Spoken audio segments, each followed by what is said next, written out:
We live. I won't believe it until I see what's going on, party people.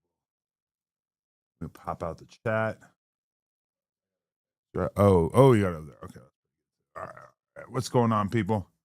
How's everybody feeling out there? Y'all got 2,500 for the box? I'm gonna need at least 2,500 for the box. There we go. All right. So you guys want to know what I've been doing and what took me a while to get in here? I had to get a DEXA scan done. You want to know what a DEXA scan is? I know you do. A DEXA scan is where they actually go into your body and they decide that they're going to break down, basically using this thing that scans your whole body. It tells you your body fat percentage, like what kind of fat makes up your body, what percentage muscle you have, et cetera, et cetera. I know you guys are deeply, deeply invested in my health. I will have you know, I have a lot of muscle for a man my age. Might surprise you. It definitely kind of surprised me. So muscle-wise, I'm in a good spot.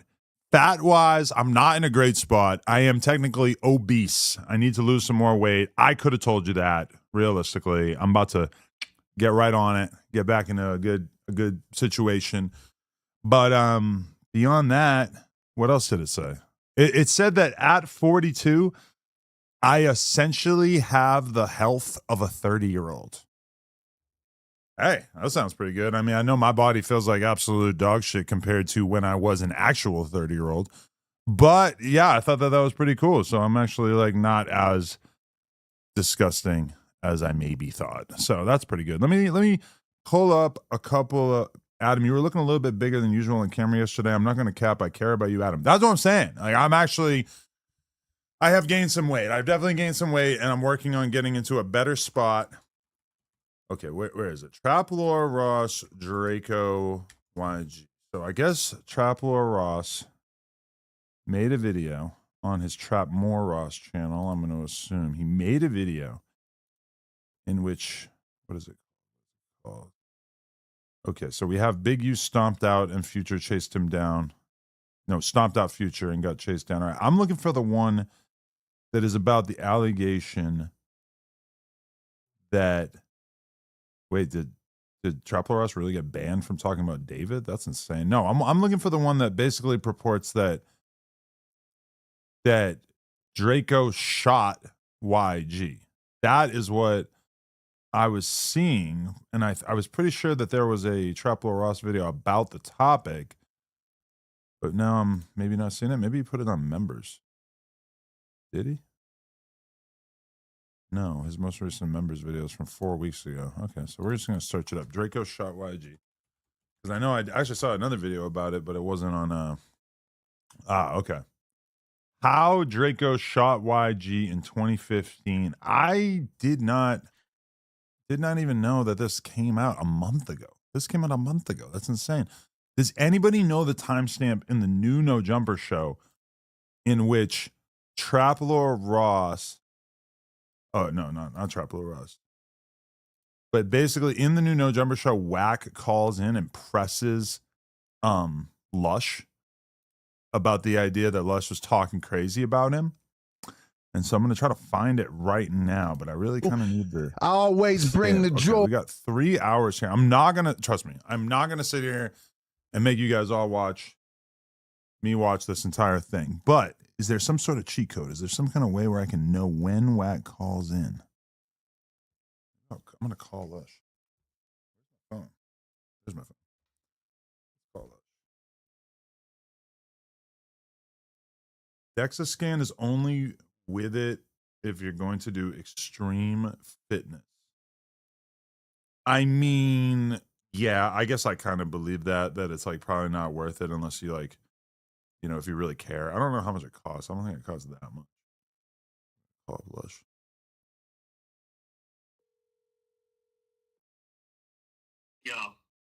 Yo, what do you know, like the approximate time stamp in the new No Jumper show where you got into this argument with Wack? Maybe like an hour in, because it was like we had discussed the no topics for the first 15 minutes or so, and then that was the first topic. So I'll say it's around an hour. I can't tell you exactly though, but you'll be able to see because it'll be the time if you scroll through it when we pick up the phone. Hour 20 minutes. Okay. Steven says hour, or excuse me, Nathan said hour and 20. Right. All right. Thank you. Appreciate it. Thank you. All right. No, I don't want to hear you talk about it. I just want to get into this conversation. Let's check it out. Streets need to know. The streets are dying to hear. So I take the chat off. Chat. That's their chat. Let's fire this up. About to roll a blunt too. You guys know how it goes. Friday night and the feeling is right. Let's get it. Check.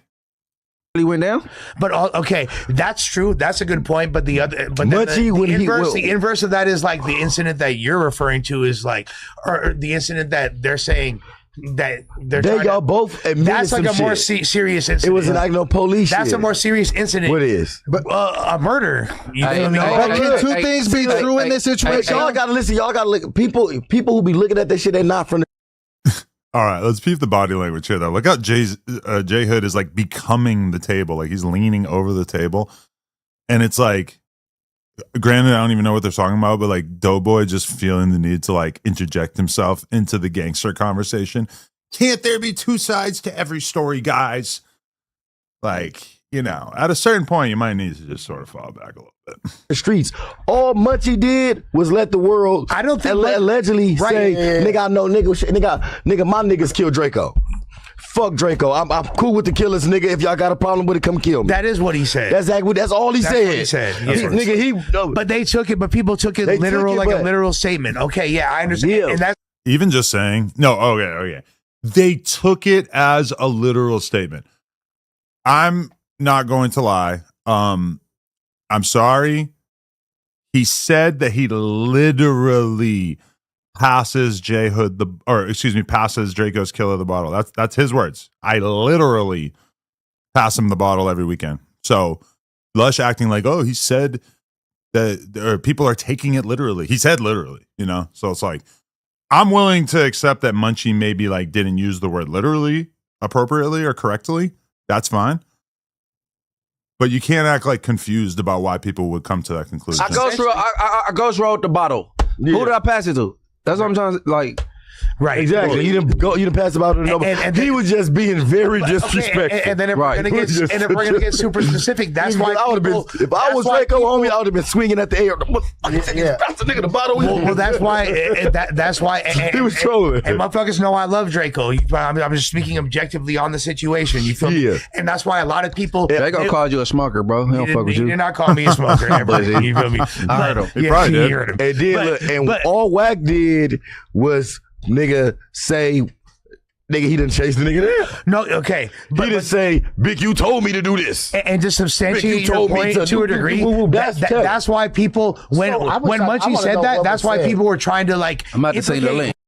Compton Legends said every single person that works in that building are nerds and homosexuals. Objectively, that is not true, but whatever it helps you with to live out your fantasies through the chat by sort of projecting some sort of sense of homosexuality onto us. If that feels good to you, if you like that, if that makes your butthole pucker up, then by all means, I fucks with it. But as far as everybody in the building being gay and nerds, no. Random people that had nothing to do with Big, it, you told me that are close with Munchie, the people that be around Munchie for real every day, people try to put shit on them that had nothing to do with them. Okay, you feel me? Because of that statement, which he was making hyperbolically. My nigga, baby, that was in prison. he was in jail. Exactly. You feel me? So this incident happened how long ago? Which one? The one in question right now. 2015. 2015. Yeah, it's literally over a decade ago. ago. Living his best life. 11 years ago. Yeah. When did the statement come out of 2023, 24? Yeah, past the statute of limitations. Yeah, a long time after. 7 years. Yeah, wait, hold on, wait a minute. Now the indictment is just Rios is so anti-snitch that he's when did this situation happen? And they're what situation? He's the one that we were discussing. He don't even want to say the thing that he's talking about. Rios is working towards getting comfortable talking about street shit. Bro, there's unsaid shit going on between J Hood and Rios. J Hood said some street shit in the group chat. Rios left. Boom, he's gone. No cap. This is not a cap situation. This is a real thing that happened. We still haven't talked about it as a friend group. It's kind of crazy. But I don't want to get into it. It's honestly, it's too street for me to like throw myself in there. The whole thing. Whoops. Where were we? 7, like 11 years. Wait, how could they even do that? It's past the statute of limitations. The feds, bro. Well, that was on murder ground, so maybe they. Yes, limitations might be something different. Shit. Yes, that's why. I don't even know that they don't play that statute of limitations. They'll find a little stipulation to make it make sense. A loophole. Yeah, a little loophole. Yeah, like, come on. You know that's probably why Wack said it was he probably was like niggas past, because I just said stuff past. Look at Doughboy sitting here thinking about food. We got certified killer, hotly debated street member, let's put it like that, legitimate murderer right here, and then we got Rios, who honestly is so quiet about his past street involvement that I could believe almost anything. I don't know what the hell Rios has been up to, because Rios won't talk about shit. If I found out that Rios used to be a hitman, I would just believe it. For sure, I would just, okay, yeah, I'll take it at face value, for sure. Statute of limitation.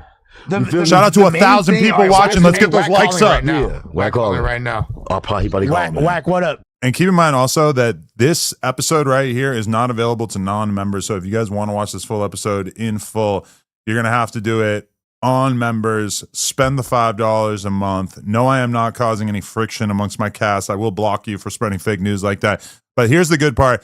This is when Wack calls in. This is what I've been told. And he freaks out on Lush because Lush 1 was basically suggesting that Wack was in some way involved with police shit in regards to the fact that Wack was in the paperwork that is basically saying that Big U was involved with basically threatening and running down on Future in LAX. A long time ago, 2012. He was barely famous back then. And that's why a lot of people are shocked by it. Like, it just doesn't sound right. It doesn't sound like, Future would be getting chased around LAX. But apparently because of that, Lush spoke on it earlier in the episode. I think Lush said that it was police shit or something like that. Like it's police shit or, something that Wack was in this paperwork. And now Wack is going to do the thing where he calls in, freaks out on Lush, and basically accuses Lush of being, I don't know, like a bad guy. But like at the end of the day, the main thing is that Wack is going to pick on Lush because he feels like Lush is the weakest link. So even though he has actual real beef with Munchie, he's not going to like take aim at Munchie. He's going to take aim at Lush.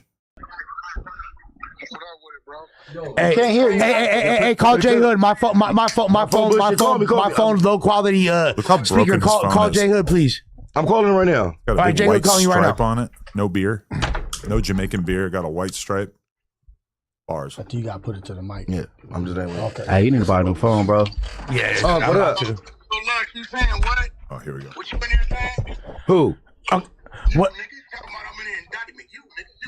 I never said you. I didn't say you was in an indictment, Wack. I did not say you was in an indictment. I specifically said you. You got to put it to the microphone. What the fuck is wrong? I did not say he was in an indictment. How are you on a podcast every day for 6 years and you don't know that you have to hold the phone up to the fucking mic, Lush?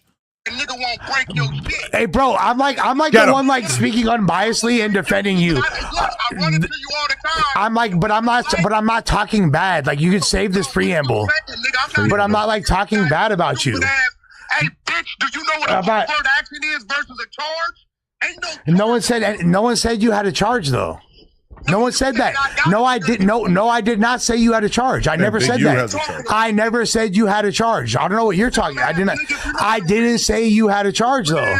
But I didn't say you had a charge though. Not even let him But talk. I didn't say that. Lush is alpha enough.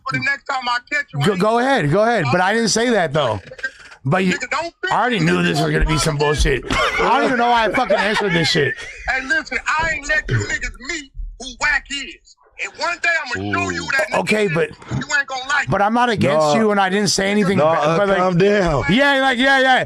Even Rio- listen, I'm not. Rio Like, I don't know why you tripping on me, bro. Like he I'm doesn't not, know. You was just popping it. I just No, I wasn't. What did I say that was popping it? Put the microphone to the Monkey speaker. B told a nigga he passed the bottle to a nigga that killed the nigga every week. I ain't never said no shit like that. No, that's not. The thing is, I'll say it again. That's not. That's bro. I think you're lacking context. I don't Wack. understand. What you talking about? I think you're lacking context though, because that's not that's not at all like. Tell you what, hey, Lush, it's all It's I'ma worse tell than what they're saying. you. It's my last warning to you. Watch your mouth with my name, bro. I was trying to defend you. I was trying to defend you. You're good. Listen to what I'm telling you. I see you too much, homie. I'm going to tell my story, and I say it again. Big U wasn't even there. He stayed back with the bitch, and nobody ever touched the nigga. Period. So that's one of them Crips who wasn't there lying, talking about the nigga got stopped out of LA. That's loose cannon. So okay, That is loose cannon. so you're clearly talking about loose here. Loose cannon told. So loose cannon told. 9 times out of 10, he trying to get out. wasn't there, you dummy. Loose. Ain't nobody getting stumped No, out in the loose cannon airport. probably wasn't there. He probably heard about it, and then he just trying to tell his way out. Loose cannon in 2014 in the 60s, nigga. I never heard of that nigga name. Interesting. Loose cannon ain't never been to the 60s. Ain't nobody getting stumped out in no airport. No, yeah, he'll probably come back. Cannon 2014. Okay, yeah, that was a long time ago. So who you think? So who tell it? If anybody told that story, it's a nigga on the indictment named Hop. It was Ooh. probably Hop because Hop was around all day, and that sound like either A, somebody talking and put extras on it, or B, a nigga just making up shit. Cause you can't find nowhere where niggas said Future was ever touched. He was never touched. So for them to say he got stomped out, that let me know. Now, if you read it, it also said Sylvester, 60 years old of Northridge, said he had to carry a gun to go to a dispensary. So what it looked like they releasing is all the statements his co-defendants that's on the street then made to the feds, because how would they know Sylvester had to have a gun in 2023 for Big U? And for the Future shit, Future was never touched, ever. So do You can never find nowhere where it said Future was touched. so do the are the feds able to? So why are the feds trying? If we go back and we find the original footage or the original audio of Wack talking about Future getting ran down on in the airport, can we confirm? And I don't know if I want to take the time to actually look into this, but I feel like Wack might have said the Future was touched in that exact content. I'm just going to throw it out there that he might be like kind of worming this one back, right? Trying to put that as a part of the indictment now? Like, why did they add that? It's an overt act. You know what an overt act? It's not a charge. It's not a charge. So the better question is, why would you trying to compare the It's two an then? overt act. Oh yeah, wait. It's not a charge. If it's not a, it's overhead. No. It's an overt act. Yeah, But that's character evidence. but you're not being charged either. So like, it's not. Stupid. I like how he turns into fucking 6ix9ine / Cardi B, New York style. Stupid. So again, it's just, It's character evidence. It's character evidence. It's 1101. It's 1101. I still feel it, but isn't that still? So, what? Okay. I want to do a little bit of my own research real quick. And by research, I mean, I'm just going to ask ChatGPT. Was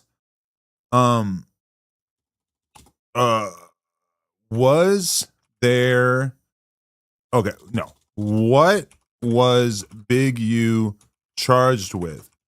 Overt acts of terrorizing Future? How does that work? I want to find out. And of course the AI is going to tell me. Has Ack ever been on Clubhouse? Or did he avoid that? Eugene was not charged with terrorizing Future in a literal sense. Rather, federal racketeering indictments accuse him and his enterprise of committing specific overt acts of violence and extortion. Wait, is this about the other stuff? This is like the original thing. That's not even really that interesting. We need to find an article about the new one. Yeah, here we go. Feds accuse Big U of plot to... Okay. Wait, these are the new charges of him plotting to attack someone, right? Is this not going to have anything about... Well, I guess we'll just search for the word overt acts. Not even in this article. All right, we're just going to search Big U overt acts. Weird things come up. These are all the trying to figure out what an overt act is in this situation. No, also no word overt acts in this article either. So maybe I need to dig into something even better. Like, I don't even try to understand the feds. They shit too fair. Evidence is like untold crime. Break it down. Break it down. I'm gonna keep it gangster with you. So if I send you this paperwork right now, where it got Brick Baby in there, which y'all ain't seen, Brick Baby on the phone doing gun transactions with Big U and everybody else, are you gonna question why he ain't in the RICO? You want me to send you that? You gonna read it, or you gonna tuck your tail? Like no, I'm gonna read it. If you shoot it, I'll read it online. Shoot it. Right now, and I want to see you read it. Where you see your man Mitchell So it's been directly doing all these gun transactions with Big U and 6-0, and ask yourself, nigga, how you ain't indirectly in the RICO, nigga? So is that a result of somebody like running their mouth about Brick? That's what it sounded like to me. Like, Brick. Hey, listen, any nigga in there, let me tell you something. All you niggas witnessed me for years say, Brick, you got caught with a K June 23rd, 2023. He said, Nigga, is the motherfucking, you go camera, find a weapon. Nigga, they got you in the parking lot, the feds got it. They caught you with 100 rounds, nigga, we reading it. Okay, I think the bigger thing that Wack needs to understand at a certain point is that there is a market within like rap music for finding things out before they happen, right? Like, when is the Drake album going to drop? Everybody wanted to know when the Drake album was going to drop before it came out. Even right now, everybody wants to know what Kendrick is going to do in response to Drake's album where he dissed him a whole bunch of times, right? Like, that's a thing in the music game. We want to try to guess and project what's going to happen down the road.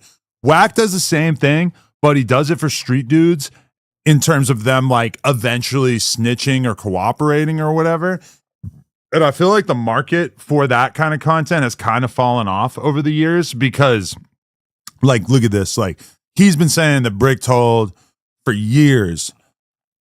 And like, he's trying to put the pieces of the puzzle together and say, look at what's happening in a Big U. Look at what's happening in a Brick. You could tell that Brick is going to snitch. Rah, rah, rah. It's like, bro, nobody cares. Like, when we know, like, if we knew that Brick Baby was telling, we are in there. We are all in there. We need to know that. That would be huge news. But like, reading the tea leaves to predict it, like maybe it's going to happen in the future, I just don't. Is there really a market for this sort of thing? I feel like he should fall back on that stuff because you know what it does? It softens the blow and it weakens the blow when someone does tell. Because we've all been hearing these rumors about like people who might tell in the future for so long. I don't think it's I don't think it aids the 100 side. You know? Anyway.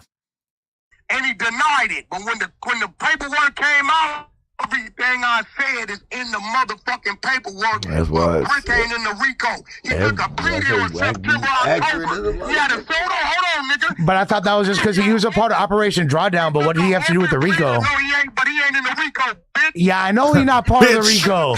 What the fuck? I'm tired of your bitch ass having you go to that. Yeah, my phone died. Little break.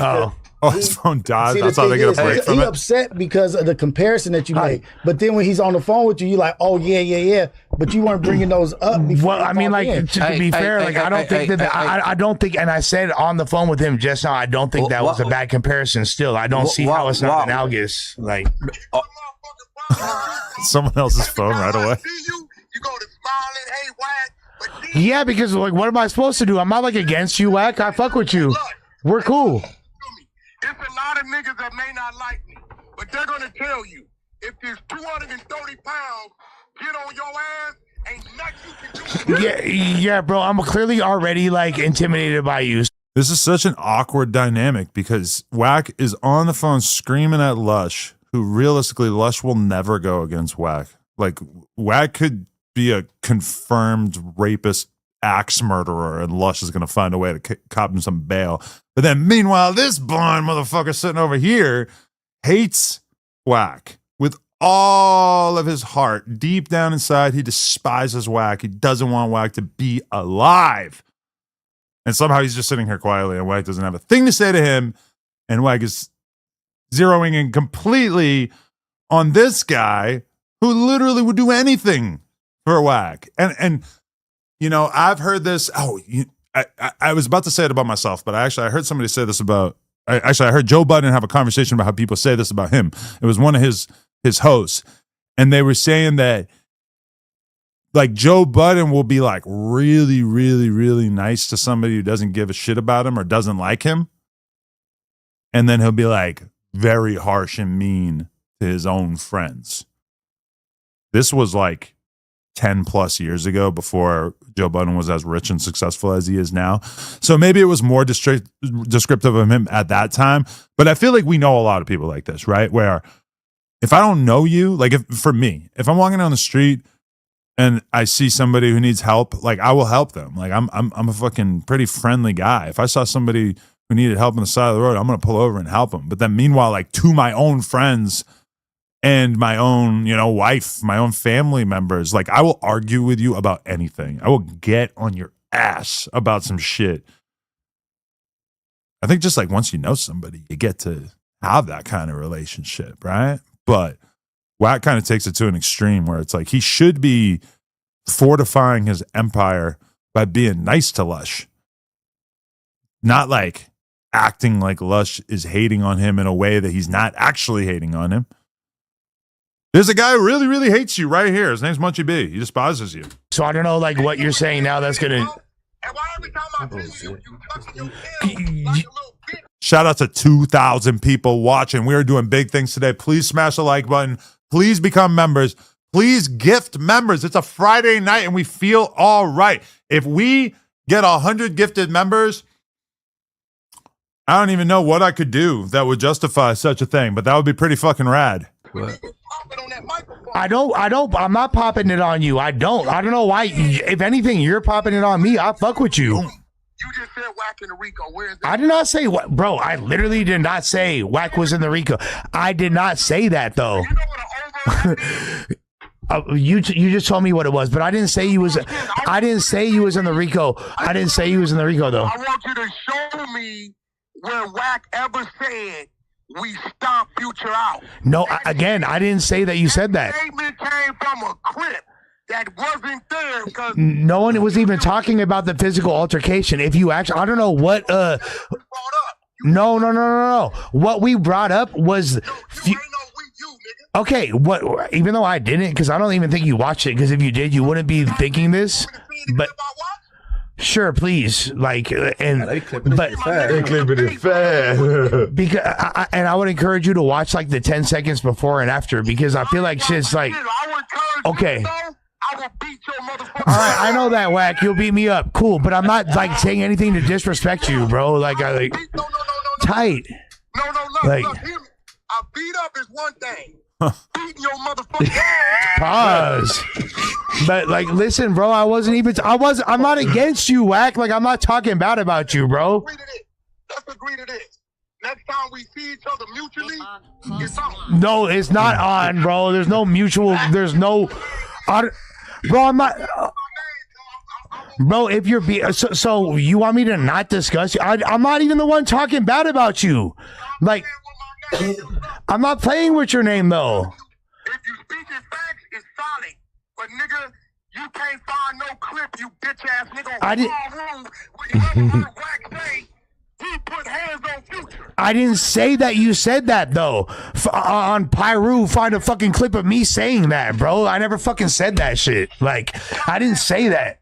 Like, I didn't say that. You would say the words of Wack 100? You stupid ass. Bro, all right, dude. Like this, I didn't say anything you're saying I said. If a nigga go in with the fans and say, yeah, big you them, whoop Future's ass at the end. No one said that, but we weren't even talking about him whooping his ass. Already let it be known, big you stayed behind. He wasn't even. Again, we literally said that multiple times. It makes me really question, like, no disrespect, Wack, you're the OG, bro, but I didn't say anything. None of that. Bro, but you're like yelling at me and like calling me out my name for shit that I didn't do.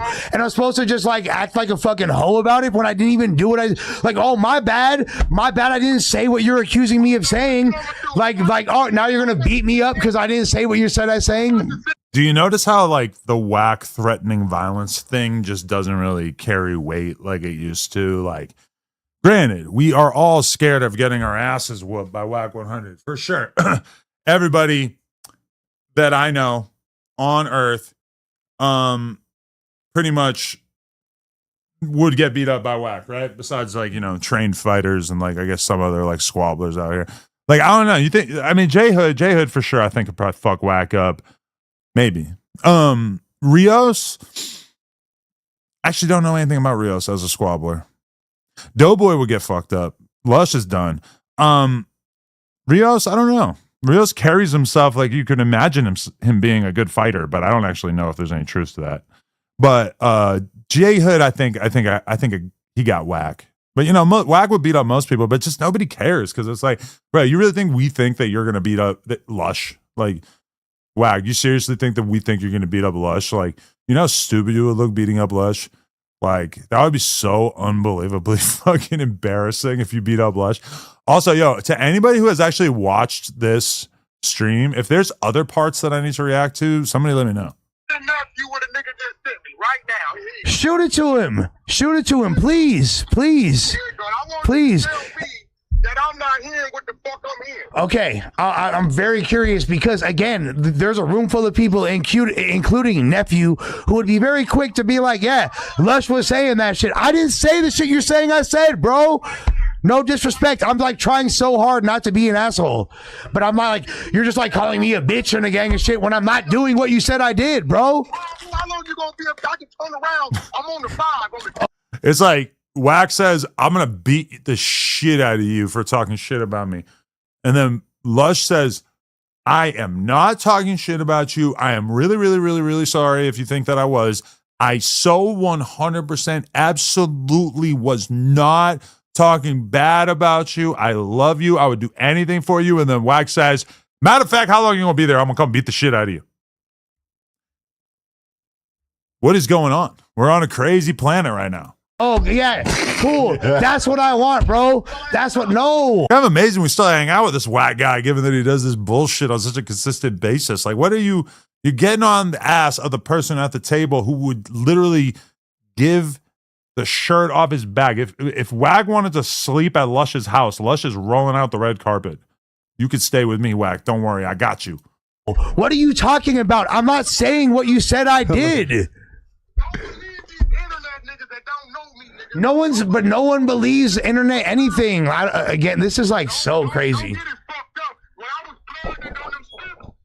Oh my God. All right, that's awesome. Like, I respect it. That's nothing to do with. No one said Future got a hit.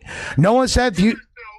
You talked about if you could be mad at Munchie, you got to be mad at Wack. He was a bitch ass nigga. Oh well, I feel like I think that. All right, whatever, dude. So look, you did say that. Yeah, I did. I did, and I still say that, bro. But do you understand? I still say that. What do you mean? But do you understand why he's mad? The Clippers. I'll tell you why he's mad. Look, I don't understand. Because no, he's mad because now Rios is going to be the contrarian, huh? All right, thank you. I appreciate it. He picks on me because motherfuckers want to play with me because I'm an easy target. Yeah, that's the other aspect of this is that not only is Lush the most likely to gargle on Wack's balls and dick.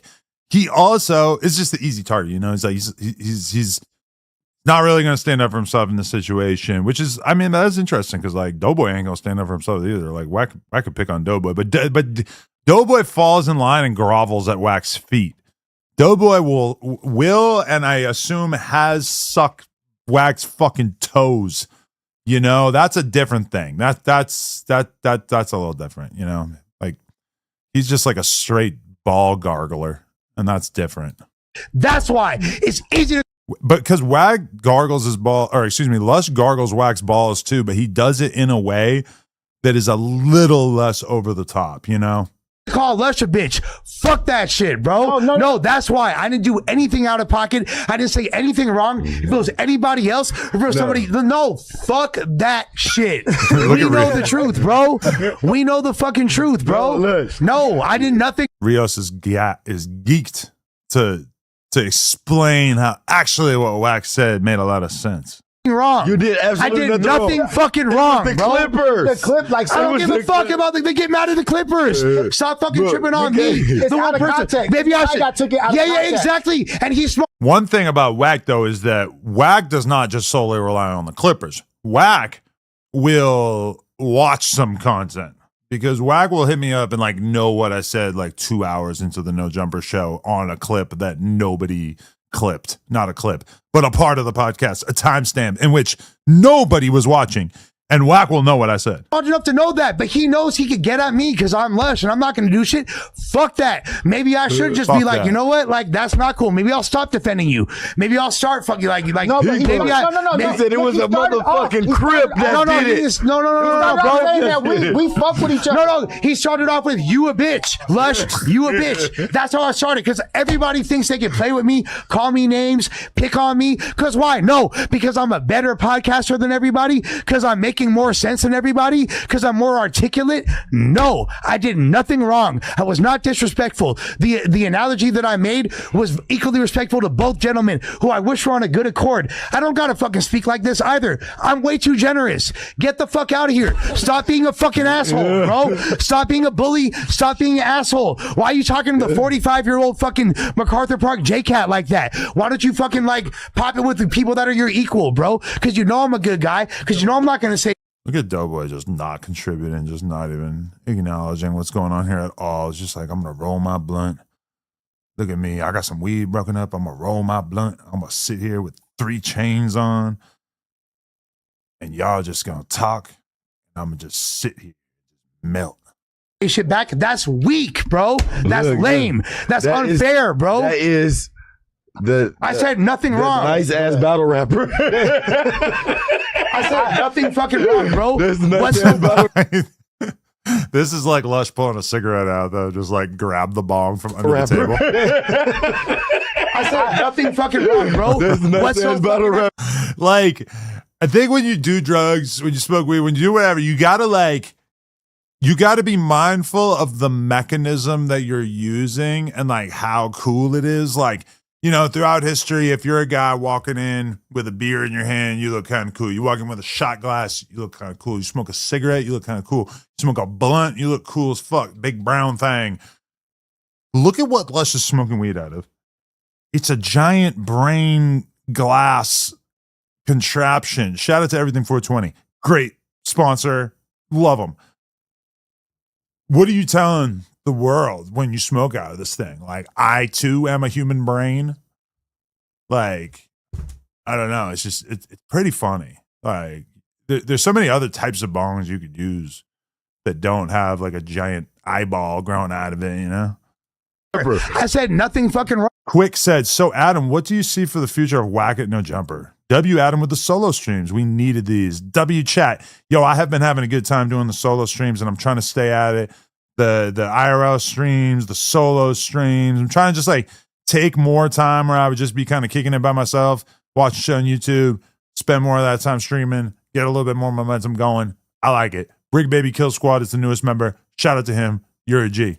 Wrong, bro. I did nothing wrong. You didn't. And guess what? Nothing's gonna happen to me, bro. But the Clippers I don't give a fuck. So be a little bit smarter and read between the lines. You're 50 years old. You've been in the industry for longer than all of us. Like you know the way the industry bro. works. You're purposely doing that because you know you could get that off. So here's a clip. Oh, because Lush somewhat agreed with a point that Munchie made, which didn't disrespect you. And I went out of my way to never, I don't disrespect fucking He didn't Wack see to that. Munchie. He didn't see that. It don't matter, but that's what fucking happened. So, and he should know my character. He's dealt with me for a couple. He knows. He should know that if nothing else, he knows I'm not on that. And then I'm you not told him a million times too. Like, yeah, come on, bro. And but Wack just mad. But anything no, it don't that matter. sided It's with because he Munchie, can get it off with me because motherfuckers think I'm a catch me punk. later. That's it. Fools think they can get it off on I me know, because he they gonna think I'm a catch me out later, too. punk. Cool, bro. Guess what, bro? I know what's cracking. I know. It doesn't matter. It's just weak to see. Look. And now everybody else can see what it is. Go ahead and keep bullying Moose Man. Go ahead and keep tripping on Lush, bro. Go ahead. Fucking like beef with I ain't even gonna keep going, bro. It's just like that's weak. And I'm not gonna act like it's not. No. Yeah, thank you, Lush. I think we got That to was one topic, huh? Yeah. That's it. Fuck a topic. That was the future topic. Fuck a topic. Everything I Fuck a topic. Yo, but real shit, like, shout out Camo Ski for becoming a member. That's real shit right there. But like, this is all I'm saying. Wack, when he does his superpower of like raging out on people and just getting mad as fuck or whatever, like, you know, I get it. That works. That is a thing for you, and it served you well throughout your life. But when you do that thing and everybody kind of calls your bluff, which I'm going to be real, like, you know, kind of everybody at the table is doing without necessarily saying it because they all like pretty much know that Wack is not going to beat up Lush. Me sitting right here right now, I too know that Wack is not going to beat up Lush. Once you stop like having people take you serious when you call out random reckless violence, then all of a sudden your superpower kind of dries up a little bit. And that's not good. That's not good for like the whole like Suge Knight of the Bloods vibe that we want Wack to have. Like we want everybody to like be fearful of Wack, but we don't want Wack to like use his powers in frivolous manners, which is what he's doing because he's just not like, he's calling out violence in a way that like doesn't make any sense, like that nobody's going to take serious. Dude, I can't even. I have to open this in another window if I want to send. Said his realist- I'm going to give some memberships just But- for the love of the game. and I didn't even disrespect him once. I still like respect that guy. All I've tried to do is be cool. You're a very And so mature individual. all I've tried to You're a do really good is dude. Everybody go crazy in the chat right now because it'll make you more likely to get a membership if you're active in the chat. Also, if you press the like button, that makes it more likely for you to get a membership too. Is that true? I don't know. I just made it up, but it sounds right. be cool to that guy. And you're a great And I still podcaster. will. And This changes the tone. yeah. I mean, really, I don't need to change the tone though. You feel Change me? the Like, tone. I'm not talking about you. I'm gonna play it. When she comes home and her breath smells like Compton. Oh, they're changing the tone to me. What that supposed to mean? Hold on, what you say? Yeah, he said her breast smell like Compton. Yeah, like Chanel cologne. Who said that? Adam to When she comes home and her breath smells like Compton. Hey, Compton go come for Adam. We already had San Diego on him. Compton. Yo, it made me kind of uncomfortable how funny Blueface thought that was when I said that, because I was just saying that, you know, yeah, like it's not like it's actually happened, but like, yeah, like her breath could smell like a random black guy. So I just said Compton. Like I thought it was pretty funny. It's just kind of off the top of my head. I had somebody send me a weak ass Duno joke and be like, yo, this is a fucking, you stole a Duno joke. I'm like, I stole a Duno joke. What are we doing? Smell like Chanel cologne. And that joke was so bad. You guys don't want to see it. It was so stupid. He's like, Long Beach smell like everything. Ha ha ha. Long Beach smells like a lot of different things. Ha ha. It's like, yo, how did you get up on stage and tell that joke? Like, what do we, I'll do the audio for you guys. And YSL cologne. I really love that for y'all. Shout out Dairy Clan from New York. This shit is dope and way more economical. Keep your foot on the gas.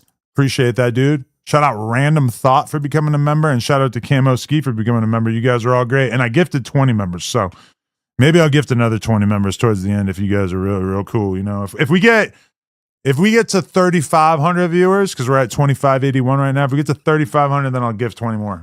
I love that. I don't know if I do. I mean, Who the little hoochie? she comes home and That's wife. Oh, that's her? Yeah. Oh, my bad.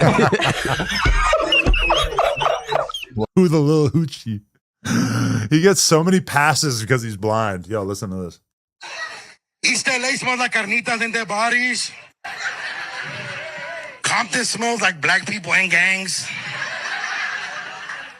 Long Beach smells like fucking everything. Holy fuck.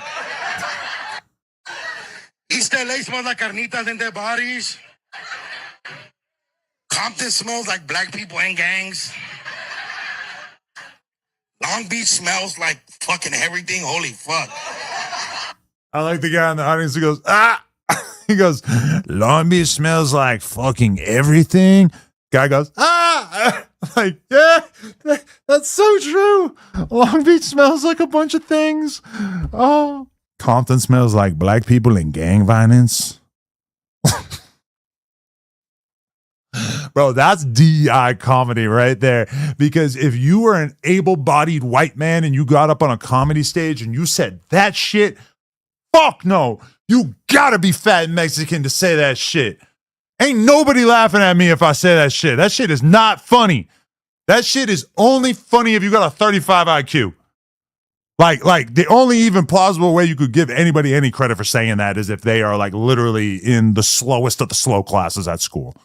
I'm sorry. That's DEI comedy right there. Nobody can call me racist. It's just a factoid. Oh, we just brought it up the other day and already did it. I can't. This is not like specifically, but like. No, I really love that for y'all. I love that. I don't know if I realize that I get a lot of pleasure out of making Blueface laugh. So, like, if you could get Blueface to laugh, he's kind of a tough crowd. If you can get him to laugh, that's like you're doing something. I do. I mean, when she comes home and her breath smells like Compton. They went on a little double date. They had that burger spot. Her breath smells like Compton is one of the funniest things I've ever heard in my life. I just want to point. So what do you think? I just want to. What does it smell like? I want to know. What do you think he's saying about it? Who is he referring I guess to? his wife. It's supposed to stink, right? For the record, my wife definitely has never slept with a guy from Compton. And by the way, oh man, if I were to go through the list of everybody that she's worked with, for sure there's nobody from like LA. For sure, unless it was like my best of friend, that would not happen. Like Lil D is from like Harlem. Even that's kind of bad enough, you know, because like I might have to go there. But all the other guys are from like random ass places and shit. But yeah, it would feel so different letting her work with another guy if he was from this neck of the woods. Since I myself am almost like I want to say gang member, like a gang leader. I lead like all the gangs. But like, I got a precarious situation out here. No, Compton's still like Chanel Cologne. That's not what he was according saying. to him, right? That's not what he was saying. I don't get the joke. He needs to work on his art. I know how okay. Compton's. I'm in Compton. New Jersey Judah said, yo, Adam, I can't afford both memberships. Let me know which one I should choose, you or No Jumper. For sure, No Jumper. Don't do the membership on my channel because there's no bonus content on there. That's only on here. Clearly, the joke was like she fucks black dudes. Oh, okay. Yeah. Okay. Yeah. That was the joke. And the fact that Lush was the only one who kind of got that is kind of amazing. Okay. Her breath smells like Compton. You got to work on his punchlines, bro. That shit was pretty hilarious. No, it wasn't clear cut, bro. That was pretty fucking hilarious. I got the joke. The fact that it wasn't clear cut is why it was like kind of a good joke. If I said she comes home and her mouth smells like black dudes' dicks, no laugh, right? Because it's like that's literally what it could be or like would be or it would be logical. Instead, I just said like a place that is kind of famous for having a lot of black dudes in it, which that's kind of like the nature of the joke was that it's like you kind of have to do a little connective work in your brain to like put it all together. Slick the Cool said Lush is a weenie. He was acting like Wack doesn't go bad. The members. Wack wasn't picking on him. He was marking him out for saying he said something he didn't.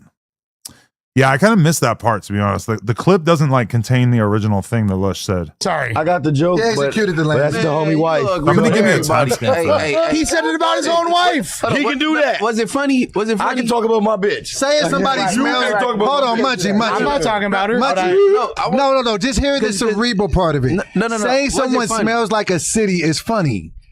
Why Because you laugh? because what does a city smell like? It My wife smells like carnitas and dead bodies. My wife smells like black people and gangs. Yo, I gotta save that video of Duno to my phone, and then I gotta hit the heart on like the phone on the photo app, so that it'll like because you know like sometimes you just end up looking at your favorited photos, and like they just jump out at you a little bit more because you like save something to the favorites. If you're anything like me, I want to be reminded of that video like over the years. I want to watch that video like every couple months. Shout out to Latrice Harrison for becoming a member. Appreciate that. You didn't laugh. I did, but the first time I heard it, that wasn't the first time I heard it. So it ain't funny. Every time you watch Friday, you laugh. Why you didn't laugh at this shit? It wasn't like that. I mean, I don't know. I still need to hear a comedian you don't like. So he's saying your breath smell like black men. Okay. Is that what you think he's saying? Yes. I don't know. I don't know. I know now that y'all told me. I just thought it was funny because he said it was a city. It's funny. He could have said South Dakota. I still would have laughed. I'd have been like, all right, South. Okay, you want to hear like another version of the joke that would make sense? Like again, it wouldn't be funny if I said her breath smells like black dudes' dicks. It would be funny if I said like, you come home and your mouth smelling like cocoa butter. Or no, this would be funnier. Like this is me putting my stand-up comic hat on. If I was like, you come home and your mouth smells like cocoa butter and wave grease, because those are like both like black guy things. Like I think is wave grease even a real thing? I don't really know. I think there's something that they use for like, yeah. If I said like, you come home and your mouth is smelling like wave grease and do-rags. Like now we're overthinking it, but like that kind of thing would be funny because it's like, I'm like naming things that like are exclusively the territory of black men without actually just saying black men. So like I'm over intellectualizing it, but that's kind of like what a joke. It's certainly what this kind of joke like relies on. You know, you need to like create close connectivity, but don't completely like complete the gap. You know. All right, listen. Your breath smells like blue magic. Is that that's the crack in American Gangster, right? I mean that's pretty funny. Or is blue magic something else? Do we really need to like? Do we need to do like a humor autopsy? But smell great. Okay, that was a bad thing. Yeah. First of all, there's elements of self-deprecation at play. It was actually a good thing. He said, "Well, I love her." He's making fun of himself. First of all, he's making fun of himself, saying like his wife is in the company of other men. At least you say like Jaleel smell like Flaco computer chair. Oh shit. No, that's funny. Jalise, you smell like Flaco's computer chair and EBK members. You know? At a certain point, it's not funny because it's like too easy to just say you smell like and then just say like things that relate to that thing, which is actually, that's why what Duno was saying in that clip is so cringe. Is because it's like, if you were to ask the dumbest motherfucker on earth from the middle of America, hey, what do you know about Compton? They'd say, shit, I don't know. Don't they got a bunch of gangs? Don't they got a bunch of black dudes in gangs killing each other? And then Duno, who's lived here his entire life, that's the best that he's got to make fun of a city that is like 20 minutes from where he grew up. You know, that's kind of like why it's lame. As long as we're like over discussing jokes and everything. That was super intricate. Like, no, that's like, let me say, that's cool. That's Computer chair. God damn. for real. Y'all see these ghosts right now, motherfucker. Hey, see how you laughed at that? Yes. You see how you laughed at that? Yeah, you didn't laugh at the content shit. You see how you laughed? I laughed like the first time I heard that it. was a good joke. Because you laughing at. All right. You're not laughing at the other Touche, nigga. All right, so I had to laugh like so do you guys damn. feel like that was a racist That's joke? a good joke. Definitely a racist joke. Still funny. Yo, look at this. Look at this. LA LA killer YG is allegedly expected to be arrested soon for orchestrating the murder of Drakeo. And then in the caption, LAPD confirms there is an active investigation into the murder of Drakeo the Ruler, and YG is one of the main suspects. What is he basing this on? I need to go to Twitter immediately. Fuck, I can't even log in. Okay, LAPD investigating YG. Is this in the news? I don't think it is. What is he basing this on? Because this would be crazy if they actually said that. But I don't know what he's basing it on. Does TMZ have anything? Wait, this is old. July 23rd. This is like a fucking week. Oh, it's because this is the wrong. This is the actual direct link to that article. Absolutely do not want. Okay, this is not actually in the news yet, right? There's no way. Boobs. Got it. Okay. Oh, I just realized you guys can't actually see. Wait a minute. It's me. I'm scrolling through the fucking TMZ homepage and I see myself. Adam 22 and Lynn the Plug dealing with fake restraining order amid fake divorce drama. Yeah, we are, but I'm just pointing out it's kind of crazy that these websites can like post about you now and I don't even know. Like I had no idea that they were going to post about this. And I probably wouldn't have known if I didn't go directly to the website.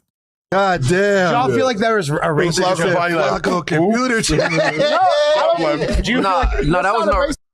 I got to actually go on Twitter. I need to get Twitter logged in on my fucking computer, but I'm going to go to Twitter right now and just search YG because. Wait. Oh, hell yeah. I found some content that you guys are really going to need to see. Oh, yes. Here we go. That ain't no racist joke because Compton was white before it was black, and then there's black and brown out there. You're using a lot of nuances, though. No. It ain't racist to me. It just, now that y'all explain it to me, you just, you know what I'm saying? It's like he equates Compton with black men. Right. Versace cologne. That's the joke. Okay, so I feel like that's the joke. Even the tone of you saying that, like, is implying that there's racist undertones to that joke. There is. Man, Adam is not racist. We're not saying that, but is that a racist joke? I think Adam lack awareness. Yeah. He don't know when he offend people. That's the only thing. But you always say ignorance doesn't rid you of the crime. Ignorance is not a I think the last thing that I lack in this situation is awareness. I 100% understand exactly how offensive that joke is and why. It's just that I don't personally care. I don't actually I don't think it's offensive on my standard of what's offensive, you know? And so as a result, that's why I said it, is because I don't really I don't think what I said was offensive, but I think it was the kind of thing that a lot of other people would probably feel was offensive. And therein lies kind of the joke, is that I said something that was it sounds really racist, but it's actually not that racist if you really think about it. How the people here for the whole little thing going on. I got to stop watching this. defense. You always say that. These Abraham Isaac Jacob, these basketball people are always on Adam 22's mind. Kind of sus up the butt, if you ask me. What is the sus part? Shout out to Jeremy Beista for becoming a member. And then shout out to Oscar Martinez for becoming a member. You guys are great. There's no excuse for ignorance of the law. That's law. That's but law. you say ignorance cannot. So when he does say that, it's oh, so you're saying that you equate black men with Compton. You know what I mean? Some people could be offended. Mexicans could be offended by that. But he didn't say it was a foul odor. He was doing it in a joke. Man, he said it was a that great was odor. the joke. Yeah, the joke is. I don't know. I'm saying I don't think it's racist. Podcasts are crazy because all of these guys, when they're hanging out on the fucking block or on the couch or whatever with their homies, they have the most open-minded standards for humor that you could probably ever expect from any group of people, right? I honestly mean that. They make the most morbid jokes. They talk about the most fucked up shit. They can make a joke about somebody dying. They can make a joke about some girl getting raped. They can make a joke about fucking anything. And then somehow We get on the podcast, and all of a sudden, we're spending so much time debating the ins and outs of what could be potentially considered offensive. It's kind of weird, right?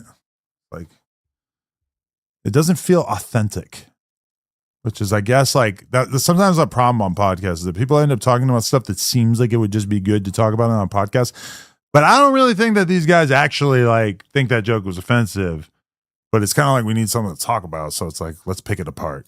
I don't think it's racist. Blueface loves it for him. Okay, so Blueface loves it. I like it at least. Okay, but I think but Rios was referring to the fact that like Compton is used as a general signifier. Yes, for like within like white culture. And Compton is not, in their eyes, one of the more valuable places in the world. Well, like they don't, because they sleeping on it. Yes, they're sleeping on it. Because it's large homes in Compton, and his backyards are going forever. Right, but that's not. Well, to be fair, if I could own like a random acre of land in Compton or a random acre of land in Beverly Hills, like I would probably go Beverly Hills. Just, like Compton's great, but is it like literally as valuable as other parts of California? I mean, clearly not. It's like, it's not exactly like, booming business over there in comparison to like a lot of other places, just to be fair. But that's not. We know that because we've been around the community and all that. Motherfuckers live there and shit. But that's outsiders. They're not using Compton as if you're comparing black men to some prestigious place. People still think that it's straight out of Compton. People still. I think they want Compton back. Actually, I think they want Compton back. They want gentrify. They want. Yeah, we do want it back. All right, I'm good on that. Now I could listen to this geek. Big U stomped out Future and chased him down with Wack 100. I could do what I must. Yeah, it's basically this whole video is Ross reading this document, which for some reason, wait, so this is actually on the justice.gov website, but is this new? Yeah, this just came out. The one that Ross is reading is actually, I have it in my email because Rich Trapper of all people sent it to me. I should probably be worried about getting some kind of virus from him. But it's a PDF. Not him. He's not, but this is a PDF. I don't think I can get a virus from a PDF, right? What did I do? What on earth did I do? Okay, here we go. Okay. Should I break this down? So the plaintiffs, Big U, and then a bunch of other motherfuckers, including Loose Cannon, but not including Brick Baby. Okay. Let's give this a try. Defendant Eugene Henley Jr., also known as Big U, aka Unk, Hannibal Muhammad, aka Anybody Killer, you don't want a nickname like this, was a self-admitted member and original gangster, or OG, of the Rolling 60s Neighborhood Crips, a violent street gang founded and operating in Los Angeles, California. Defendant Silver Robinson, aka They, was a criminal partner of defendant Henley. Defendant Robinson was a years-long associate and confidant of defendant Henley and served as his right-hand man, underboss, and enforcer. So, okay, They is under Big U. Defendant Mark Martin, a.k.a. Bear Claw, was a criminal partner of defendant Henley and also a self-admitted member of the Rolling 60s. Defendant Martin was a close confidant and trusted lieutenant to defendant Henley. So Bear Claw is another sort of general type character to the Big U enterprise. Defendant Martin also owned and operated under the hood muscle cars located at blah, blah, blah in Gardena. Defendants Henley and Martin co-founded Unique Music Entertainment, an independent record label, this is Big U's record label. Dragon Nuts Tuna said Lush needs a DP immediately and he isn't allowed to freestyle the intro anymore because Doughboy the best rapper at this point. Holy shit. Get on, cuh. Defendant, okay, so they found Unique Music. I need to be able to see how far into this we are. It's not that bad. Henley was the CEO, and then They and Bear Claw were were the CFO of the Ex-Offender Fellowship Network, a purported California registered charitable organization which did business as Developing Options, which is Big U's charity, and was also sometimes referred to as Unique Ballers. Crenshaw Rams football, Crenshaw youth football and cheer, and Crenshaw Ballers, hereinafter referred to as Developing Options. Defendant Robinson was on the Developing Options employee payroll. Defendant Henley also was the sole proprietor and owner of a related company called Celebrity Socks, which you might compare to Incredible Diapers. Just kidding. Celebrity Socks, which did business as Unique Socks. Developing Options' purported objective was to be a service and charitable organization providing alternative choices to gang violence, narcotic offenses, and other criminal activity for South Los Angeles youth. Developing Options, as depicted in the below image, claimed to devote resources to inner-city athletic organizations such as the Crenshaw Rams, which I believe is the football team from Crenshaw High, which is the high school that Big U also taught or coached football at. Okay. The city of Los Angeles, a unit of local government in Los Angeles County within the Central District of California, awarded Development Options an annual $550,000 grant, which was federally funded as part of the City of Los Angeles Gang Reduction Youth Development, or GRID, program. From on or about July 1st, 2018 to on or about June 30th, 2023, Developing Options was allotted $2.3 million from the mayor's office of the City of Los Angeles. Defendant Henley's duties and responsibility as the chief executive officer of Developing Options included ensuring that Developing Options remained in compliance with its contract with the City of Los Angeles and the mayor's office, which included providing a budget, hiring, and compensation of employees, complying with general reporting requirements of the contract, and otherwise serving as the leader of Developing Options. Defendant Henley's responsibilities also included ensuring Developing Options compliance with the mandatory GRID handbook as set forth in its contract. Those requirements included, but were not limited to, submitting all employees for background checks in order to work under the GRID contract, certifying Developing Options employee training with the Los Angeles Violence Intervention. This is a little dry, I'm not going to lie. I'm not 100% sure if you guys seriously want me to read all this, but okay, so the racketeering enterprise, this is where we actually get into the crime part about it. So that's what they were supposed to be doing. They were supposed to be running Developing Options, using the money that they were getting to help make the community a better place, right? The racketeering enterprise, defendants and others known and unknown to the grand jury were members and associates of a criminal organization that engaged in, among other things, acts of violence, fraud, and other crimes including murder, robbery, extortion, human trafficking, and embezzlement. This organization, referred to hereinafter as Big U Enterprise, operated within the Central District of California and elsewhere.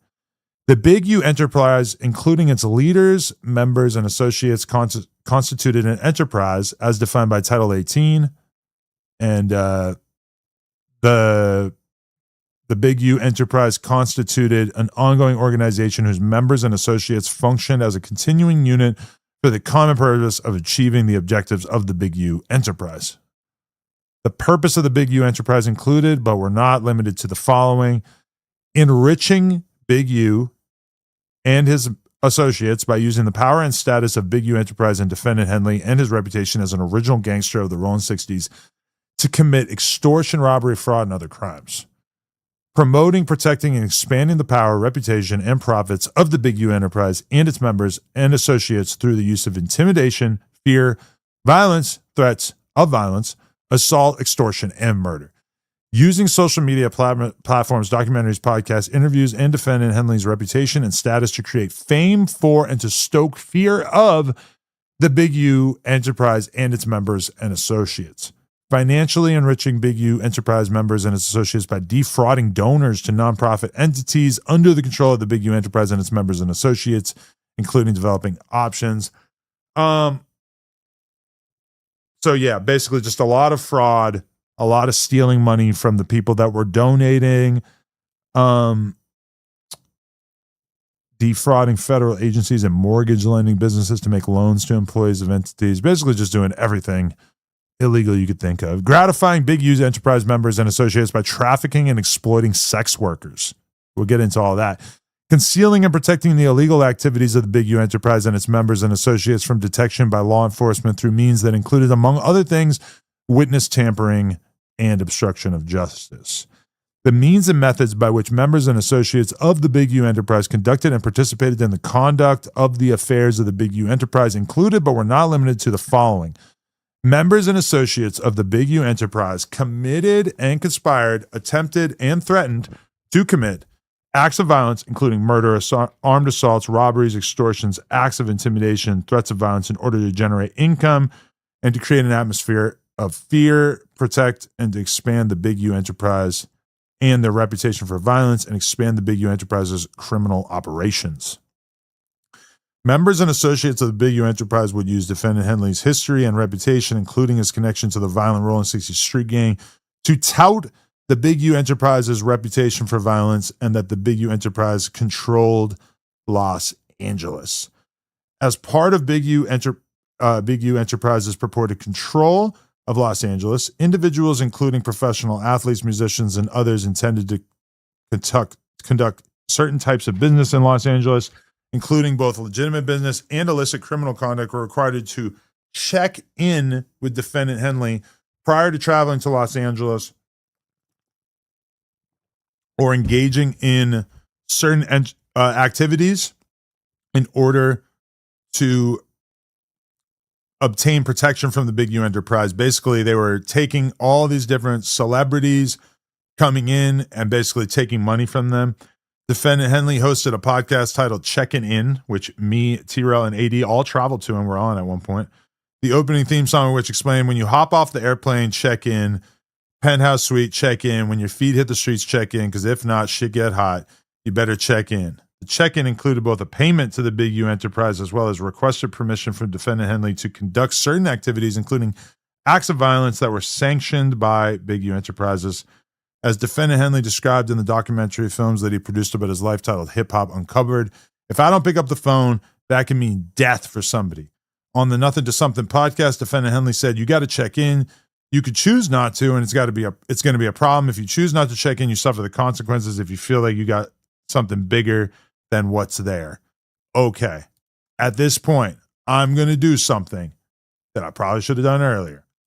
I'm going to go to a website and I'm going to write, summarize this from page 8 and onward.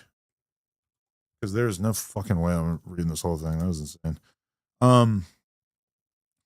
This should make it a lot more like manageable to read. Okay.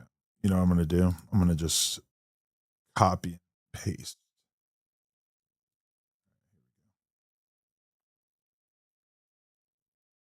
Oh my God. It's going to take so long to even just copy and paste. This is outrageous. See, this, y'all hate on the AI, but I mean, this is going to save me a lot of fucking time. I actually can't believe that I was even trying to read that whole thing. It just seemed really excessive. Here it is.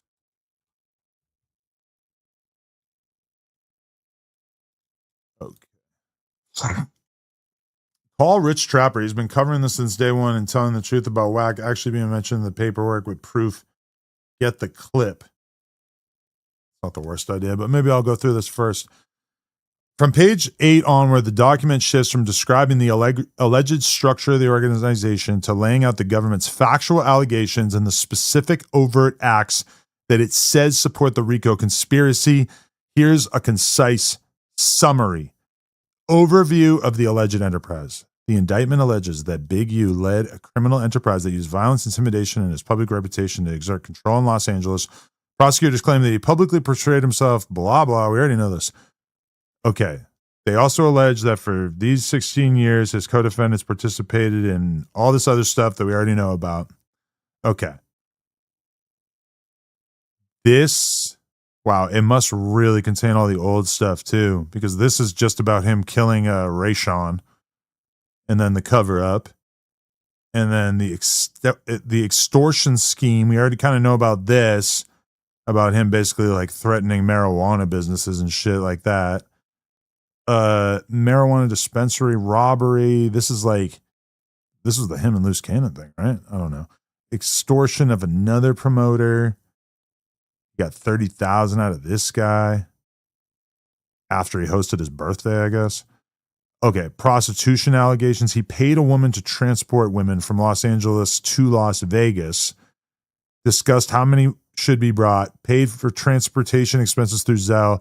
And then later made intercepted statements about arranging women for himself and associates. I mean, that's crazy because this part is like, who could ever think that he was doing anything wrong but just having some bops come through his spot in Vegas? That's fucking crazy. But then fraud for, okay, the fraud with the nonprofit, yes, we all kind of know about that. Falsified employment records. So they inflated payroll, increased reported salaries, blah, blah, blah. Beginning on page 8, the indictment lays out the factual backbone of the government's RICO case. It portrays the alleged enterprise as a gang violence, intimidation, extortion, and fraud to generate income while allegedly concealing criminal activity behind music and blah, blah, blah. Okay. Was Wack 100 mentioned in this document? Walk with Josh said, I mean, you might as well. He's been on top of it since day one, and he's actually backing his claims with court docs, and he covered the LAX claim last year. Yeah, it's just a question of if I want to call Rich Trapper. Wack 100 is mentioned, but he is not alleged to be a defendant or member of the enterprise in the portion of the indictment provided. He appears only in conversations involving an extortion victim. Okay. So in 2022, and this is an overt act, prosecutors allege that Henley and Robinson, who I think was that they demanded that victim 1 stop doing business with Wack 100 because they suspected that Wack was an informant. Okay. So that has literally nothing to do with Wack. That's just them thinking that Wack was a snitch, which, again, there's no evidence for that. And so then this is like a month later. Prosecutors allege that Henley, Big U, recounted an encounter in which he saw Wack 100 with his wife and daughter and described confronting him with a group of approximately 15 to 20 men. According to the indictment, Henley quoted Wack as pleading not to do anything because his wife and children were present. The conversation is included as an alleged intimidation example involving victim 1. So if anything, Wack was a victim. Wack was getting bullied and harassed by our man Big U, or at least that's what's being alleged here. Personally, I don't know, but those are the only substantive mentions of Wack 100. So the document does not accuse him of participating in the alleged RICO conspiracy or charge him with any crime. He is referenced as someone that Henley discussed or interacted with during the alleged extortion scheme. So, I mean, that basically tells you everything you need to know, right? Oh, I just remember. There's so many things that I want to watch today that I haven't got around to. Okay. So, as far as Wack and his involvement, I'm not really seeing it being anything that's like so interesting that we should bother diving any deeper. What we should dig into is the stuff that was actually on the thumbnail and the title, which is how Drakeo shot YG in 2015. I keep forgetting every single fucking time I grab my phone. I swear to God, I just forget what I'm doing. And I just almost did it again. I want to just promote this. I want to say like, hey, I'm on stream. Yo, late night Friday stream. And I'm talking about all of this week's biggest news. I'm watching videos from the homies. I'm reacting. We're getting into it. We're on the No Jumper channel. Definitely hit this link right here if you want to tap in and have a good time on a Friday night. Yo, late night. All right.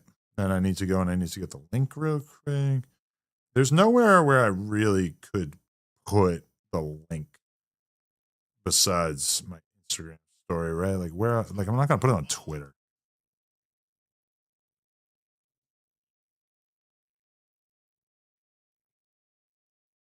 Okay. Live now. Think. Okay. Okay.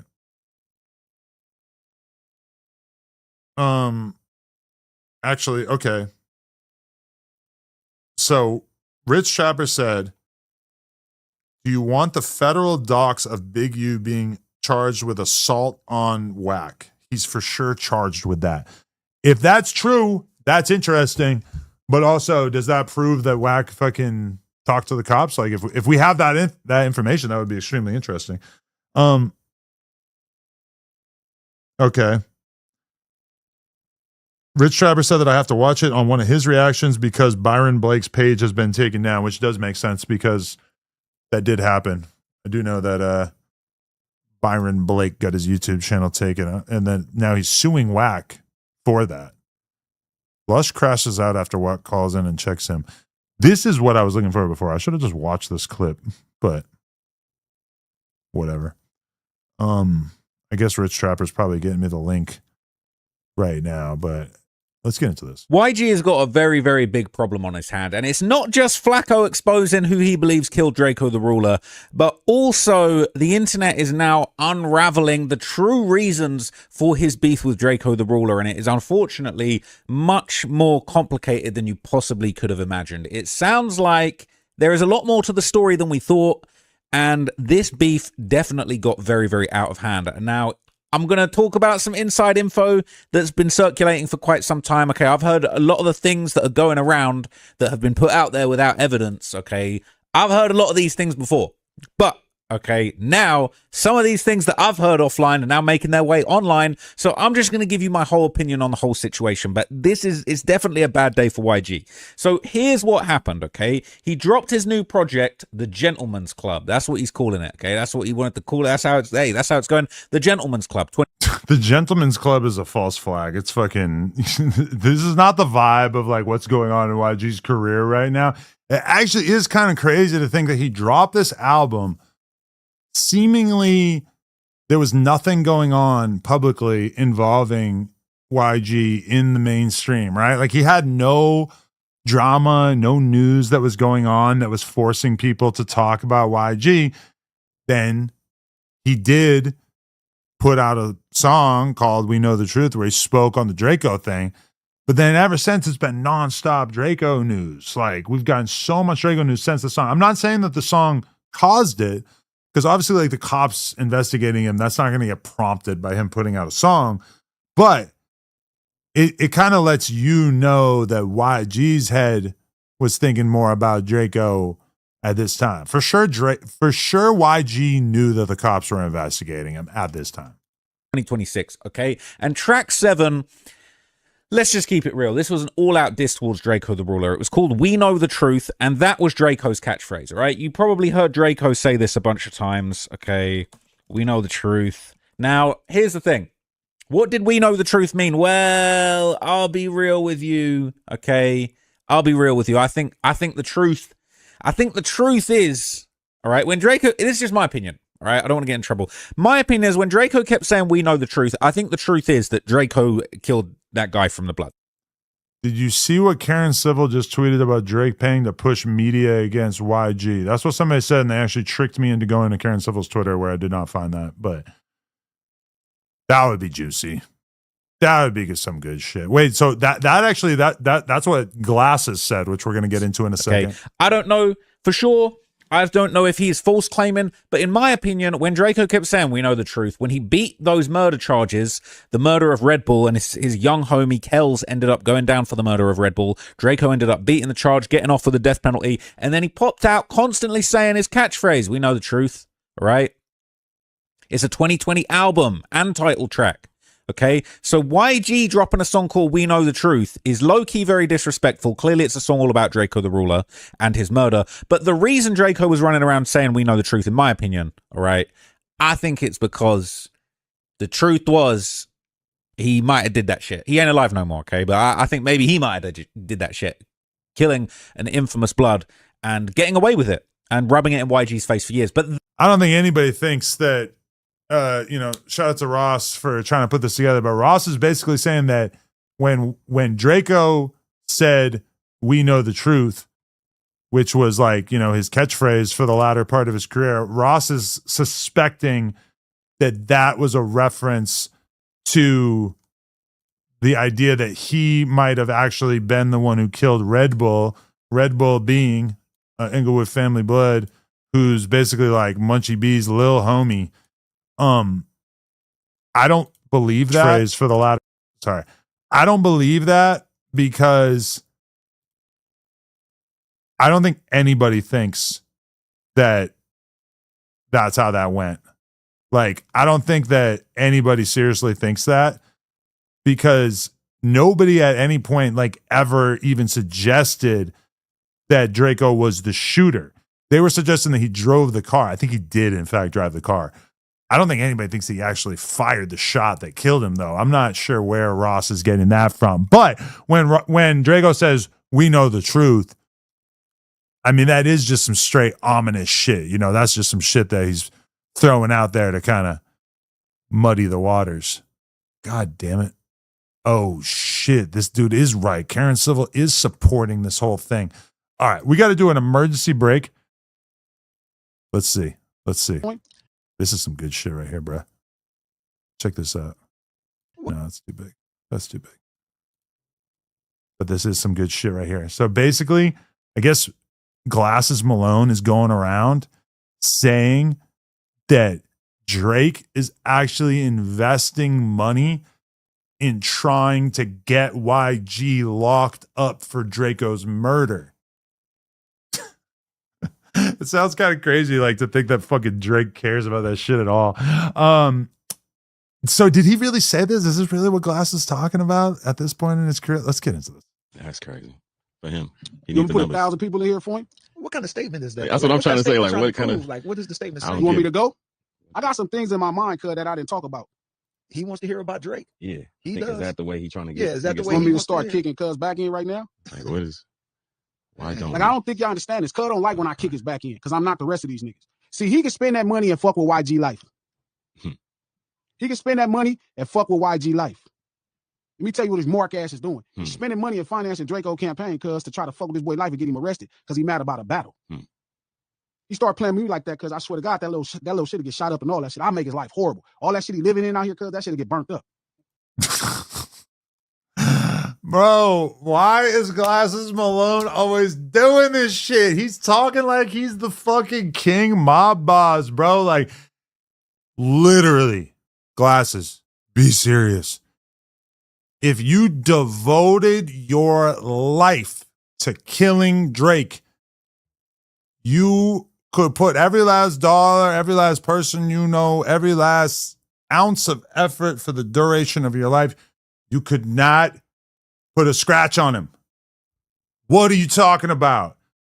This is insane. Like, what a bizarre, empty threat. Like, come on. It's like me saying that I wanted the president, like, it ain't happening. I couldn't. I mean, somebody got a shot off. So somebody, honestly, like, probably you wouldn't even be able to get that over on Drake. Honestly, it seems like Drake kind of moves around more carefully than the president in a lot of ways. See, the difference is, cuz, it's like real power. See, that's rented power. You rent it, you pay for it. Real power, cuz, is when it's actually real, when niggas will do it for you just for the measure. That part. You don't want me to start kicking cuz back in. You want me to start announcing to the world exactly what type of hoe ass shit he doing. See, y'all be fans of cuz, and y'all want me to go. I'm not really tripping about, it's not an important topic, cuz. You wanted to do it. This ain't no conspiracy. This is a fact. And you wouldn't care it's a fact or not, because you can't get cuz dick from out your fucking tonsils. I know, cuz you don't know, cuz you a fucking fan. And you not listening to me, cuz you so busy thinking you gotta like cuz music. You don't want me kicking this back in, because I'm not the rest of these niggas. I don't get emotional when I'm talking to Buddy. I get emotional when I'm talking to you. The fact that you want me to kick cuz back in. I have avoided talking about this shit because I'm like, you know what, cuz? So, okay. My first reaction. There is something that I feel like a lot of us have forgotten about, which is proof and evidence. When you make a bizarre claim like the idea that Drake is funding a campaign against YG to quote unquote F with his life, you would think that it would be essentially required that at that time that you provide evidence that this is taking place. I'm very skeptical. However, when I see this, this is a tweet. On the latest episode of the Lunch Hour with Glasses Malone, G puts a fan in his place and talks who is helping fund Drakeo the Ruler's campaign against YG. Which, by the way, this clip is a minute 34, and then this clip is 3 minutes. Somehow I kind of doubt that I'm missing anything too substantial, but look at Karen Civil. Turn this up. So are you confirming this is true and you know it for a fact? See, this is me right now. This face, fucking dude from The Wire. What, Aubrey would do that? The guy who spent 2 years crying about the outcome of a battle? The guy who filed a lawsuit claiming foul play only for nothing to come out? Fuck up. Yo, listen, I have no reason to assume that Karen Civil has any more information about this topic than anybody else. But Drake knows a thing or two about Clippers. Drake's hella tapped in with Grand Chat Wizard, right? Grand Wizard Chat, N-word, is the king of the Clippers. He knows everything there is about Clippers. Now, the thing about the Clippers is that it's not always clear who's providing the money, but it is possible, in theory, just put on our tinfoil hats. If Drake wanted to fuck up YG's life, he could say, hey, I'll give you $1,000, way above market value, for every 1 million views on a tweet, an Instagram post, or whatever, that basically smears YG as the killer of Drakeo the Ruler, because it'll put this idea in the ether, and maybe the cops will eventually find out and they'll take action against him or something like that. It's possible. You could kind of almost imagine it. Here's the problem. Coop, the security guard, Draco's security guard, my sometime security guard, he, as part of a lawsuit against Live Nation, was deposed. He did a deposition. He said that he saw with his own 2 eyes that YG was one of the group of people that attacked and killed Drakeo the Ruler. That happened like a year and a half ago, if I'm not mistaken. What do we think? Do we think that Drake financially incentivized Coop, the security guard, who he has almost certainly never met, to testify something that didn't happen in a court of law, in a lawsuit, just so that later on Drake could maybe pay a journalist to access those documents to write about it in the LA Times? I mean, but I'll be real with you. The rumor that YG was one of the guys who attacked Drakeo the Ruler has been circulating in the streets of LA since like the day after Drakeo the Ruler died. Okay? It's not like a new theory that Drake cooked up and his PR group that he probably works with, that they spread it around the internet. I'm not going. This is bullshit. Glasses Malone been in the game for so long. But then you see Karen Civil saying, turn it up. What did she know? Why did she say turn it up? Why would anyone say turn it up if they didn't know that thing had some sort of validity? But Karen Civil is a YG booster, right? Let's get into that. What is Karen Civil relationship to YG? They are close, right? A professional colleague, a digital strategist, and a close business partner of the rapper YG, having managed marketing and media strategies for his West Coast hip-hop projects. Over the years, she helped handle his digital marketing, his various media projects. She probably came up with the dick pill that he'd been pushing. not that I've seen anything about this dick pill, but Munchie B was telling me that the dick pill is fire. That I absolutely have to get my hands on the dick pill. He made that very clear that this is a premium, high quality dick pill that everybody should invest in. Okay, so you know that I have a reoccurring theme on this here internet in which I basically have private conversations with Drake, and then I sort of bring nuggets of those conversations to the internet if I feel like it's the kind of thing that he wouldn't give a fuck about, right? Obviously, I'm not trying to upset the sixth god. I definitely don't want to like say anything that would be bad for our relationship or anything like that, since I like the guy. I appreciate that he trusts me and everything like that. But here's a nugget that I will reveal that I don't think he would give a shit about at all. Okay? Are you ready for this one? So there was a clip of academics basically reacting to a conspiracy and saying that he thought, or basically it was Ack reacting to the idea that basically Drake reached out to Drakeo and chose to work with Drakeo because he wanted to get at YG. And I'm not going to lie, over the years, especially as I kind of reflected on the latter part of Drakeo's life, and I thought about it, and I thought, man, it's so random that Drake reached out to Drakeo. Like, it's so weird because Drakeo was such an op of YG. And then meanwhile, YG and Drake over the years always had a cool relationship. Obviously, that kind of got fucked up around like the Kendrick and Drake beef. They went back and forth. We don't need to rehash that. But it occurred to me like, man, that's so weird that Drake like gave Drakeo a verse seemingly out of nowhere. Like, you know, and they hung out at the club one time, like, a couple little things like that. That's kind of crazy, right? So I asked Drake about that. I said, when you reached out and worked with Drakeo, was it partially to throw shade at YG? He said, absolutely not. He said that Oliver put him on to Drakeo and that he didn't even know about Drakeo and YG having issues until later on, i.e. like when Drakeo was already gone. Which, I'm not gonna lie, I knew there was like venom being thrown back and forth, but I just like, I wasn't tapped in enough to know that this was going to go in this direction, that it was this serious. You know? I didn't know that motherfuckers were going to kill him. Anyway, that's just a tidbit that Drake made clear, is that him co-signing Drakeo was not a great way to get at YG. Now, what I didn't ask him, and I actually thought about it afterwards, and I was like, damn, I should have asked this as a follow-up question. But it would have been kind of weird because it was like hours later. But what I should have said was, did YG say anything?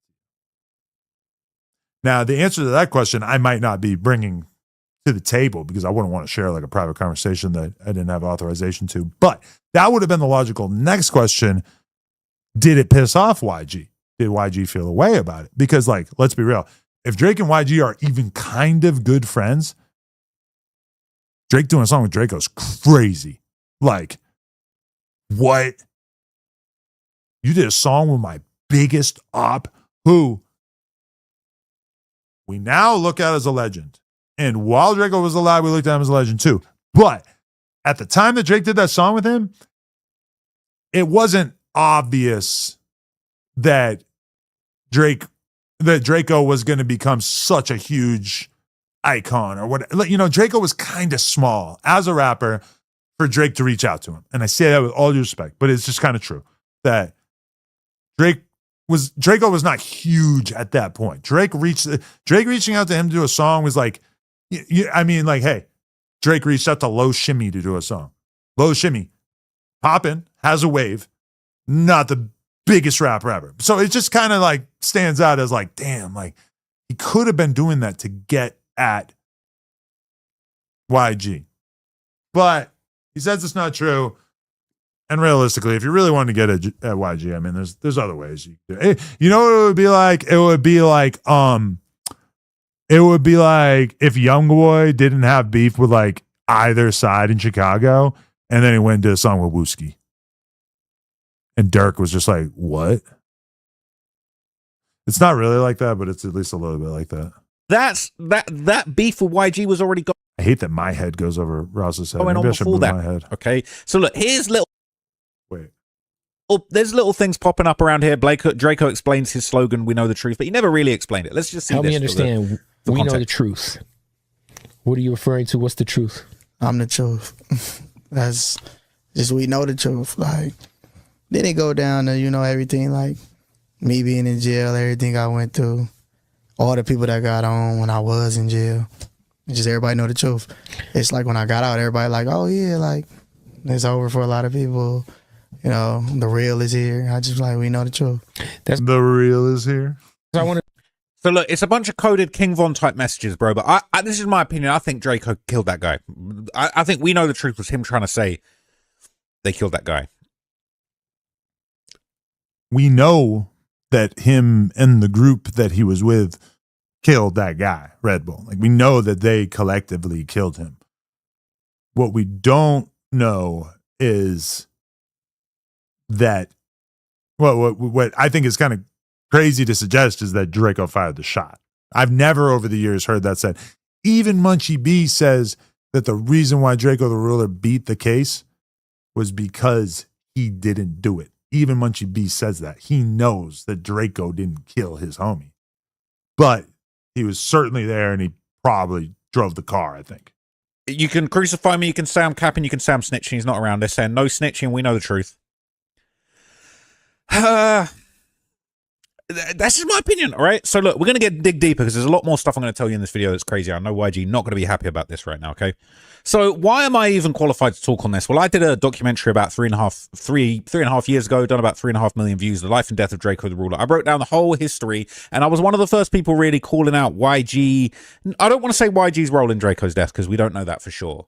We don't know that for sure. We know the truth. We don't know that for sure. We know the truth, but we don't know that for sure. But Flaco says he knows the truth. But YG had big problems with Draco, and, you know, he said in interviews he was dropping his own little King Von type hints of like, we don't do the rap beef, we coming to get you, all this type of stuff. Okay, so if you want to know everything that there possibly is to know about this, if you really want to know the truth, all right, go and watch this documentary. But in this documentary, I break down several very, very interesting things. I'm not going to rehash all of those things in this video, and there's some new information that's now coming out circulating around this, but I'm going to just tell you about a few different... Stink Team was like Glow Gang for LA. That is honestly like a pretty accurate comparison, to be totally real.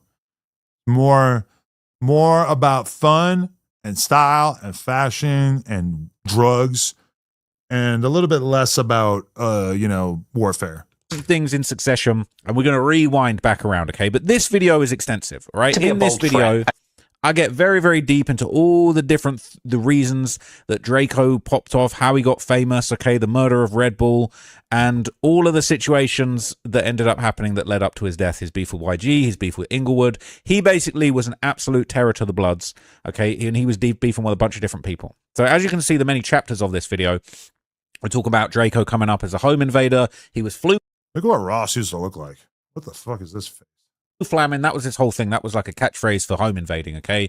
Him getting into the rap game, taking over things, him having this beef with this other rapper RJ, the murder of Red Bull, this infamous Blood, who, you know what I'm saying, we know the truth. Hey, Draco beat the charges. His young shooter Kells didn't end up beating the charges. He went down for the murder. Draco gets out. He starts talking about we know the truth and terrorizing everybody, okay? Particularly YG. Now, I'm going to show you something in a minute that's going to blow your mind, but look, I'm just trying to think, like, how deep should I get in this video? Because I'm holding my tongue low key because I actually do know the truth, but I don't even want to say too much. But look,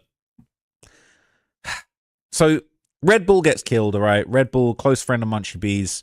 That's Red Bull on the left. You know, Draco and his crew end up running into Red Bull at a party, and they end up killing him. Now, it's kind of unclear exactly why or what. Why was everybody beefing? Why was they having all these problems? Why did this end up happening? But I'll tell you what, I'll show you a bit of the backstory from the documentary, and then I'll tell you more of what's actually going on. Okay, but there doesn't really need to be that good of an explanation, right? Because wasn't he hanging out with some dudes from Rolling Hundreds? Either way, he was hanging out with some Crips. And with families beef with like most of the Crips, right? They see a famous, you know, in their world, famous member from Inglewood Families it might just go down, right? They don't like necessarily have to have personal issues, even though they probably did. History of their hood to a channel called You'll be aware at this point that while Drakeo the Ruler doesn't claim an alliance to a specific LA gang set, he's got a lot of collaborators, friends, and affiliates who do claim gang sets associated with the neighborhood Crips. And one of these Crip-affiliated Stink Team members is Kells of the Rolling Hundreds. Kells would appear on the song Chunky Monkey with Drakeo and Ralphie on October the 25th, 2016. A track all about keeping a big gun, or as they call it, a chunky monkey, with Stink Team members dancing around in the music video wearing gorilla masks. Shout out Tyreek Reynolds. And toting chunky monkeys. But it would turn out that these chunky monkeys weren't just for showing off in the music video. It was clear that the Stink Team would need to protect themselves around this period, as according to a Fader article, the very month that this video was released, Drakeo, Ketchy, and Too Shitty of the Stink Team were all shot at in separate incidents. It's still unclear exactly why or who would want to kill the Stink Team, but their ongoing feuds with other Blood Gang associated rappers and their close affiliation with various Crip sets clearly hadn't done them any favors. Whilst Draco's ongoing rivalry with Athens Park Blood RJ was getting a lot of attention because of the music that they were making, it would actually be the neighborhood Crips' ongoing street war with the Inglewood Family Gangster Bloods that would ultimately bring tragedy to the Stink Team. The Inglewood Family Gangster Bloods, or IFGB, or simply Inglewood Family's Gang, IFG, are an LA blood set with a long and storied history. They mainly beef with neighborhood Crip gangs like the Rolling 60s and Rolling Hundreds, gang sets which the Stink Team apparently have close affiliations with. And in the streets, one of the... But look, Draco's Stink Team wasn't necessarily a Crip set, but they was made up of a whole bunch of Crips. They are, though. You know, like, they weren't like explicitly Crips. Like, they didn't become an actual formal clique within a Crip hood. But also, they had beef with like most Bloods, and then they only hung out with Crips and like were clearly protected by the Crips and shit. I mean, they were Crips for all intents and purposes. That was home invading fools, right? Munchie B, obviously one of the most notorious Bloods from over Inglewood families. He is one of his closest friends, Red Bull, as you can see here on the left. And Red Bull ends up getting... Okay, Richie Vid said, September 16th, 2021, Drakeo and Top 5 got into a heated situation with YG outside of Metro Boomin's birthday party. Has anybody done like a deep dive about that confrontation on YouTube? Because I haven't really seen it. I heard about this situation from Top 5. Brick Baby confirmed that it happened to me, but I really need like more information. So if anybody has a good link to a video or something, that would be pretty cool. Caught by the Stink Team members at a party, and he ends up getting killed. Okay, so look, this just show you some of the alliances, some of the connections between these guys. Ty, Mustard, YG, J305. So before they blew up, though, Chain Gang. All these LA-based rappers, we pretty much partied together before they blew up, though. The boy Ty, Mustard. Remember that. Mustard, YG. Remember Mustard being involved in this. YG, J305. So with the rivalry... So Munchie B saying all the Inglewood family, all the Bloods used to party with these guys with YG. YG's a Blood. Mustard. What? Mustard! Oh, Kendrick's a Blood, by the way, too, if you want to get into that. Benny, that's a whole other thing, all right?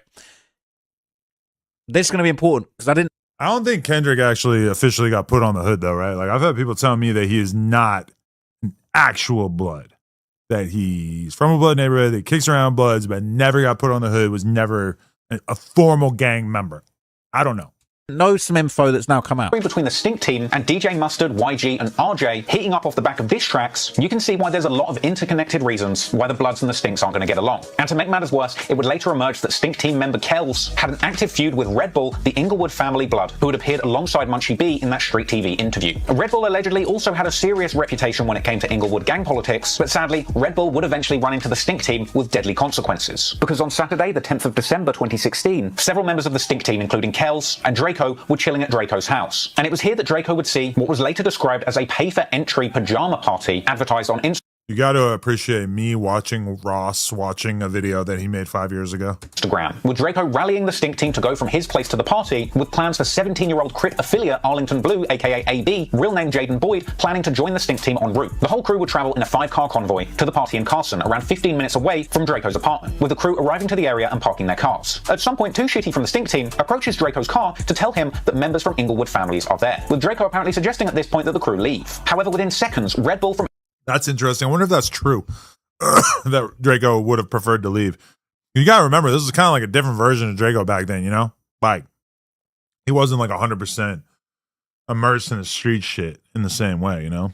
Inglewood, real name Davon Gregory, would walk past the Stink team. This was a completely chance encounter, with Red Bull apparently being spotted at the wrong place in the wrong time by his opposition. With Kells and AB, the neighborhood Crips that were also in the Stink team, who had an active feud with Red Bull and the Inglewood families. I just realized Red Bull, we don't need one of them, just in front of the building that housed the right? We all know this. Ends up getting away with it, right? He ends up beating the charges. There's a bunch of snitches. They raid them for a bunch of drugs. Draco ends up beating it, all right? And he returns. The return of Draco the Ruler, all right? So here's the thing. He returns and he gets into a giant beef with all of the Bloods. He disses all of Inglewood. He drops this song called Ingleweird, dissing the whole of Inglewood. So that's all Munchie B's lot. Now, YG is a different set of Bloods, all right? But it's all problems with Bloods, from RJ to YG, all of this stuff, okay? And as I was saying in the video, they're saying that the Young G Kells had an issue with Red Bull, but they all had issues. And really, okay, Drake, look, if you want to believe the rumors, we know the truth, that Draco might have actually been the shot caller and instigated that situation. We're never going to know, right? That's gone. That information has gone to the grave with him. But here's some things that you probably didn't know before Draco got killed. There was allegedly an incident in 2021 where here we go. How can I don't want to be called out as a snitch, but just do it. Nobody cares. Air it out. Somebody shot up Draco's car. Oh. Somebody shot up Draco's car. There was allegedly another incident where Draco caught YG, pulled a gun on him, and chased him around. Now, I'm going to show you some stuff. So look, I'm not gonna be this chief snitch in charge here. Okay, what I'm gonna do is I'm gonna let Reddit do some telling for me, and I'm just gonna let you know what people been saying years ago on Reddit. Okay, so this is 4 years ago in Cali Banging, which is the the OG Cali sub. So this is after Draco died, but people been for years putting this out there. Okay, it says the Draco YG beef was literally going crazy behind the scenes, and almost nobody knew about it. I did a whole documentary about it, but they went back and forth a bunch, right? This song, Hun Diddy Bop Bop. I'm going to tell you why this is relevant in a minute, and you're not going to believe it. Actually, you know what? Should I just tell him now? Should I just tell you now? Air it out, Ross. I'll tell you in a minute. Let me read you some comments. I'll tell you about. Nah, fuck it. I'll tell you now. So this song, Hun Diddy Bop Bop, all right? It says, throwback to YG trying to warn Draco about dissing him. And a few months after this interview clip, Draco dropped a song called Hun Diddy Bop Bop, which is a diss track where Draco basically claims that he had something to do with YG getting shot in the hip. 1 month after Draco released that song, he got killed. So here's shout out to Montana Scoom the City for becoming a member. Yo, you gotta admit that this shit is crazy. YG had a home invasion that ended up with him getting shot in the hip, right?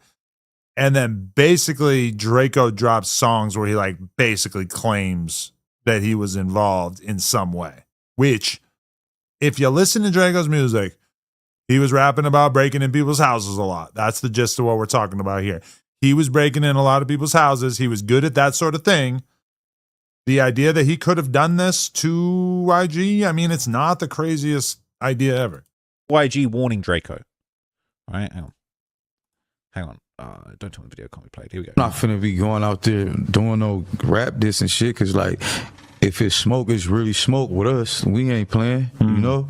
So, I'm gonna tell the homies the same shit. Bro, I done told D3 that, we ain't doing none of that weird shit for nothing, for the rap. No, we not on none of that, nigga. We trying to make hits. We gonna move around, nigga, get rich, nigga, and have fun, nigga. All that rap beef and all that shit, we not rap beefing, we really beefing. The homies gonna get you. You know what I'm saying? So Okay. Let's not play the song, all right?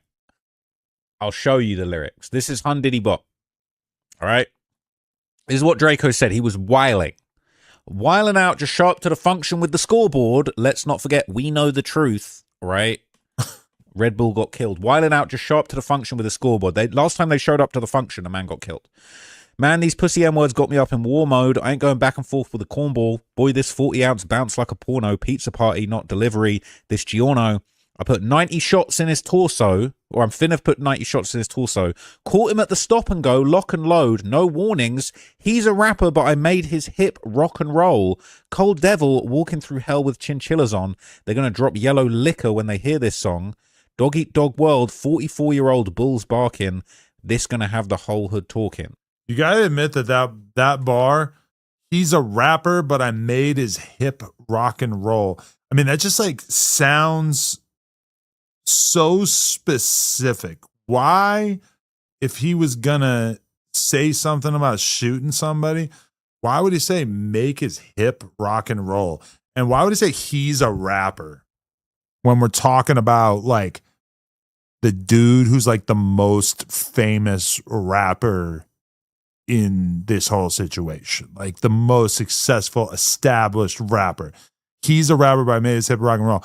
All I'm wondering is how readily available was the news that YG had been shot in his hip? Like, was it something that only he knew? Because that would be kind of fishy, right? Shadow Moses said, Ayo Adams on 8 Tray Family Gangsters. Did you watch Cashy Wacky Jones verbally beat on Little Nicky, aka Lush? That is the content we need. The homie's gonna get you. The homie's gonna get you. We need that. That's that good energy. That actually is like the first thing that we talked about in this live stream. So feel free to go off into the archive and find that, because that has already been discussed on here in the earliest part of this stream. Dog Eat Dog World, 44-year-old bulls barking. This gonna have the whole hood talking. I be with real killers. They don't send pop shots. They sound like Hun Diddy Bop Bop. Mariachi drum made a dude cha-cha. Right? It's crazy he was talking this wild. Dissing on the net, all he heard was pop pop. All right? Look, poof be gone. Look, it's Houdini. I'm from the stink team. We don't do weenies. We'll be pulling through his stew if you don't state facts. All right? YG was shot in the hip outside of a recording studio in Studio City in 2015 with associates of Drakeo, or perhaps Drakeo himself, rumored to be behind the shooting. So he's taunting him. This is YG in the hospital after he got shot in the hip, right? And then he said, kind of a OD photo, like just this angle. Like, if I took this photo, I would get a lot of criticism. I would get a lot of shit. Not so much in this case, I guess, but like this literally, like under this shadow is his penis, right? Like, unless I'm missing something here. and I'll make him. It's crazy, really, that he was doing all of this. Y'all don't even know. Y'all don't even know the extent of this, okay? So I can't play you the lyric, all right? But obviously, we know YG was shot in the studio, right? And then 1 month later... And is reported dead after being stabbed at a concert in Exposition Parkland. So look, all right? Throwback to YG trying to warn Drake about dissing him. He dropped that song, Hun Diddy Bop Bop. Now, that is insanity that he did that he actually said that he was willing to say that, okay? YG shot 3 times at LA recording studio. Rapper suffered non-life-threatening injuries described as very uncooperative at hospital by police. So it was that serious. He was shot 3 times in the hip at a Los Angeles recording studio. I like that me and Ross both like get to see this all the time when we click on links, and like it tries to get you to pay to read more, and the answer is always no. Right? Incident happened at 1:45 a.m. in Studio City.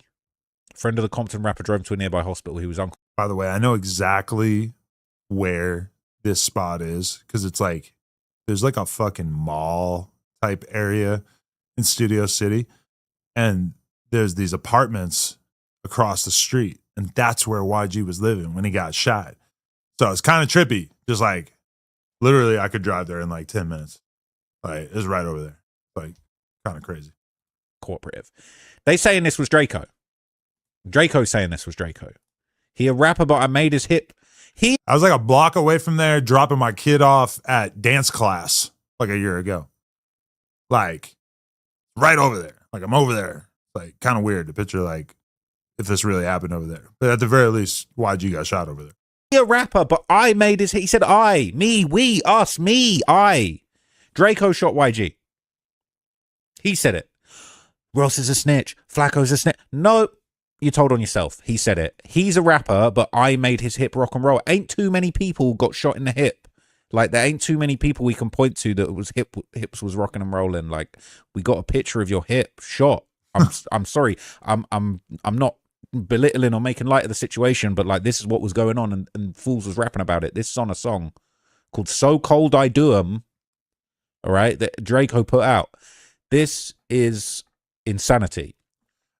My only thing is that, let's say, hypothetically, Draco didn't do it, but some dudes he knows did it, right? Like, bro, Draco knew tons of dudes who were running in people's houses and robbing their shit. Like, when he's rapping about flocking and all that shit, I believe that he did it. I'm just saying, let's say his homies got the drop on YG and decided to do this move and just run up in there with guns and steal all their shit or whatever. Don't you think Draco would rap about it the exact same way? I'm saying he would, because he's a rapper and it's like, you're allowed to take credit for the shit that other people did. That's like a way of trolling, right? So I don't know, man. I have a hard time believing that he actually did this just because he rapped about it. Although I will say, taking his lyrics at face value, yeah, I mean, he could not be rapping about anything besides this situation. I'm just saying, I don't know if I believe that he actually did it, you know? So that's coming out, all right? We dropping that, and we're seeing YG shot at the studio multiple times. They're saying, why did they even have beef in the first place? Now, here's where I'm going to get you, right? Here's where the homie's going to come and get you. Because remember I was talking about, let's not forget DJ Mustard? I didn't know this at the time. But apparently the whole beef started before all of that, because Draco was supposed to sign with DJ Mustard, but then decided to stay independent. He said they started acting weird towards him after that and tried blackballing him in the industry. Basically, this shit snowballed into an all-out... Ross saying that he didn't know that is kind of crazy, because I'm almost 100% sure that information about DJ Mustard was included in his Draco versus YG video, or one of the Draco videos, or yeah, like for sure he forgot, I think, because that would be kind of like a crazy thing to leave out of a comprehensive Draco video, the fact that he almost got signed by Mustard, which would have like really, really changed the whole trajectory of his life. But also he almost certainly would have hated it and fallen out with him, and they would have had beef. War between the Stink team, who got ties with the Crips, and the Inglewood Bloods. Draco chased YG around with a gun. Those are facts, lol. How can I do this without you lot saying I'm a snitch?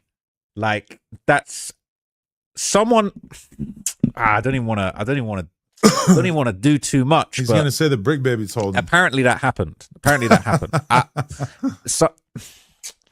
There's only so many people that are telling Ross shit like that. Yeah. Someone told it. Apparently that happened. They saying on Reddit that happened. So I never said it didn't. Just saying that's how the beef started. And then YG's people killed Draco. Seems like that wasn't a good idea. And then all the Draco fans turned him into a martyr when the man dug his own grave because all he wanted to do is diss the blood. That's just my guess. I would say Brick told him that. Maybe. Wiling. If okay, they're saying Draco's music blows YG away. They snuck a knife in to sneak stab someone who was standing up against. Okay. We got all of that. You did a little fade out there. Okay. Oh yeah, this is the guy. Before this happens, remember the video. Shout out Iceberg. He's the one who I originally watched. Yeah, I watched this video the other day. This is a great video. Why does it only have 63 views? That's crazy. This video, it looks like it should have a K after it. I thought it did. But yeah, this video does kind of just go into all the stuff that Ross was talking about. But yeah, that man, it's hard to be a small YouTuber, because look, like, you get like a good video title, Young Boy exposed Blueface and Navia, 46K.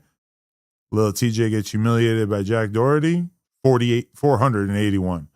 Like, look, and then boom, Sauce Walker pressed RJ, 320K. Just like straight lottery shit these days, bro. So he's got up to almost 20K subscribers off of having these like random videos go up. But then that doesn't like really do that much to make his other content do good. It's obviously like, if you get a hit, you'll take the hit. But it's kind of weird on YouTube these days how it feels like a lottery system where it's sort of like random videos get selected to just like make it in the algorithm. And then you get subs, but then the subs are just like not as valuable as they used to be. People just don't really fucking watch shit like they used to, man. right, I'm gonna go into something a little bit more lighthearted. Let's check out some clips, man. Let's check out some clips. Also, let's put me back in the corner. I feel more comfortable in the corner. Pause.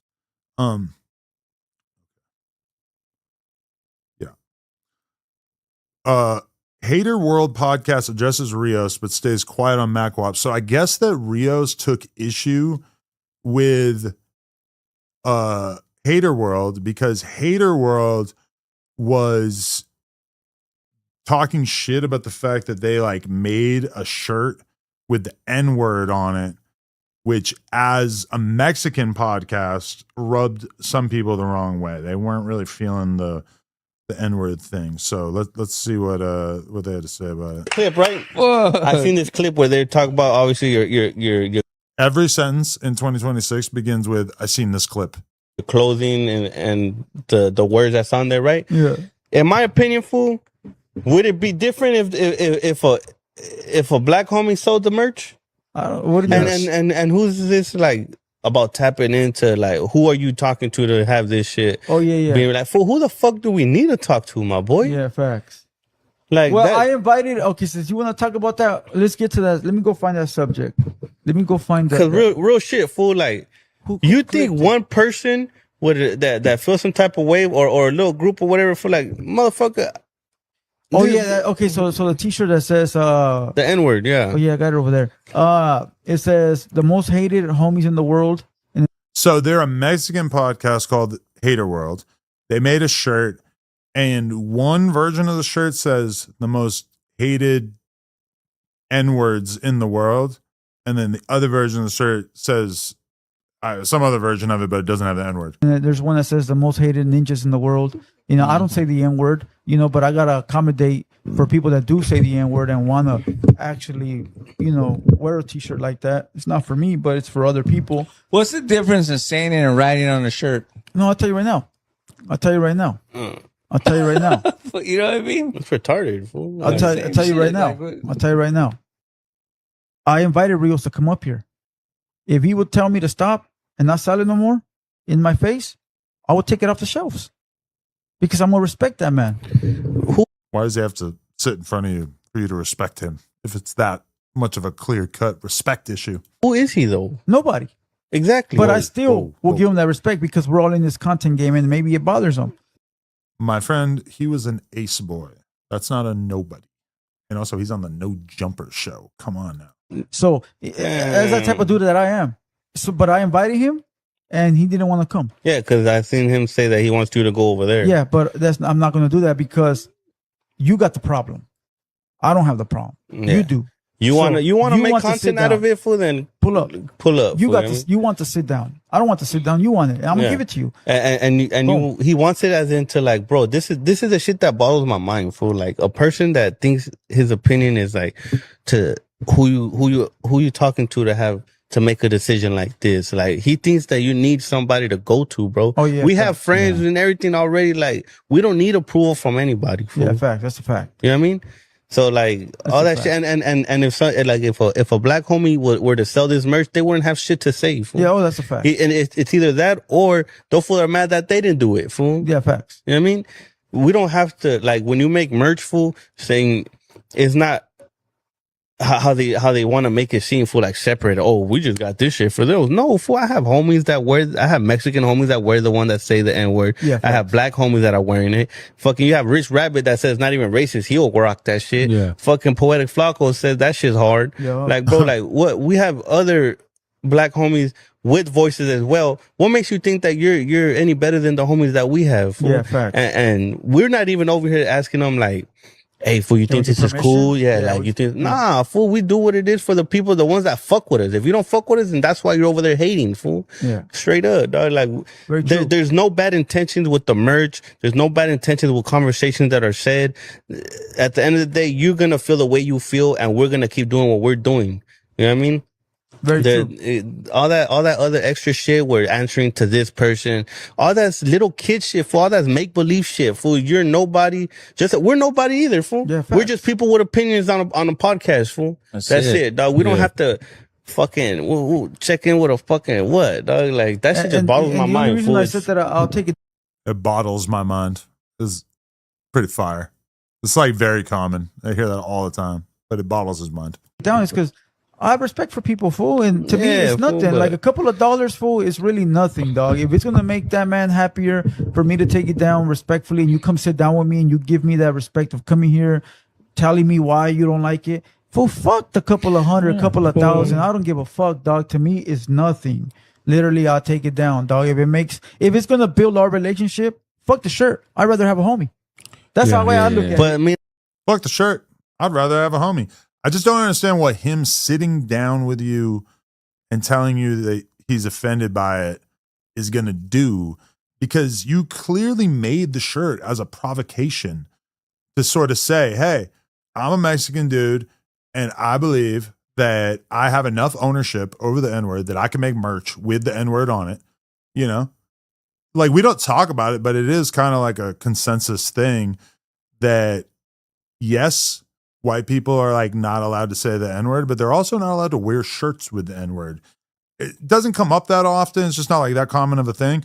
But like it does kind of raise the question, can you make a shirt with the N-word? Not gonna lie to you. I've done it. I did it one time. Let me explain. Back in the day, I had a dude, Kareem Williams. You can ask him all about this, but he's a BMX rider from Texas. He was like riding for the Come Up, which was like my BMX website or whatever. And we ended up coming up collaboratively. We just randomly thought of this shirt idea, right? And it was, at the time, a lot of people would wear the shirts that said, I heart NY. I love New York, right? Super common. You just see this shirt all the time. Literally, I remember I used to be able to buy those shirts for like $2 in downtown Manhattan. I feel like that is probably not a thing anymore. They're probably like at least like 10 or 15 now, even if it's the cheapest shirt in the world. But anyway, the idea was we should make a shirt that instead of saying I love NY, it should say I love MY NIGGAS. I love my N-words, right? We talked about this idea. Kareem was hyped on it. Kareem said, we should make that shirt. And this is 18 years ago. And I ended up being like, bro, like I'll make the shirt, because at the time I was making shirts all the time. So I was like, yeah, I'll like make the shirt for you if you want. Like I can have a designer make the fucking shirt in like 5 minutes. And then like, I could just like order it for you and we could sell it on the website. And so we made it and it sold on the website, and I gave Kareem like his percentage of the money or whatever. So, you know, I did it. I mean, I fucking, you know, I made a shirt with them for my black friend, and it was kind of like a little collaborative shirt that we thought was pretty cool at the time. We thought it was a cool shirt, and nobody ever said anything about it. Nobody like thought it was weird, but that was like, you know, almost 20 years ago. So for sure I could see people thinking it was weird now, but it's kind of the question. Like, do you believe that you have enough ownership over the N-word that you could print it on a shirt and sell it to other people, even if you would not wear it yourself? I don't know. It's kind of a tricky one. I could imagine that if like this was brought to the Supreme Court and I was a judge, that it would probably get into some like real legal minutia. Do you have enough ownership over this shirt, over this word? I don't know.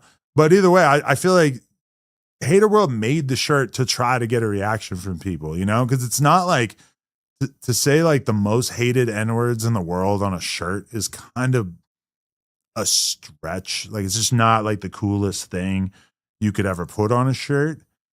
And I just kind of think that you did it, and I fuck with Hater World, but I just kind of feel like they did it to just see what people would say. They did it so they could have this exact conversation right now. I'm just kind of surprised that he like is so open-minded about not selling it anymore if Rios just sits in his face and tells him that he doesn't like it, since, you know, you probably could have guessed before you made the shirt that there was going to be a ton of black people that didn't like the idea of you making this shirt. Like, I don't know, maybe like at least half of the black people on earth. Yeah, I don't even know. Maybe not half. Maybe, but like, what percentage of black people would you say like don't like Mexican people saying the N-word? I'm gonna say it's probably like at least like 30% of black people like don't fuck with that. You know, like they don't think that's cool. Maybe 30 is high. Maybe 20%. I don't know. I feel like a lot of black people don't like it, but they also don't care enough to say it. Like to say like, hey, I don't like what Mexican people say. I feel like there's probably like a decent amount of black people that if you polled them would tell you like, yeah, I don't care for it. But they like aren't gonna like go post a tweet about it. That's just my guess. Is this clip over? And at the homie, if you need to do that to have a homie, why have that homie in the first place? I feel you. Fool, you know what I mean? No, I feel you. If he wants to, if you would wanted to take it off, fool, I would have been like, fool, shoot me the fade I have in the inventory, and you can have all the shirts. Fool, do what you want with them. I feel you. No, I feel you. I feel you. I feel that too. I could be like, man, fuck you, but I'm gonna do what the fuck I want to do. Yeah. But I know, I feel I'm the type of guy, fool, where I like my confrontations with certain people to be like, okay, so I don't see that as valuable. Like, I'm gonna fight with this fool, argue with this fool. Nah, you don't even have to argue like, or it's any not. of that, It's not anything that I'm gonna gain from. So if it's gonna be taking on the stupid ass shirt to build our bridges, fuck it, dog. I don't give a fuck. I don't give a fuck about this money. Whatever. I'll make. Hey, shout out to Richard Spence for becoming a member. Appreciate it. Shout out to anybody who's becoming a member. Y'all want to watch some more clips? We got some clips. This is. I feel like a lot of you probably haven't seen this. I haven't seen like most of it. I only watched like a minute of it. But this is like Smack getting mad at Trell over when Moose Man was on the podcast. Moose Man was basically like talking hella shit about Smack. And then Trell was laughing his ass off and did not have Smack's back at all, which I said that I think it was because Trell really wants to say that shit to Smack and tell him what a fuck up he is. But he doesn't really feel like he has like the ability. For you, Terrell, I didn't like that shit that happened the other day with that Moose Man shit. Ooh, stand on shit. He talking to me, you laughing at this shit like it's a game, my nigga. When is the time gonna come to where you gonna be having my back taken up for me? Because anytime any nigga ever spoke on you or said anything about you and always said, I ain't speaking on Smack, I'm speaking on Terrell, I always jumped in and said, nigga, fuck you, fuck your mom and anybody else. You speak on my homie, you speaking on me. All except Charleston White. Can I talk? You speak on my homie, you speaking on me. On the streets. Do you want to talk, or can I get my thing full shit through? Then you can say what you got to say. Yeah. You speak on him, you speaking on me, nigga, and it's on. But honestly, like, as much of a fucking tard as he is, did Trell not just like totally one-shot kill Smack in this argument? Smack is saying that he doesn't like that Moose Man came on back on Fig and talked crazy to Smack, and that Trell just sat there and laughed. But when Charleston White called in to back on Fig, I don't know, maybe a year ago, Charleston White was violating Trell and Smack was falling out of his chair, laughing his ass off because he thought it was so funny. Now, here's the thing. I don't remember exactly what Charleston White was saying about Trell, but it wasn't that mean. I don't think. It was kind of more like what does Charleston White even really know about Trell, you know? But that's different because Smack laughing at Charleston White just calling you a bunch of bitches and pussy ass N-words and whatever, that's kind of like easy to float past. But the shit that Moose Man was saying to Smack was some real spiel. It was some real talk. It was mean. It was vicious. It was raw. And Trell agreed with it. Trell wanted to say it. Trell wanted to agree with it.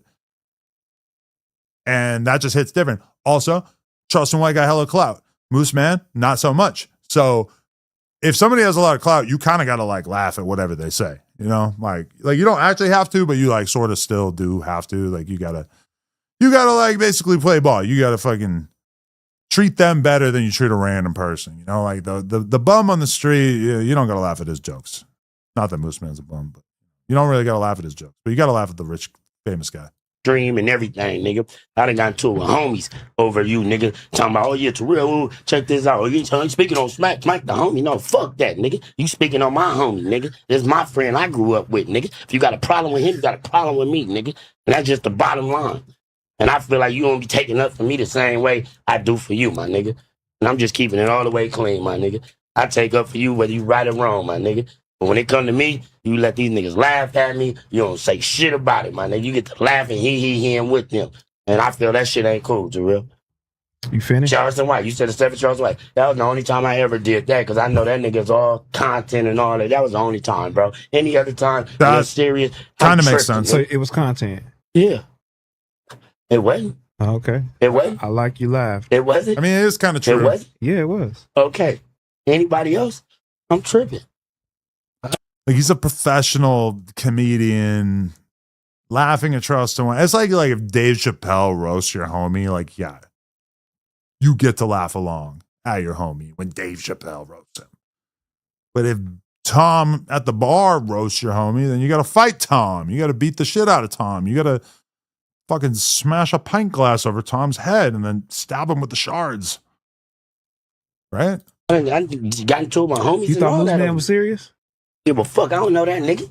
So yeah, I don't know Charleston White either, and you don't either. Like I said, I did content with him though. I did content with him. I never did content with this dude. Don't know him from a can of paint. This is our first time ever talking. Content where? You did content with Charleston White? Yeah. When? Over the phone all the time. Over the phone? Yeah. I got some type of dialogue with him. You lost your damn mind. How? I didn't seen this nigga. He went to No Jumper before you. That's what I'm saying. He know you. He don't know me. Because y'all broke. Bro, that's crazy. We got a relationship. We do content over the phone. He don't got no nothing. Charleston White don't know me either. Like I said, bro, you steady trying to deflect, bro. Like I said, I'm not finna be going for no more disrespect and none of that, my nigga. If that's how we gonna play this game, that's how niggas gonna do it then, I'm gonna stay out of it and back out. Niggas say your name, I'm gonna laugh.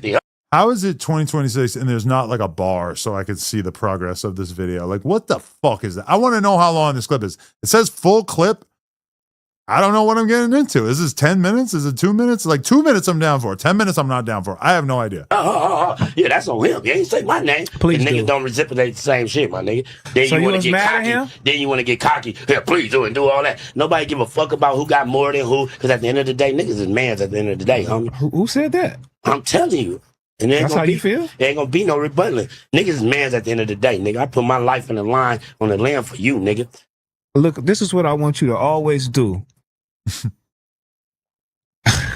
I don't care about you. See, you always want to turn it into laughing and shit. I'm trying to be serious. Was you really mad though? Was you or upset? I wasn't mad at him. I was just mad that he didn't say shit. That clip got to my mom and everybody else. He laughed. And then the white man going there. Look at Trell. He liked that. He liked when Moose Man was getting on smack. But that's what he want to say to you. First and foremost, I love that I get to like be a part of this by talking about it. I get to like infect his mind with my ideas. It's so simple because he doesn't really have that much of a mind to call his own. Just kind of like if I say something, it just takes over his brain. Can't get it out. Even watch that channel. I don't even know watch no it, clips. But nigga, they send me clips. Nigga, they send my mama the clips. I don't care. I don't even They send my mama the clips. watch it. So the fact that I could talk shit about him and then not only does he see it and he gets mad, but then his mom gets sent the clip, like, and that makes him more mad. Why would you tell me this? Like, you're incentivizing me to sit around and talk shit about you all the time, so it'll get sent to your mom. Yo, I could turn this stream into a friggin' bloodbath right now. Oh my God, should I do it? There's a fool. I don't know if I want to interview him. Oh yeah, here we go. What is this fucker's name? There's a dude that I'm talking to who basically like beefs with, he loves Smack and he beefs with Trell. And he was like telling me all about it. Fuck. I'm not gonna be able to find his account, right? Oh, I don't want to spend too much time looking for it. And also, part of me wants to just interview this guy in real life because he's basically like, like a dude from Smack's hood that like hates T-Rail. Like music to my ears. I can show you that there's like an Instagram post that he posted, like I posted all over the Reddit. 304 Smacker said, no mod has sent a super chat, but they blocked the one person who does because they want Adam to talk about what he said he'd talk about. Goofs. Who is this super chatter that got blocked? I don't like the sounds of that. I don't like the idea of anybody getting banned that fucking I'm not co-signing, man. Like, are the mods out of control? Especially if I'm losing out on super chats because of these psycho mods. See, now you guys are doing to me what I be doing to Smack. You're getting into my head. No clip. First and foremost, and you said I don't take up for you. Correct. Said what I said. I don't take up for you. I don't fuck with you. And you tired of that, right? I didn't tell you don't fuck with me. I said you don't take up for me like I do you. You finish? You sitting on this fucking couch because I take up for you. You came to Back on Fig. You went to No Jumper and you sitting by my side because I fuck with you. Now, if I listen to if I listen to niggas call you dumb, stupid, is your name Little Stupid? He's saying all the things that he secretly wants to say. He's like letting him know, like, I think you're stupid. No, okay. If I ever listen to anybody disrespect you, call you out your name, and say you are worthless, nigga, you will not be fucking sitting right here with me. Don't matter what I got, don't matter what I've been through, don't matter where I'm at, nigga, in life, nigga. You will not be sitting here with me. I don't give a fuck, and you know, I don't give a fuck about no nigga. Don't take up for me in the streets. Let them niggas say what they want to say. Cause I'm never going back, bitch.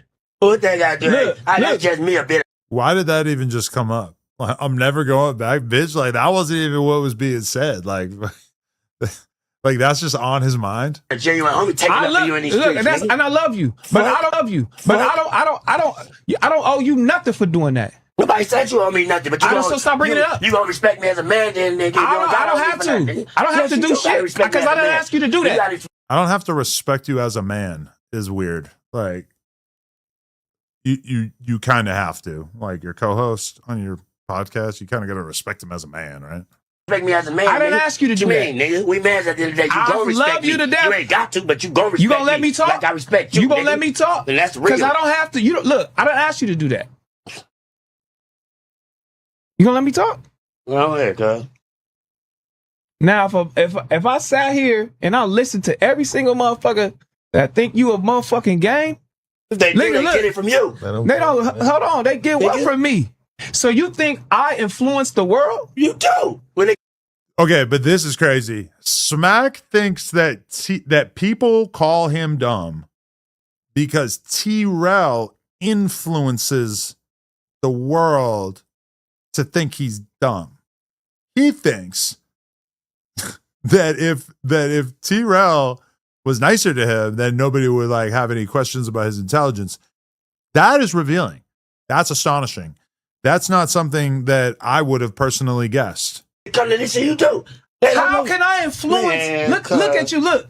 How can I influence? How can I influence anybody? They looking dead at you live. Man, they going. Oh, this guy's a good point, bro. T-Rail literally going through the same shit Adam go through. Adam had to deal with motherfuckers being upset at him, laughing with motherfuckers. So this is true. I'm T-Rail. Moose Man was like Munchie and King Pill, and then Smack is 4 Extra. So 4 Extra here is like mad at Adam 22 right here for making a joke at his expense. Or for laughing along at a joke at his expense. It really is. It's true. Junior LWD said, we need to get Munchie be his own segment like Sharp back in the days. Sign me up. I mean, he does have his own podcast, and he's on the No Jumper podcast like 3 times a week. So it's a lot of content. I don't know. If he's going to do an interview, I feel like he'd probably like do it like with me. Or, you know, does interviews on his own shit. What you say, nigga? They're They don't looking know me at from you. a can of paint. It don't matter. They can look at you dead Yeah, I live ain't and finna look go. at what See you're what I'm saying, saying, hear bro? what you're saying, and look at you live. Whatever, Trell. I don't And even then they have to hear say it, see what nothing. you say live. Say what? Nigga? You dirty? Everything you say, nigga. Everything. You dirty? Hurt your feelings? No, you not getting the fucking point. See, you try. Bro, he sleeps outside in the mulch. He is dirty. This is not up for debate. He's a dirty bum. He's one step above a homeless person because he has people who let him sleep in the corner of their living room on a blow-up mattress. That is pretty close to being a bum. You shower like every 3 days. You shower less than Yuri. I'm changing goalposts, my nigga. I'm asking you dirty hurt your feelings? No, But bro. you can have the homie say they'll fuck your mama. Your mama got ass. I would never say no shit like that. You been saying that. I ain't Fuck you never talking said no about? shit like You been saying that. You been saying that. Everybody says my mama got ass. that. All right, cuz, whatever, nigga. I said what I I've never said. said it. I said what I said, Your bro. homies on 51st Street play with you like that. I don't Nigga, we play with been you like playing that. like that. Since kid, we been doing that. Look, nigga. bitch, You play. look. You play. You say your mama It's got certain gay shit. You ain't things. never played. It's certain things. You ain't never played with my mama ass? No. You're lying. It's certain things. You're lying. You're lying, I saw nigga. my kid. You ain't never play with my mama ass. You're lying. You're lying, nigga. Look, I saw my You put down your kids. kids. You ain't never said my I mama. saw my kids. Adam, why did you eat Michael's ice cream last night? I was high, bruh. I was high. I didn't even wait for my own ice cream to come out. I just grabbed Michael's and started eating his. That was embarrassing. Like, wow, that was stupid. Talking about it now. You bro. can't bring it up. Yeah, okay. Bring it nigga. up. Yeah, all right. I saw my kids, All right, Smack. All right. All right. I saw my kids. You just played with my mama ass when you said they did. I saw my little- dancing with her. Played He with was my dancing? mama ass. You can't just say that and act like it's normal. Twitter. Somebody, she all on your mama ass, game cheeks. Look, check That this ain't playing out. with her Gang ass? cheeks. Look, check this out, man. Just like you don't play with my arm, I don't play with different things like that with you, dog. I love you to death. But it's no way that I can sit in here and influence anybody to do anything and say anything about you, dog. These niggas is not getting that shit from me, nigga. Okay, Terrell. Like I said, I can sit in here and say look, I can sit in here and say you the iciest nigga in the world. They looking at you live. They know you're not. What do you want me to do? Leave it alone, bro. I said what I said, bro, and that's just that. I'm not bro, like finna you sit. said. This is content. I'm not finna sit up in here and be like, oh, don't talk about Snide. I'm in here How many laughing and times I did it joking. for you? I don't care. I ain't finna let nobody get at. See, that's the You difference. mad at this nigga? I'm not. Listen, I'm mad at you for not saying nothing. And you keep. So you're mad at bro? How's I mad at him? If I'm mad at him, I was saying. Because it made you feel some type I'm of mad way. at you for not. So your saying feelings was hurt. to you, yeah. You keep saying. Oh, him. don't call him dirty. You want me to do that? No, you trying to change, nigga? Hold up, that's the homie. Nigga, you got the homie fucked up. No, you just. Yeah, I'm in here streaming. What the fuck that got to do with anything? So you can't take up for me because you stream? I take up for you in real life. Yeah. Oh, I don't need you to take up for me then, like you just told me, Okay. nigga. Like you just told me then, nigga. What's understood ain't got to be explained, nigga. You just Your broke it feelings down. was hurt. You just broke it down and said everything like you said, nigga. And I Your respect feelings it on was hurt. Gangsta Crip, nigga. I respect Hey, it, no, nigga. fuck all of that I shit. respect I'm in it, real nigga. life, little gangster grip. Yeah. No, nigga, I am in real life. I'm in real life on Jesus Christ then, nigga. I Yeah. respect it, nigga. Yeah, So, respect it. yeah, it is you, nigga. I Why take it are for what you? it's worth, Why are nigga. you so mad at me? Nigga. Niggas Told is you out why here I'm mad calling at you I and told doing why you I'm mad so at you. much I shit told to you you. why I'm mad at you, nigga. Niggas is doing I so told you much why. shit to you. I told you why. And I call told you why, dirty and nigga. you mad? I told you why, nigga.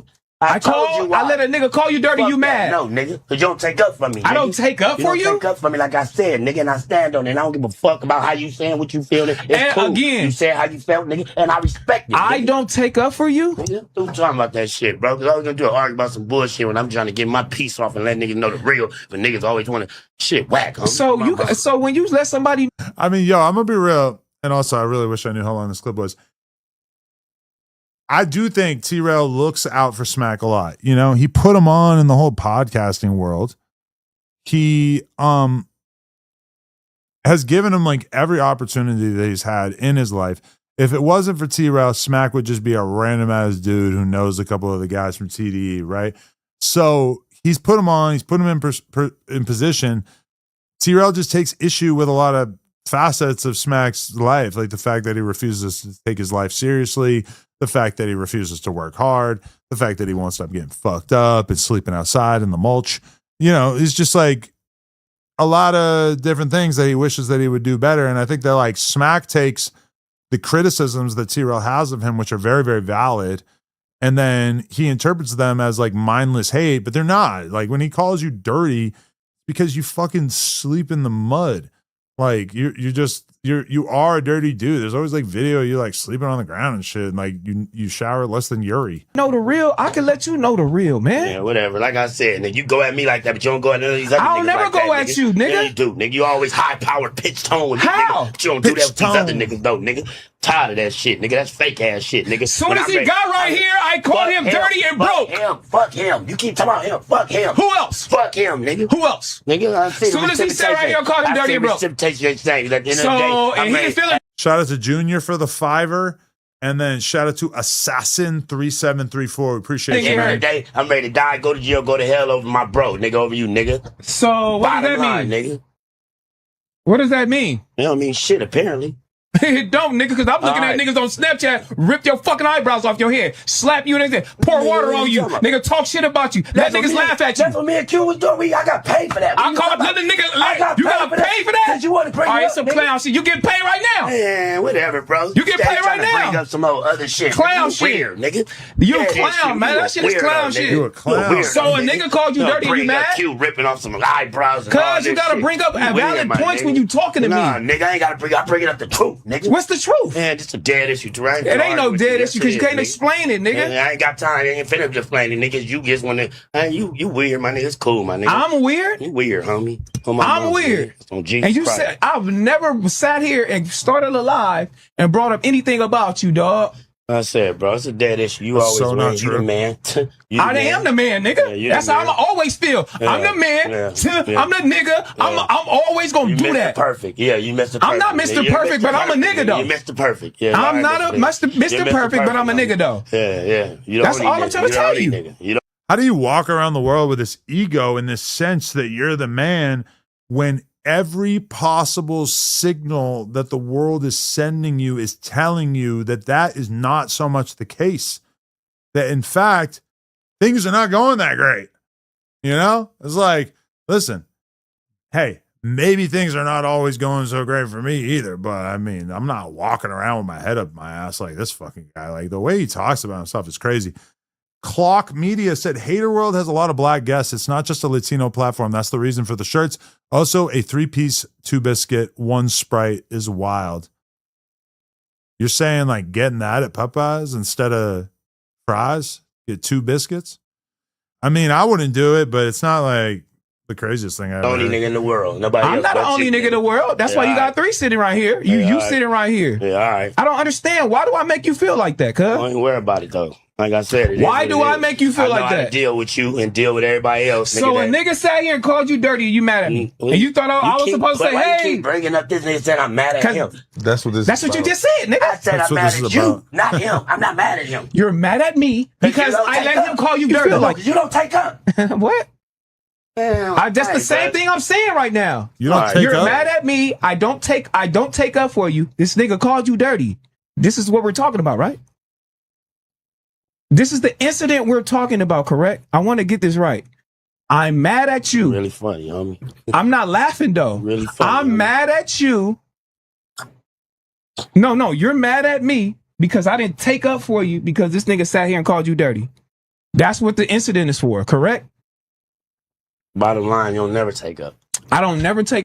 I'm not gonna lie, Trell is doing a pretty good job of making Smack feel like a moron right now, because it is true that Smack has done the same thing to him with the Charleston White example. And also, like, I just feel like Trell kind of did get on Moose, right? He was kind of talking some shit to Moose. He wasn't like 100% getting Good for behind you. You think everything Again, that's why you sitting on this motherfucker, because I take up for you. What you mean? I'm sitting on here because you took up for me. Yeah, I took up for you. What does that mean? I want to fuck with this nigga. I love this nigga. I fuck with him. Do this. You did that because you know the artery with us is crazy. No, I did that because you're my homie. I didn't know the fucking chemistry was gonna be crazy. I got a gang of homies. All right, man. You would never know the chemistry is gonna be good until we get on camera. All right, bro. All right, Terrell. What are you talking about? All right, Terrell, bro. You got it. He always does this where he like looks away from him. He's just, all right. Boss. You got it, boss. All right. Yeah, I know I'm a boss. Why you don't do them other niggas that boss? That's a boss when you around these niggas. Them niggas say, hey, go get me this. Hey, go fuck with this. Hey, you do this. Hey, you know what? Hey, here goes some money. Let me slap. Who's like? Let me rip your eyebrows off. You stay trying to compare Q. But I'm asking you. Nigga. But I'm asking you. Who did that, nigga? Say it, nigga. You want me? I don't have to holler. Yes, you do. Say it, nigga. I don't have to holler. Hold on now. Fuck. I don't have to holler. Ass niggas. I don't have to holler. Q do. Q this. Q this. Yeah. Rip your eyebrows off. Yeah. Do that. Man, get the fuck out of here. Because it's an example. Ain't no example, nigga. You ask me to do something, I do. I do it. Same thing. What you need? Smack, go do Smack, do this. I do it. Fuck you talking about? So what are you talking about? Same thing you're talking about. You just said other niggas talking about Q and they actually why are you mad at me? You in the head, take your eyebrows off. Exactly. You do this. You do exactly. It. You asked me to do something. Do I do it? What the fuck is you talking? Well, you mad at me because some nigga called you dirty? Trying to go back to that. I'm going back to that because that's what you brought up. You said so why you bringing up Q and eyebrows and shit? Because this is an example. That ain't no example. You said Terrell, I don't like how you don't take up for me. You got to do about that though with eyebrows and shit. He always take up for me no matter what. Because you said niggas don't take up for you. You let niggas nobody get at me. You let niggas in a camp or nothing. You let niggas talk crazy, say crazy shit, say all type of shit. You let these niggas say all type of shit. But what I tell them, you don't take up for me. Can't nobody else say nothing about him. I always say that. I can say whatever I want to say about Terrell, but I ain't gonna let you other niggas out here disrespect him. How about I say that plenty of times, right or wrong? Everybody always says that shit. But so dude wasn't really disrespecting you, bro. Sorry, stay out of this, please. This shit not fair.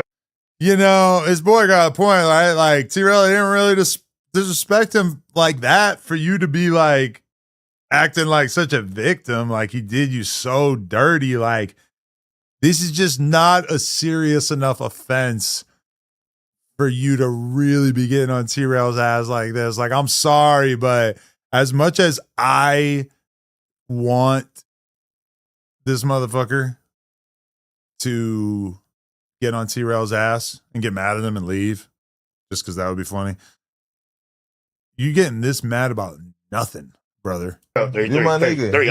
Let me just, this is between me and this dude right now. This serious. This ain't about being cooking. This is about me telling my real feelings. My nigga ain't about no give a fuck about no cooking. None of that, nigga. This shit happened on camera, so we gonna squash this shit on camera. And I was here.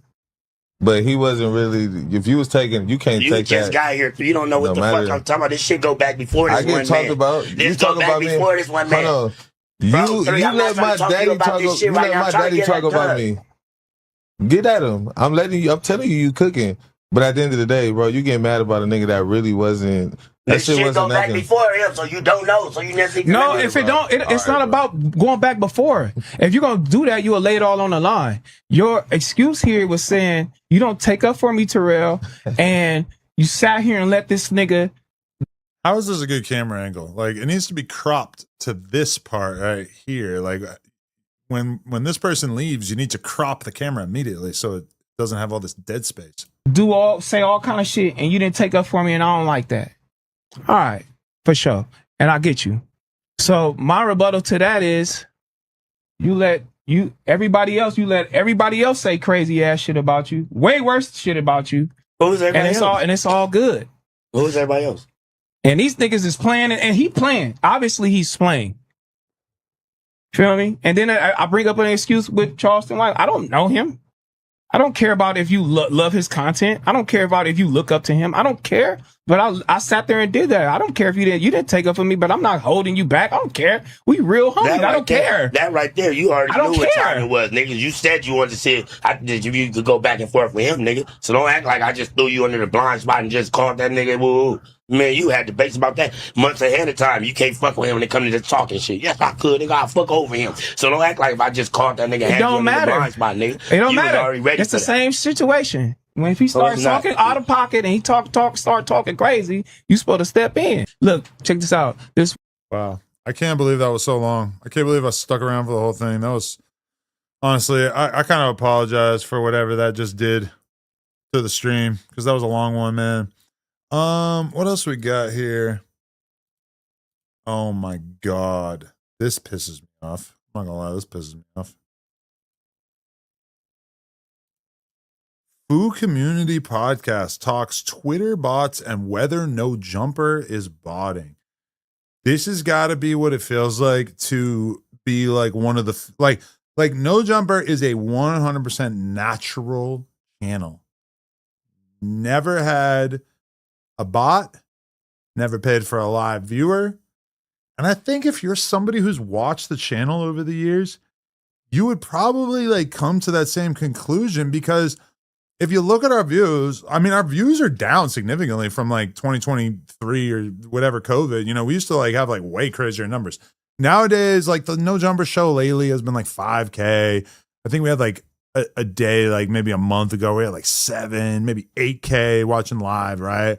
I mean, we definitely had during COVID, we had days where we had like, you know, 15 to like almost like 20K watching live. So it's like, if we're buying viewers, I would think that we would like be keeping our viewers up to like the level that we kind of were at like a few years ago or something. Like, the idea that we're buying viewers. Also, I can authenticate that. I can 100% prove that we're not buying viewers, because I can show anyone how much money we made on YouTube and then how many views we got, and then break out all the math and say, hey, we made this much from members, we made this much from the Clips channel, we made this much from the main channel, we made this much from donations. This is how many views we got. Does this not make sense? This is how many members we have. I could break it down. I could prove to somebody in 1 minute that we are not buying viewers. So I don't know what kind of case they're going to put together here. Like there's fake bots like arguing Oh, like, on yeah, behalf each of other. someone and shit. Yeah. And then like bots are Oh, what they're going to bring up is because the in the YouTube comments, a lot of times like the first comments on the video will just be random shit, and then there'll be like other bots that like those comments. And I'm not gonna lie, like every person I know who has a big YouTube channel has this issue. And the problem is that if you block those commenters, it doesn't do anything. They just come right back. So there's like literally nothing you can do about it, which I don't even think about it. I scroll right past them. I don't even like whatever. It's like rodents. They don't go away. They don't really like do anything negative for your channel, but they don't do anything positive either. But like the idea that I'm paying for like 5 random comments on every video I do, like why would I pay for that? What is this service? I've never heard of anybody paying for 5 random comments. with other bots and shit. Every tweet I see, bro, I'm reading it. I'm like, okay, this is kind of interesting. I'm like, this is AI. Yeah. And then I go to the replies. It's all AI replies. Well, I'm because I like, see people, they're like, oh, be careful who you argue with online. It might be a bot. But I'm like, bro, I've never seen that. Yeah. Like, people argue in my comments all the time, and I've never been like, oh, that's a bot right there. Yeah, Like, that's never happened. Could be AI. Not like you would know if that was a bot, though. Like, Okay, but I will say that for sure, like, if you tweet about a hot topic like Israel or abortion or something like that, you will have on Twitter, you will have bots start showing up and just spamming random shit. But it's not like, yeah, there's also just like a lot of haters, a lot of like anonymous accounts on Twitter that just talk shit, but they also have a huge bot problem. these are real people. You could train them though. yeah, this AI shit's getting I'm just saying, deep. like personally, like, I train my AI. because I see people, they're like, oh, be careful who you argue with. Like I said, they might be a bot. So I look at it and I'm like, these aren't bots, like the ones that are my shit. So when people are saying, oh, there's all these bots up there, I'm like, well, where are they? I don't see them.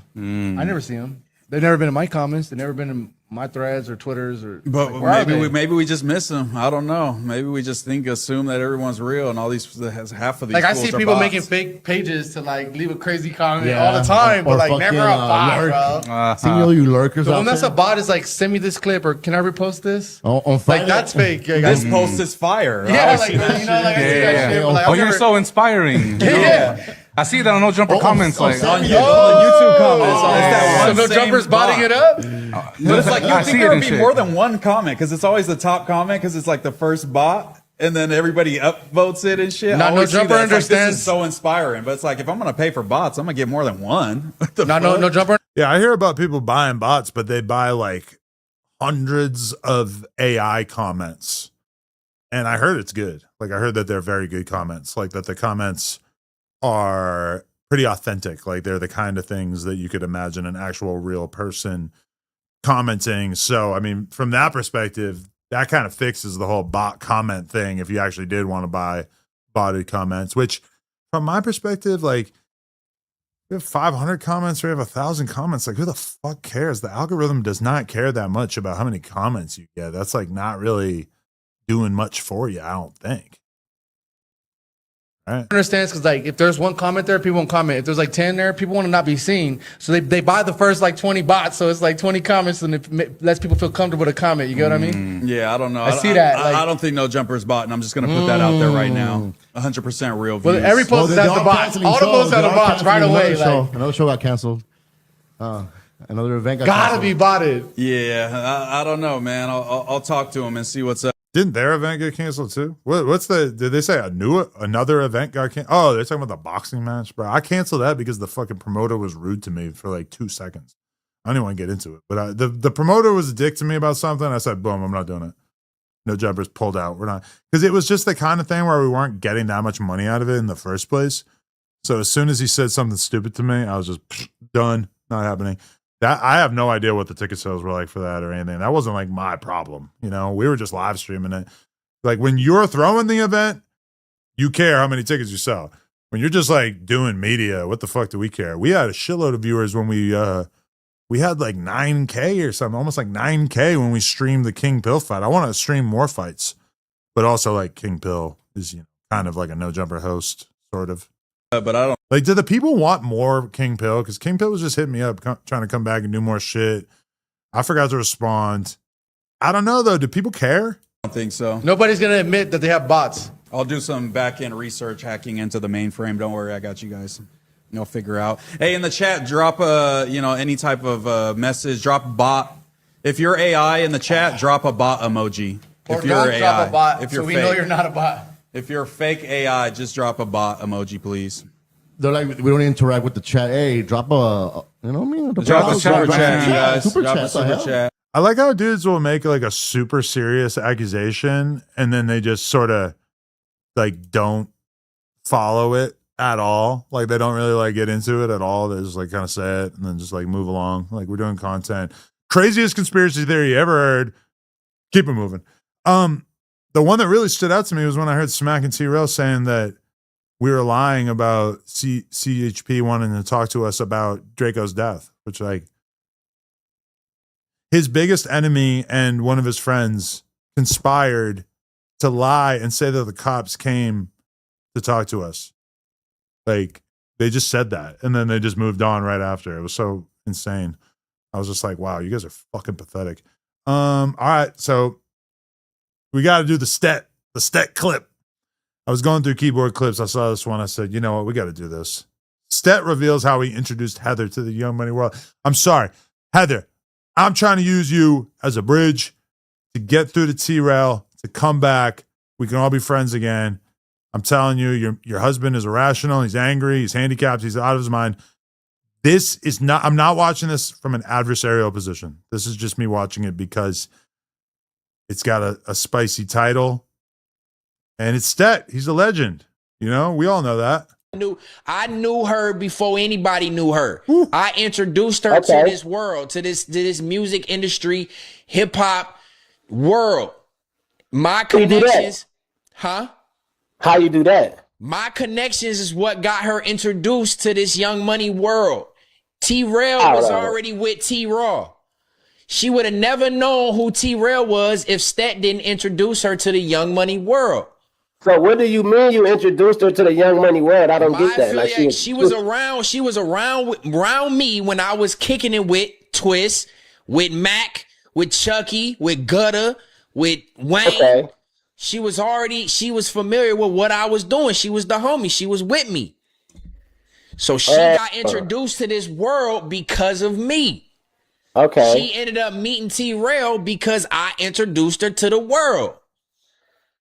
Okay, I hear all that. Nobody was on YouTube or prevalent in the streaming space until Stet was the executive producer and editor of the Family Channel.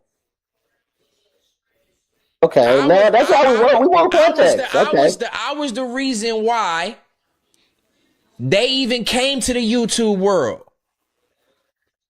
You got convinced them to do it. It was that I convinced them because I'm like, look, I'll edit the videos. I'll help direct the direction of what we doing. Editing for the Family Channel is kind of crazy because I'm pretty sure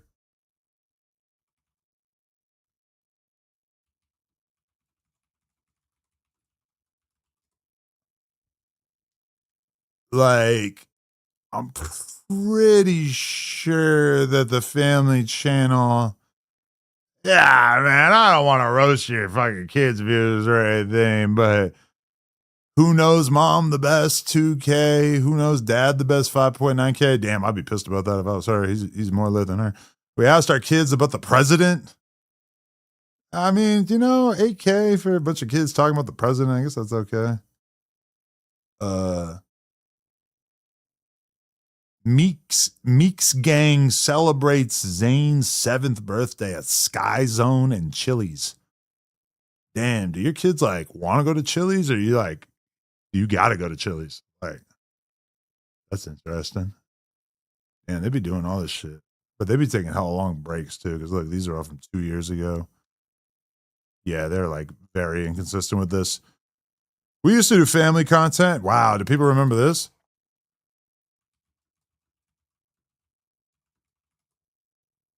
These were the golden days of YouTube when you could just make a channel about anything. 145,000 subscribers. Look at this. We made this channel for the purpose of doing this house tour. I'm 22. House check. 6 years ago, November 14th, 2019. Hi, I'm Lena. Welcome to my house. And I'm Adam, your wonderful boyfriend. Come on in. Wow, I look like a spring chicken. That's fucking crazy. I gotta stop being so fat, dude. Ooh, with the whip.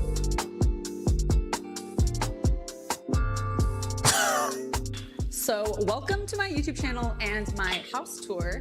Adam and I bought this house 3 months ago, and we have yet to show it to you guys. I know you've been waiting patiently. This is the idea of making a video about your house seems kind of crazy to me now as a dude who like has people that probably want to kill me and shit. Like, not like a lot of people, not people I take serious, but like they are out there, right?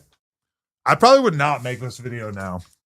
And I'm not going to continue watching it because who the fuck cares, really, part right? of our house that people are very interested in. Adam and I don't have so much interest in the bar because we don't actually use it. We have some cute little fun trinkets in here.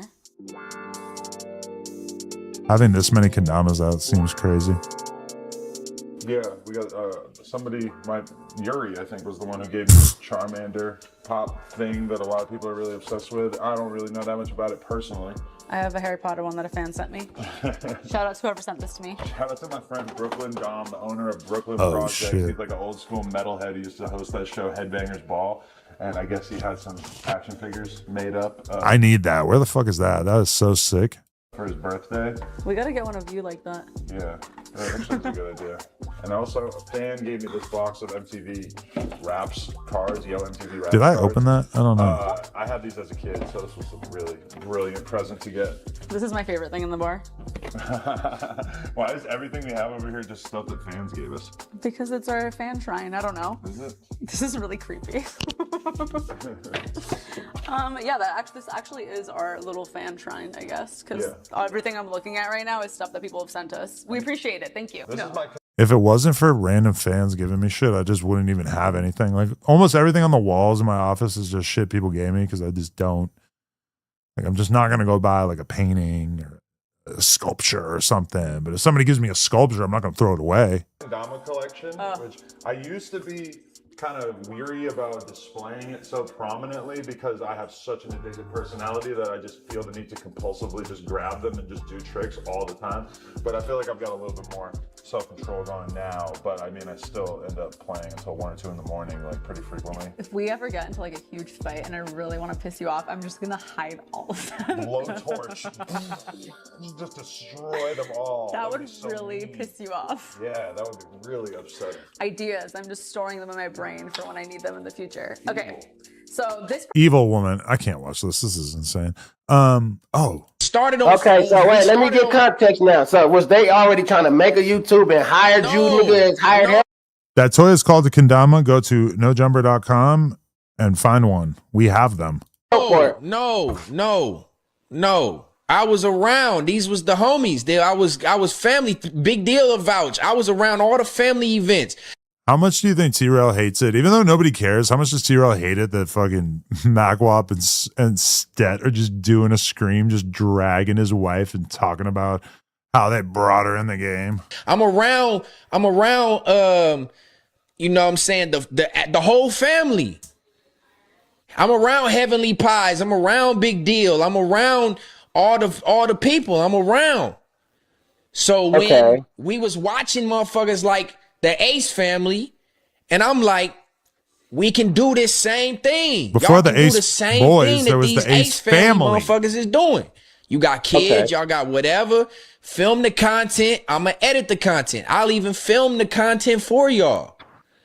So niggas started filming the content and editing the content. I'm responsible for the first 40, 50, 60 episodes of the Meeks family vlog. Good channel, by the way. If Stat don't introduce her to this world, to him, there is no Meeks family. There is no Meeks family vlogs. There is no, I'm cool. Is that really like that much of a thing to brag about? Without me, there were no Meeks family vlogs, this earth-shattering content that totally shaped the culture. With this YouTube space, let me go hop in this no jumper world. There is none of that shit. None of that shit exists. And somebody in the chat said 94 till infinity in the chat just says that missed them niggas. I've already talked about this. I missed the friendship I had with them. I 100% missed the friendship I had with them. So this is not no shade. I'm mad the relationship went the way it went, all for the sake of content. I literally looked at them people like family. I was around. Big Deal can vouch. I'm around at every holiday, every family event. Even when Big Deal ain't around, I'm around. Stead has an open invitation to come on the podcast. I told him I would have him on. He said he was in Houston. I said, let me know when you're in town. I don't think having sex with Heather Sanders is enough to justify a plane ticket and per diem deal. But if you're around, let's talk. But also, do we not already kind of like get the deal? Like maybe if he was going to do some big reveal, I don't know what that would be, but I feel like I've like heard Smack say a lot of, or not Smack, Stet say a lot of this already. You know what I'm saying? So it's like, yes, I still feel some type of way about how the direction it went, but that still don't take away from the impact that I had on niggas being in this content space. That's all I'm saying. Stet's a buster. Tell him to shut up and make carpets. They're rugs. Okay, so where did this conversation stem from? Like, how did it get started? That said he And his brother's part of it too. It's probably not like T-Rail's ideal situation. made niggas. I ain't say I made niggas. I'm just saying a lot of this space wouldn't exist. You said you made niggas, bro, and I just If the T-Rail family channel never existed, I'm pretty sure society would have continued on almost exactly as it has. It wasn't like COVID. Like everybody remembers when the first T-Rail family vlog dropped. Like it really shaped the culture for years to come. ask you how you make niggas. So who live on YouTube right now? I'm live on YouTube, 50 episodes, context matters. You got us on the screen. You on the screen. Okay. I'm just making sure. I'm like, I hope we ain't doing like no sideline conversation. You on the screen, we talking in the background. No. Niggas, you on the screen, you big screen. Shout out DJ for becoming a member of the Wack Pack. Probably not watching. He might be. I'm not trying to get credit for it as if like it's one of those things where I'm like, I need notoriety for it. I'm not looking for notoriety. It sounded like y'all seen that. He wants notoriety for sleeping with her. Let's be real. Not for like anything else. Just for the sex part. I think he's like pretty hyped on that for obvious reasons. You know, that's pretty cool. Like if you got beef with the guy and you banged his wife, I mean that's something. It's pretty cool, you know. So most people don't have that. That movie, Best Man. Macwop texting T-Rail. No, I was looking up a movie title. I didn't know the name of it. Nigga, and tell him to get on live. Thank you. I knew her before anybody knew her. I introduced her to this world, to this music industry, hip hop world. My connections, huh? How you do that? My connections is what got her introduced to this Young Money world. Trell was already with T-Raw. She would have never known who Trell was if. Okay, who the fuck cares? You want to do one more clip from this universe? This caption caught my eye. With the chat, man. I've been seeing people talking about do no fire me and all this. Well, guess what? I fired everybody. Ain't nobody on here. Well, how you gonna fire me? I fired everybody. Nobody here but me. Yeah, I fired everybody.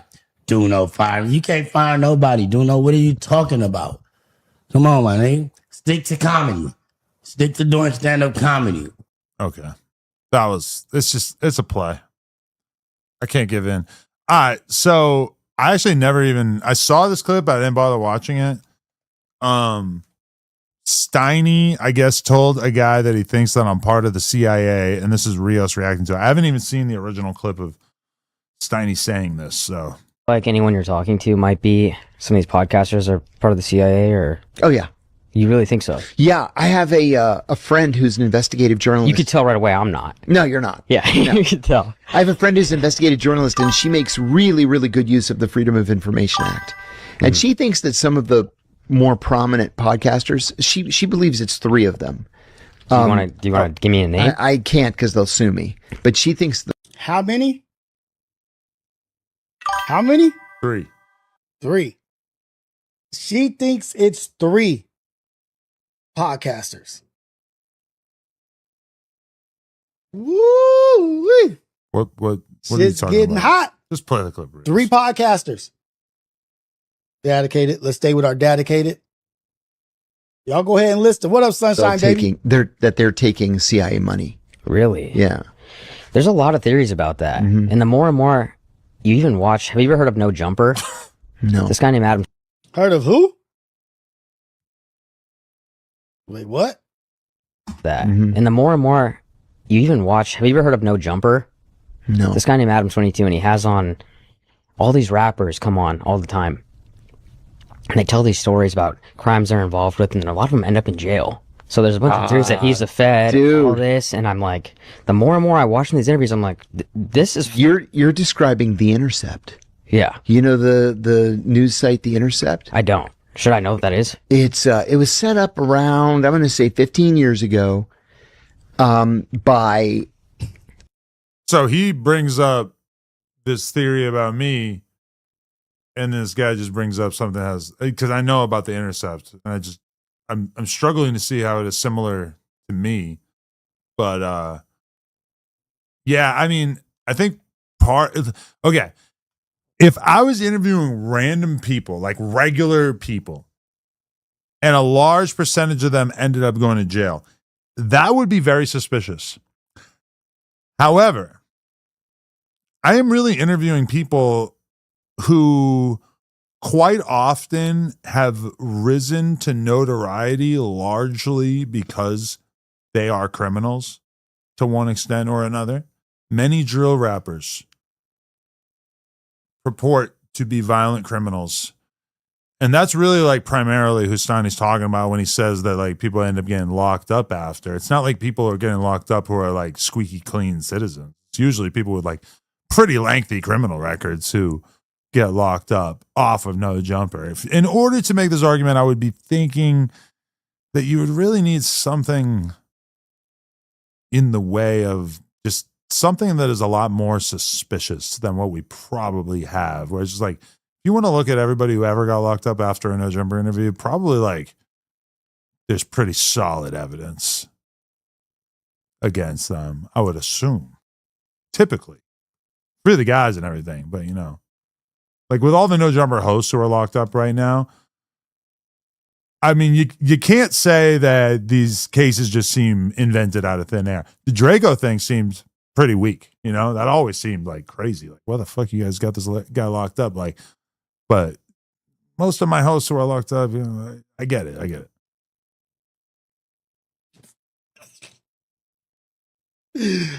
Hey, what is that? I'm squeaky clean. I'm good. It's good. Good as good can be. I'm squeaky clean. But running for the hills, like, wait, what? Pierre Omidyar, the founder of eBay, he wanted this like totally non-partisan, just the straight news, heavy on investigative journalism. Hey, Chef Narrative, they the same thing. They the same exact thing, brother. They work together. So it was. See, that's the problem when you react to the chat, but then when people watch it afterwards, they can't see the chat, and so it just seems like you're just talking about something random that I have no idea what he's talking about. It was, oh shoot, their names are escaping me. Anyway, a lot of really important people. Mm-hmm. Glenn Greenwald and, what's his name? I forget.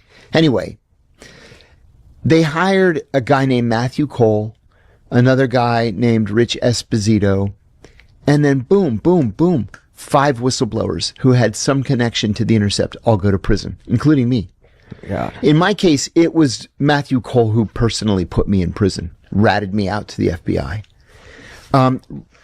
Matthew Cole and Rich Esposito were responsible for Reality Winner going to prison. Here are 2 guys.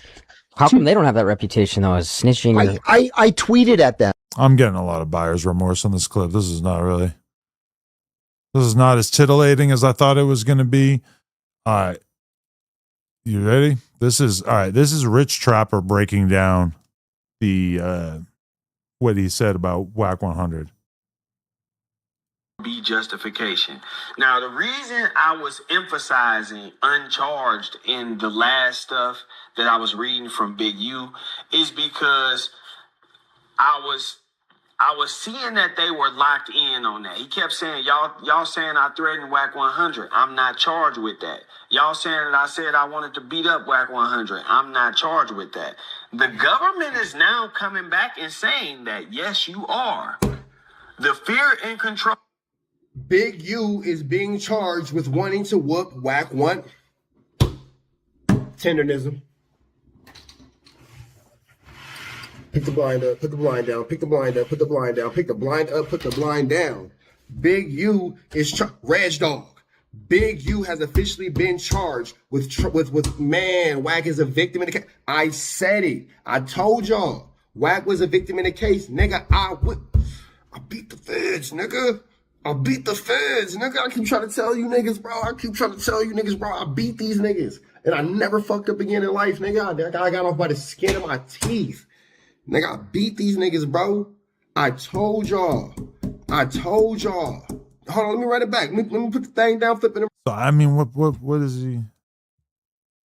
What point is he trying to make? Reverse it. From Big U is because A lot of these reactors be doing a whole lot of nothing on this shit, man. I'm sorry. It's just so much like it's just on the dead homies, and then you're just like, bro, I've been waiting for you to say something for like 60 seconds now. I've been waiting for you to make like a point. I was seeing that they were locked in on that. He kept saying, y'all saying I threatened Wack 100. I'm not charged with that. Y'all saying that I said I wanted to beat up Wack 100. I'm not charged with that. The government is now coming back and saying that, yes, you are. The fear and control category that Big U is talking about encompasses charged overt acts that are direct evidence. Again, it says these are not uncharged other acts. They are part of the RICO conspiracy, and proof of charged overt acts requires no 404B justification. So, long story short, Big U is charged with assaulting Wack 100. It says it right here in the paper. Big U is charged with assaulting Wack 100. I didn't make it up. But when I said it, niggas wanted to take shots at my character. Niggas drug my name through the mud to hide. But I don't see how he's actually charged. Like, what is an overt act? All right. What is an overt act? A few are named in a federal RICO against Big U, and I don't understand what they are. Probably like too much. I love Soul I Did You. I love Soul I Did You. Thank you for becoming a member. All right, here's your chance. Here's your chance. What how is he being charged? An overt act is when the government, in this situation with Big U, an overt act is when the government knows that you've done something, but they've yet to charge you. They let you know that they know you did it. That's what an overt act is in layman's terms. Okay. The situation that he had with Wack was you remember when you guys had that episode with you, Trap Lord Ross, Remo, Wack, Academics, blah, blah, blah? Yeah, and he got mad at Ross for bringing up the situation with Big U, yeah. And then he said that he admitted to being in the parking lot with Big U, and he said that they tried to get on him. He said he started letting off in threes. You remember all that, right? Yep. So when Wack made that statement was used as an overt act. There's no proof that it happened, but because Wack had mentioned that it was a part of an ongoing investigation and it's a harm against Big U's character, that was charged as an overt act. When Big U's lawyer in the paperwork says, well, you can't use the word as an informant against my client, the federal government said, well, since you're right, we can't do that. But what we can do now is take this overt act and make it an actual charge of assault. Okay, but they're not like actually charging it? No, it's the actual charge. It's the actual charge. So it started off as an overt act, and when Big U's lawyer tried to argue that you cannot charge him with an overt act because it's nothing that he's being charged with, the federal government countered with a charge. But so, and the charge is assault on Wack. But they don't have any evidence aside from Wack describing it on a podcast. That's what you're saying? That's what the current evidence is. But they don't even have. Now, do they have something else? I don't know, but that's what's been made public. Okay, but I feel like you're trying to like use this to draw the conclusion that Wack talked and cooperated when in reality he just talked about it on the podcast, right? So with that for the best example, no, he did not sit and talk to a police officer in an interrogation room. However, neither did Loose Cannon, and Loose Cannon's statements from a podcast are being used against him in the same federal documents. Okay. So we can determine just based off common sense that you don't necessarily have to sit in the office of the courts or a police officer for your statements to be used against you, i.e. Loose Cannon. Damn. But then you'll also take into the current situation where Big U's being charged with the situation against Future.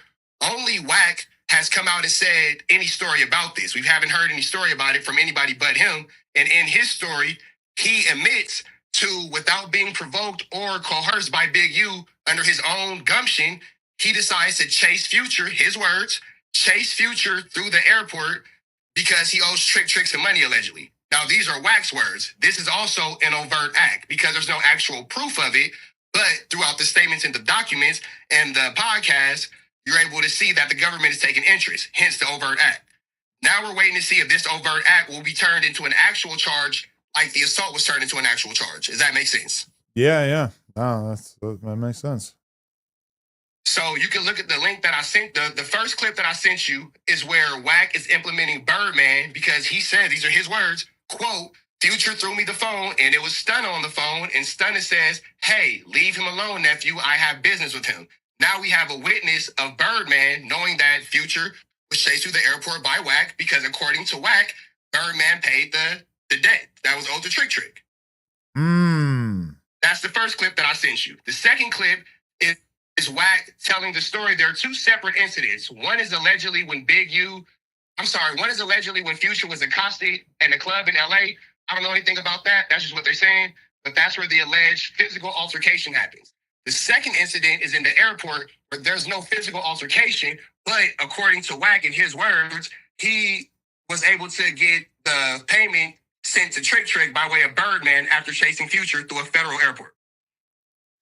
Yeah, him saying all that is definitely something. Now that we know that the feds care about it, you know, I could see why he thought that they wouldn't, but it definitely, it looks a little tricky now. So if we're being non-biased and, you know, treating your platform with the respect of your platform, I'll save my slander and I'll save my bias for my page. Okay. On your page, The actual facts are Wack's own testimonies. So for everybody saying, hey, he never talked to the police, that's 100% true. But the example that we can give for the exact same case is neither did Loose Cannon, and we watch what happened to him. So we can all agree that you don't necessarily have to talk to the police for the police to be able to use your words against you or someone else. All right. Would you agree or would you disagree? I mean, at this time, unless we could figure out like another way that the cops or that the feds could know about this, then it does appear. But I mean, an overt act. All right. An overt act is a real observable action taken by a person that helps carry out a shared criminal plan or conspiracy. It provides the plan that it proves the plan is active rather than just a thought in someone's head. And could be a completely legal action on its own, like renting a car, making a phone call, or buying a tool. Okay. So we have the example of Big U says in the documents, I want to break Wack 100's jaw. They have him charged with an overt act of wanting to assault Wack 100. Big U's lawyer says, well, hey, he might want to do this to, and this is not my words, Big U's lawyer referred to Wack as an informant. So that's his word in a federal document, not mine. But when Big U lawyer refers to Wack as an informant, it says, like, you can't charge my client with wanting to hurt, an informant. He hasn't done anything. Can you now understand why the government counters with, okay, you're right. We can't charge him with what he wanted to do, but we can actually give him this charge so he can fight it in the meantime. So again, because I know the semantics of what you're going to have to deal with next Thursday, I'm going to reiterate. No, Wack did not give a statement, so to speak, to a law enforcement. It's called open source reporting, which is how Loose Cannon got caught up with his indictment, and his words are being used against Big U. Same open source reporting is where Big U was able to be charged from an overt act to an actual assault, and now we're just waiting to see if this same open source reporting will fall 3 times in a row with this situation in future. And the only thing that makes this one with future a little bit more interesting is we do have an actual confession from Wack. Right. So, I might be, a bitch ass nigga and all this fuck with strapper, blah, blah. That's cool. But the facts are the facts. So I got to ask him about the future testimony and then the Big U parking lot story. And we got to figure out what his explanation is for how those could be named as overt acts. Because now I'm realizing that on the Wack podcast that is coming out Sunday that I didn't understand all this shit that was being explained here. But so now he basically has to either accept that his words are the reason for these overt acts being mentioned in federal paperwork, or he has to explain how actually his words being used as overt acts in the federal paperwork is fine and not a big deal. Can I ask you for a favor? Sure. When you're speaking to him about this, don't let that man dance in a circle. You know what I'm talking about. As us being the fans, as us being your loyal fans, Adam. Right. Come on, man. I'm a whole no jumper reaction channel. Don't play with us, bro. Make him get to the content. Because when it came time for Munchie B to have his statements used about him, Wack spared no expense. True. And I'll also say this. Yes, Munchie B might have made a misstep and a misstatement about knowing who unalived someone and passing a bottle to him. Right. I would still say Wack's situation is worse because Munchie B says he knows who did it. Wack said he actually did it. 2 different things. So I would say that Wack might be fucked a little bit more than Munchie B. Wait, you're saying that Wack said that he did what? Wack admitted to chasing Future through the federal airport. Munchie B said he passed a bottle to somebody who he knows who did it. That's bad. But what's worse is actually being the person to chase somebody through a federal airport. Okay. And then it kind of makes you wonder. If you look at the story again, I'll let you go after this. But you hear the story, I sent you the clip. Wack says that he chased Future where the conveyor belts was. That's TSA. You travel often. How the fuck are you chasing somebody through TSA without federal agents, police officers, and or TSA stopping you? I don't know. He's silky smooth. So I'll leave you with this cliffhanger. Wack made a mention of the 4 Seasons in Atlanta. Word on the curb is Wack ain't never even been to 4 Seasons, and he might have loose cannon himself by involving himself in a situation that he wasn't even actually there for and might be a part of an indictment in a RICO based off a full-blown lie. What? But what happened at the 4 Seasons in Atlanta? And the 4 Seasons of Atlanta, Wack will say that that's the same trip where he he said that he was at Delta on a red eye because he and Big U allegedly were going to Atlanta because, according to Wack, Big U wanted to put him onto a blood hood outside of Four Seasons. Everybody knows that I spent this extensive time in Atlanta. There is no blood hood around Four Seasons. The distance to give you a reference would be from South Central to Gardena. That would be the closest blood hood. So Wack's lying about that. But Wack mentioned that he was with Big U in the Four Seasons around the same time the situation happened with Future. And I got a pretty reliable source that says Wack has never been to the Four Seasons at all. So the situation with Future is a story he might be inserting himself into that he actually wasn't there for, but the charges against him are very real. All right, I'm going to ask him about all this right now. Thank you. Appreciate it. Rich Trapper.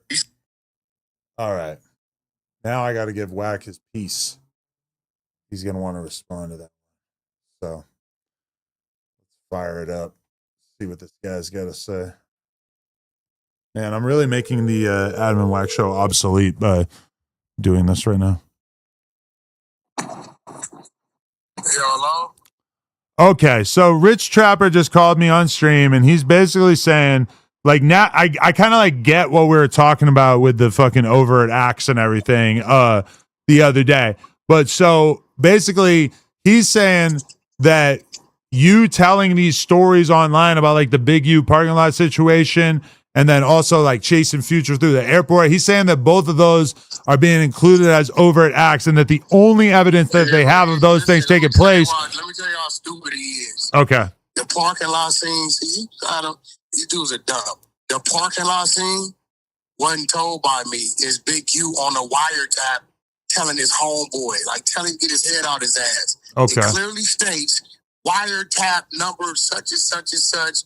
Eugene Henley is telling such and such how he got into it with Wack 100. That's Big U, dummy.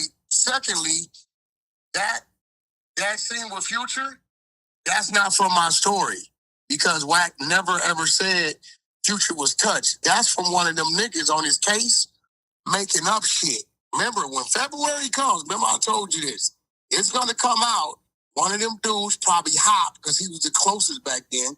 Loose Cannon didn't exist back then. I never heard his name back then. The way that story's told, first of all, I've always said Big U stayed behind. Second of all, ain't no homies stomp Future out. Third of all, Future was never touched. That's not Wack's story on the internet. Well, okay, that's important context. Not Wack's story. That's not my story. That's something one of his homeboys and they lying because Big U never touched him. I always made it clear Big U stayed back. Big U don't even know what me and Future conversation was. He wasn't there. He stayed back by the TSA check-in with the bitch. Sierra stayed back, Big U stayed back. But then again, you're dealing with Rich Trapper, a dude that don't know his asshole from his elbow. The parking lot situation comes from a wiretap of Big U on the phone telling one of his crip partners. Yeah, because original paperwork. Yeah, because that was like right after the Big U Rico came out, and otherwise, why would we have been talking about it? Yeah. Remember, fucking Trap Lord ran the content on it. Yeah. I forgot. Dude is a dummy, bro. He ain't even from over there. Ask a nigga, did he explain the grinder? Nigga, you was on grinder with the white dude propositioning. I mean, the crazy part about it is,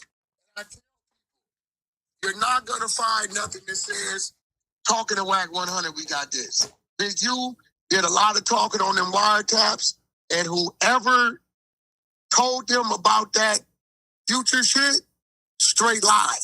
Because Future was never touched. I'm telling you he wasn't touched. But if you were jogging after him, that could be considered an overt act, apparently, right? Like that's part of. That would be an overt act on me. Big U didn't move with me. He stayed. Sierra stayed back. He stayed back. I've always said that. Big U can't even tell you what the conversation was in the thing that the little alleyway that. Nobody was. Only thing he knew is when I came back, I said, "Dude, gonna have his wire by the morning." And in the morning time came, dude had his wire. So look, he owed some money. This wasn't no motherfucking extortion act. No nigga, you owe money. If I see a nigga right now owe me money, I'm at him. Hey, nigga, where my money at? Right. So But again, we talked in 2014. None of these dudes was around. They don't know what the fuck going on. And you pull it, I always said, Big U and Sierra stayed back. Wack trotted after him. So what didn't happen is one of these Crip dudes, and I told y'all a year ago, is 50 to 70 Crips telling on Big U. And went in there and told them people the story and added to it. When I read it, I said, yeah, this one of them. Now, I don't know if Big U went back. We put hands on him, lied. I don't know if these niggas had made it up. But the fact of the matter is, Future was never touched. Wack's story has never been, we whoop Future ass. You'll never find that nowhere. So that means somebody else gave him that story. You gotta try again. Let him try it. I think you're starting to remember the fucking parking lot conversation coming from Big U's wire. Ah, shit. 2020 Sue Surf RICO indictment. Big U's number 4 in the RICO indictment. It says his wire, his phones is tapped, all his devices is tapped. Why the fuck is he using? Yo. And all his homies 3, 4, 5 years later. All right. I got you both on here now. Yeah, there you go. Yeah, what's up, fool? Can you hear me? Can you hear me? Hello? What the fuck? I hit I tried to merge the call with Rich Trapper and Wack. Man, it sucks to not be good at anything technology-wise, because that would have been great. Man, I don't know why it didn't work. Oh, that's all good, man. Just let me know when you got him back on the phone. Just call me. I'll pick up. We can get that clip without having to be a dumbass crash out. I'm trying to call him right now. Wait. Is it merging?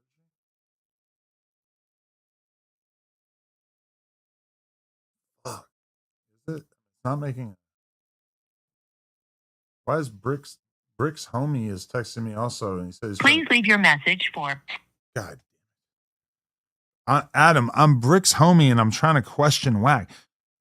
I need another phone, honestly, is what I need right now. Because for some reason, what am I messing up about doing a merged phone call with more than one person? I mean, it feels like FaceTime is like an easier way to do this. Or is like Wack gonna not want to do a FaceTime?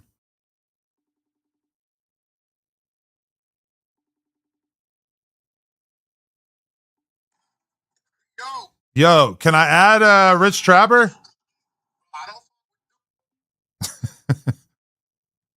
It's supposed to be loading right now, but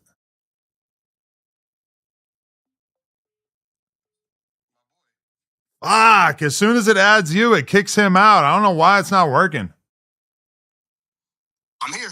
Let me know. God damn it. Play ball. I don't understand. Wait, call me first.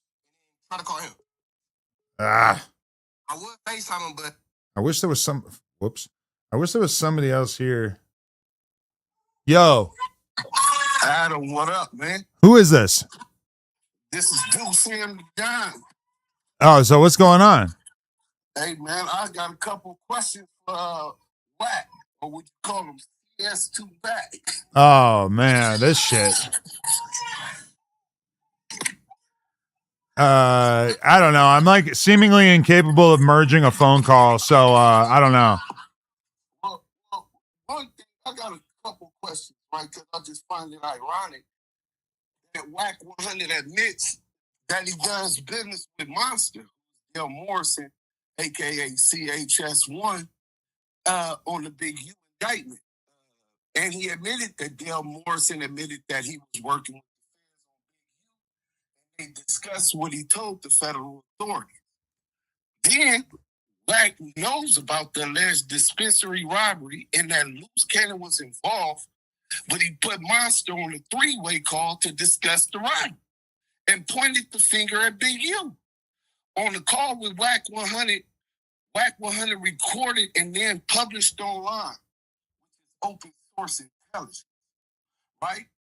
So then after that, if that wasn't enough, Wack 100 took Loose Cannon to your platform academics corroborating allegations about the robbery that Monster had already told him about, implying what Big U's MO was, saying nobody gave him 40 because he was going to charge him 20 for getting the money back.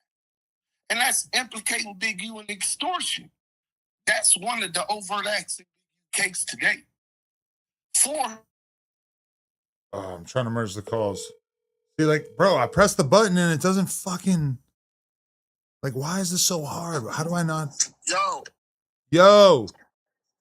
What up, man? You know, dude beat women and shit. Flaco exposed all that. And a nigga on Grindr, so I don't fuck with dude, bro. Nah, it's another dude now. All right. What happened at the studio? I don't fuck with dude. He beat all women right. and he on Grindr.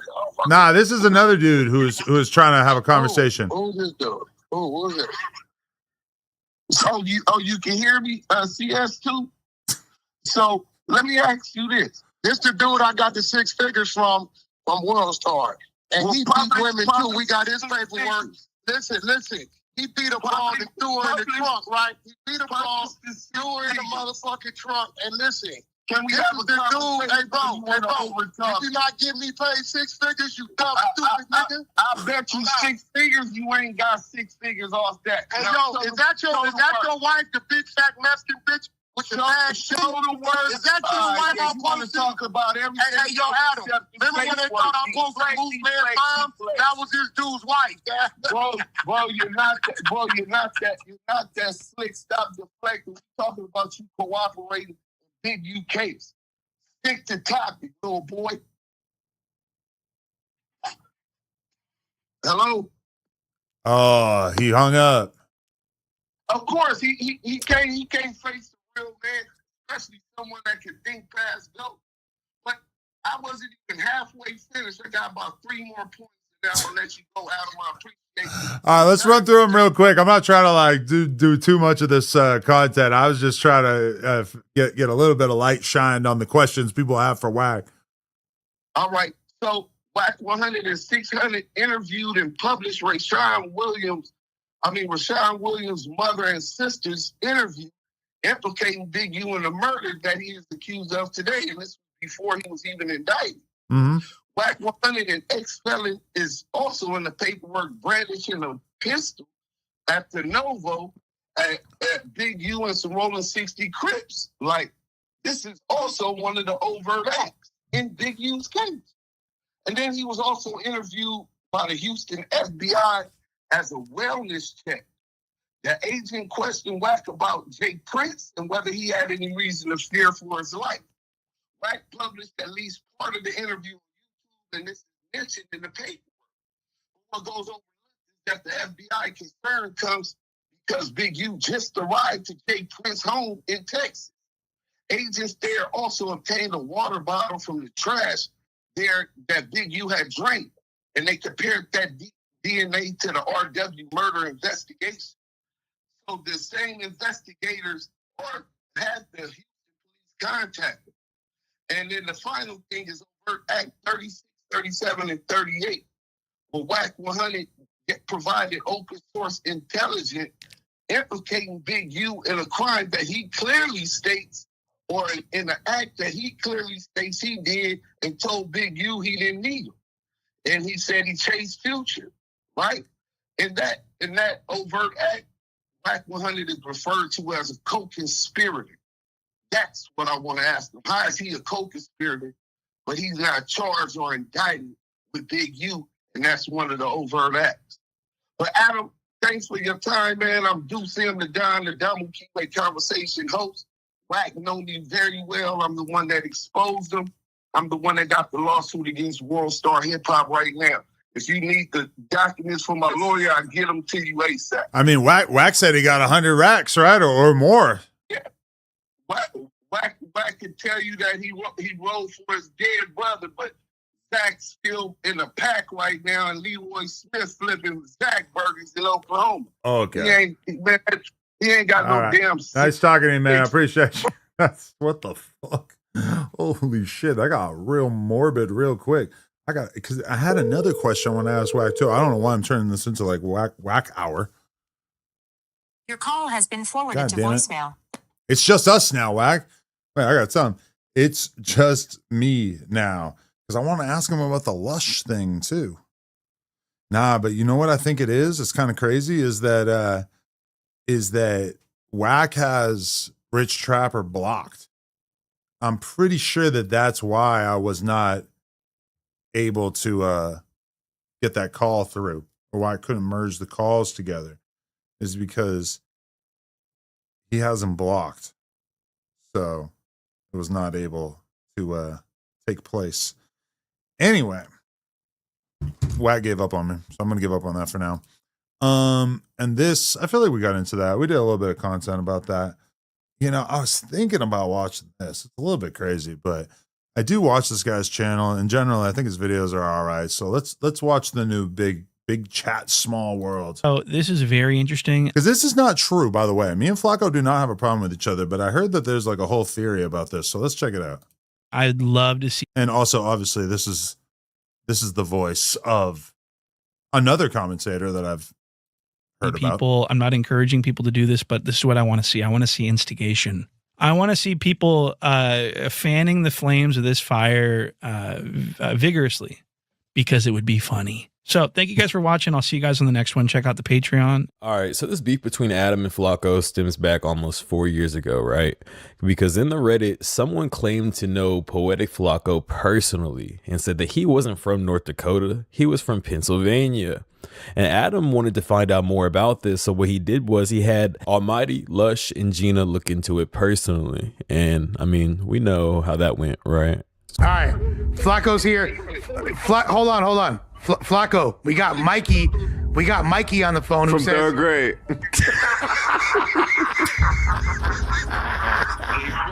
You know either way.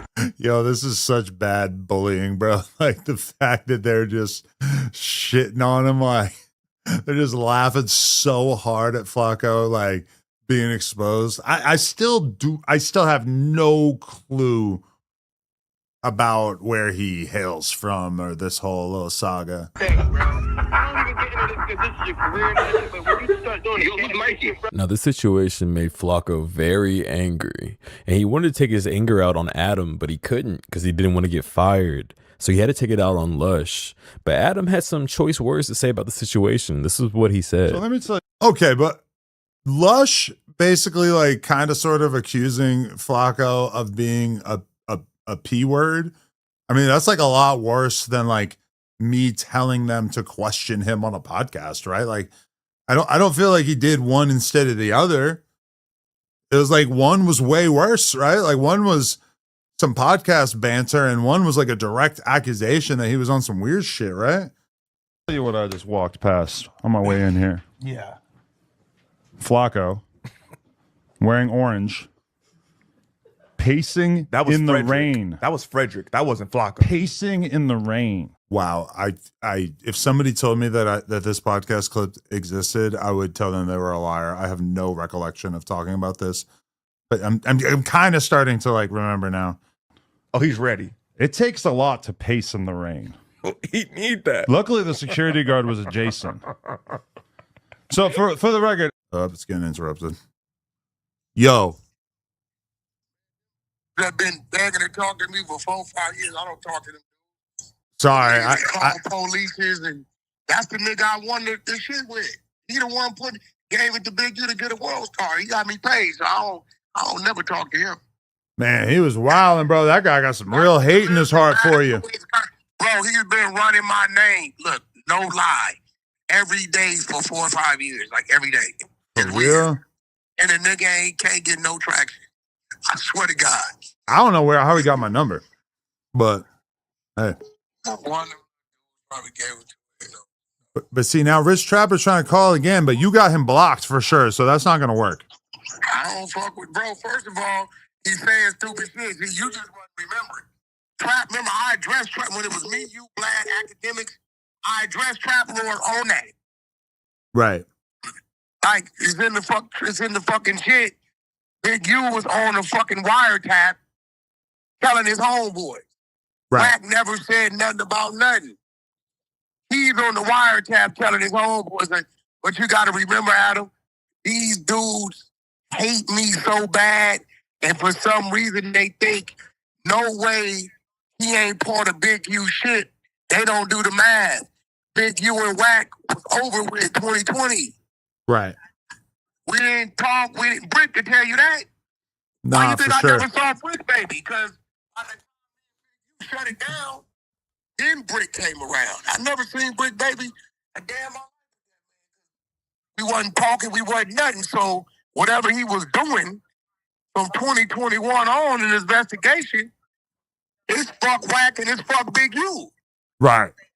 We ain't cool. Nah, for So sure. why would I be involved in his extortion acts if we talking? We don't even see each other. Nah, I feel you. But a lot of these dudes that's now on YouTube, never around. You never heard their name. They was non-existent. They come on here, they listen to some shit, and they put themselves at the scene. Nah, I feel it. Rich sounds stupid. You should have told him. It's in the fucking parking lot situation is out of Big U's mouth on his wiretap. Now, do I know Big U know his phone was hot? Absolutely. Because it was hot 2020, never changed the number. It's in the paperwork. So they should be asking Big U, if you knew your phone was hot, to serve Rico the same number, why you didn't change it? And why was you calling all of your homies with this hot shit? Yeah. Nah, for sure. Yo, I wanted to pivot and just ask you why you're fucking picking on Lush, bro. Why you going so hard on Lush? No, let me tell you the problem I got with Lush. Every time I see Lush, he's happy-go-lucky. Every chance he get, he taking shots. So this nigga said, the future situation is the equivalent to Munchie B saying he passed the nigga that killed Drakeo a bottle every week. Oh, he did say that? Okay, because that comparison did cross my mind as well. What the fuck are you talking? I said, bro, what the fuck are you talking? First of all, dummy, you got a nigga on an over murder case talking about, I know the murderer, I talk to him every week. And you saying what? Well, no, it's a charge. It's not a charge. It's an overt act. It's not a charge. They're going to use it as a character reference. But again, that statement ain't from my Clubhouse channel. That's one of his Crip partners making shit up because Future was never touched. You don't got nowhere where you hear Wack saying, we will Future ass. Yeah, I don't know. I mean, the point that Rich Trapper keeps saying is just that the statement from No Jumper is what led to him being charged with assault because WAG 100 is named as the victim. Who's named as the victim? You in the Big U situation, I guess. First of all, I've never been assaulted. That's a lie. I've never been named as a victim. Right. Big U never touched me. Nobody never touched me. What are you talking about? Could it be considered, like if they were just even approaching you or if they had guns, especially, that could be like intimidation, right? Adam, let me help you use your brain. Okay. I said day one, Wack jumped out on 20 Crips and you niggas didn't do nothing. Let me slow it down. Wack jumped out his car on 20 of you niggas. And you niggas didn't do nothing. I had you standing there like statues, and you niggas know why. So how you gonna put that on Big U? I jumped out on them. That's always been the story, my nigga. Now Big U went home, got on his hot phone, and told another story. That's on him. Wack always said, verbally loud, I jumped out on you niggas. Now, you ain't no damn fool, Adam. You know why 20 motherfucking Crips and their leader didn't move? Don't take a rocket scientist to figure that out. You had that fire on you. No, I'm just saying it don't take a rocket scientist. So, and it's a good thing they didn't move because it was a lineup. They didn't know they was surrounded. They had no idea 30, 40 feet behind them. 9 o'clock, 12 o'clock, 3 o'clock. The same niggas be with me. Everywhere I go is there. I was trying to bait their ass in. They didn't approach me because they knew it was going to be a serious problem. Not a little problem, a serious problem. It's obvious 20 niggas have made a decision like, yeah, that can fuck some niggas' lives up. I ain't going to be the one. So Rich Trapper, again, is a nigga that lives in Georgia. He was living in Georgia. You ain't never been part of the conversation, and you obviously can't read because the paperwork clearly states on the Big U wiretap, Big U told his friend this. It doesn't say Wack 100 said. Stupid. So now you going to turn around and say, Big U, Sue Surf 2020, your same numbers in the wiretap. Why you on the same number 4-5 years later? When is these niggas gonna stop selective politicking and say, why do you have the same number talking hot shit when you already had this number caught up in a RICO? We got the paperwork. We got it. Eugene Henley, number 4. Sue Surf RICO indictment. All right. Well, as long as Lush is safe. All that. As long as Lush is safe, then I think we good. All right. Man, Lush is just a whole ass nigga because he's as smart as he is, it lets me know he's intentionally saying wrong shit. I keep it real because nigga, is for one, is not a charge. Big U's not charged with nothing on Future. Here's the thing about Lush, though. Lush glazes you. Like, Lush, if you ever need some top, hit up Lush. He fucks with you. No, he don't. I done heard that nigga 3-4 times take shots. Ooh. Nigga, don't tell me, Wack, you said the same shit. Equivalent to Munchie B saying he passed the killer a bottle every week. Nigga, get the fuck out of here. Adam, I don't think you agree with that. Fuck out of here, bro. It's different. For sure. Fuck out of here. Well, we lost him, but that's good timing anyway. All right. Rich Trapper said to play the first 30 seconds of this. Where them niggas had beat the shit out of Future and his security. Future ran out to LA Club. Google Future gets rushed in LA Club. They was on him. They was on him. Trick from Beach. Well, that's different. That's a club story where he said that they beat him up. Nah, trick from Detroit. So, that's broke, right? So all I know is, we always knew who owed somebody some money. So when we leave and we going to Atlanta, you know that story I tell Rich about when Big U saying, Wack, catch this flight with me, I want to show you something. And he took me out there and took me to the Four Seasons. He said, I'm going to turn this out to the 60s. They got a blood neighborhood around the corner. You can turn that out. And I said, nigga, you tripping. I went back to the airport and left. It was that trip. That was the trip. We on that red-eye Delta flight. Same one I used to always catch lunch junked off on. Right. So the nigga, when we come through, Big U say, that's the craziest idea ever. Like, Wack and Big U going to Atlanta and taking a blood neighborhood and a Crip neighborhood and just taking over and just being like, all right, now y'all with me. Like, I'm glad that didn't happen. That's outrageous. That's a pretty fucking wild idea right there. I looked. I said, that's up a shoulder, bitch. I said, hey, Future, come here. Let me holler at you. You know when you first come through, when you grabbing your shit off the conveyor belt on the other side of security? Nigga, that nigga started trotting through that motherfucker. Lead a bit. I'm trotting right behind him. We on the Delta side, right? It ain't number one flight leaving that night going to Atlanta, right? All the other red eyes on American side. So the nigga breaks right and runs into the thing that connect to the plane, but it wasn't no plane. The nigga throws the phone. When I pick the phone up, it's another reason why Future ain't gonna say nothing, because he know I make the homie come on Clubhouse and tell the truth. He know. Right? I pick the phone up. He say, bro, I say, what's up? He say, what's the problem? I say, oh, the homie. He say, who? I tell him. He say, what he owe him? I said, this light ain't nothing but a dime, but he owe him. He played him. Nigga been ducking him. He say, Wack, my word, I sent it in the morning. Get me his wire. My word is on me. I got business with that nigga. Let him be. He said, let him be. I said, all right, you got that. I dropped the phone on the ground and walked back out. He sent Trick his money the next day. Have you seen Future since then? I seen him twice in one of the red carpet event. Future ain't that type of dude. I don't really think Wack's admitting to any kind of criminality right there, right? Like, all he's saying is that he jogged after him and gave him a little talking to, and then the debt got paid. He didn't, like, if there was anything criminal going on, he definitely didn't cop to it. Okay, but the thing that he's talking about with Future getting touched, he's talking about a different situation. He's talking about Future getting his ass whooped in the club, and he's not saying that he had anything to do with it. I think that people are conflating the two and saying, call Future. Call Future.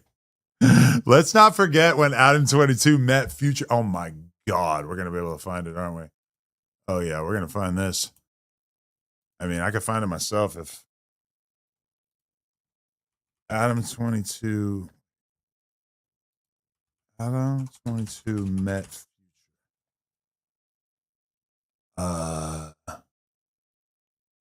okay. No, I have to go to the original. Young Thug, No Jumper. Wow, I have not seen this since this happened. Okay. I'm trying to remember like what part of the way through this interview. Used to put like an ad at the beginning of the video. That's weird. I probably wouldn't do that now. I gotta scrub through this to find the moment where Big Future graces us with his presence. This is like one of the iller things I've done in my life, even though it had fucked up audio and we had to put captions for the whole thing. Where is it? Where is Future Hendrix? I don't even see it in the timeline. Okay. Wait, I'm going to scrub through this one more time. It might be right here. Because he stands up right here. He do it off of like being genuine. He just so genuine and honest with himself. It's like no, okay, he stands up for no reason. Everything is just like it's no help. It's no help to his honesty. Like he gonna always be. He just honest. So once you just like one of those real miracle honest people, like 100% honest. Nigga, a lot of times you're gonna blurt out. A lot of times you're gonna jump before you think. Right. You know what I'm saying? Nigga, I'm gonna think it out. He gonna jump every time. He gonna jump the gun. Yeah. And he gonna be right. But he gonna jump the gun and he gonna say it wrong. And I know how to simplify anything. I know how to do the shit just like Obama. You know what I'm saying? Yeah. Really. Thug loves Obama. Crazy. You been fucking with the food out here in the UK? We got Nando's on deck. And that's all I'm eating out here. You fucking with the Nando's? Bro. Yeah. It's good, right? Yes. How am I like not fun? I'm so glad to hear you say that. Fuck. I don't eat nothing else like that. No other meal. Nando's every day. I'm also thinking maybe. Hey, it was such an honor to talk to you, man. I've been playing since day one, damn near. The comments. My audience is gonna be so hyped because they love you more than damn near. Yeah. I know how pretty this shit is. It's in the beginning. I did not think it was gonna be in the beginning. I'm tired of crying. I mean, the long nights I cried, but I ain't have. It was taking longer. Hair transplant scar right here. I have those type of daydreams when I'm on stage. Like Here on we go, stage, I'm yeah. having those type of daydreams. What's up, man? What time you going?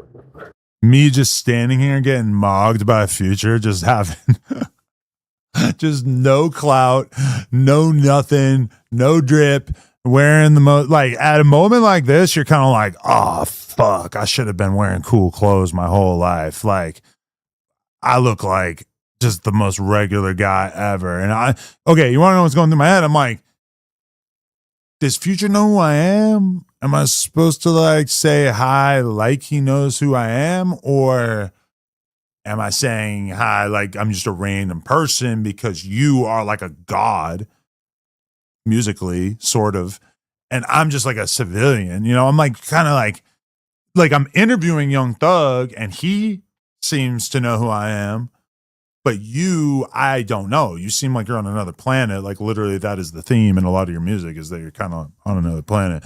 So I'm just in my head already, like, let's be real. It's probably like 2 p.m. I'm already high as fuck. I've been smoking weed all day at this point, just like I've been smoking weed all day today.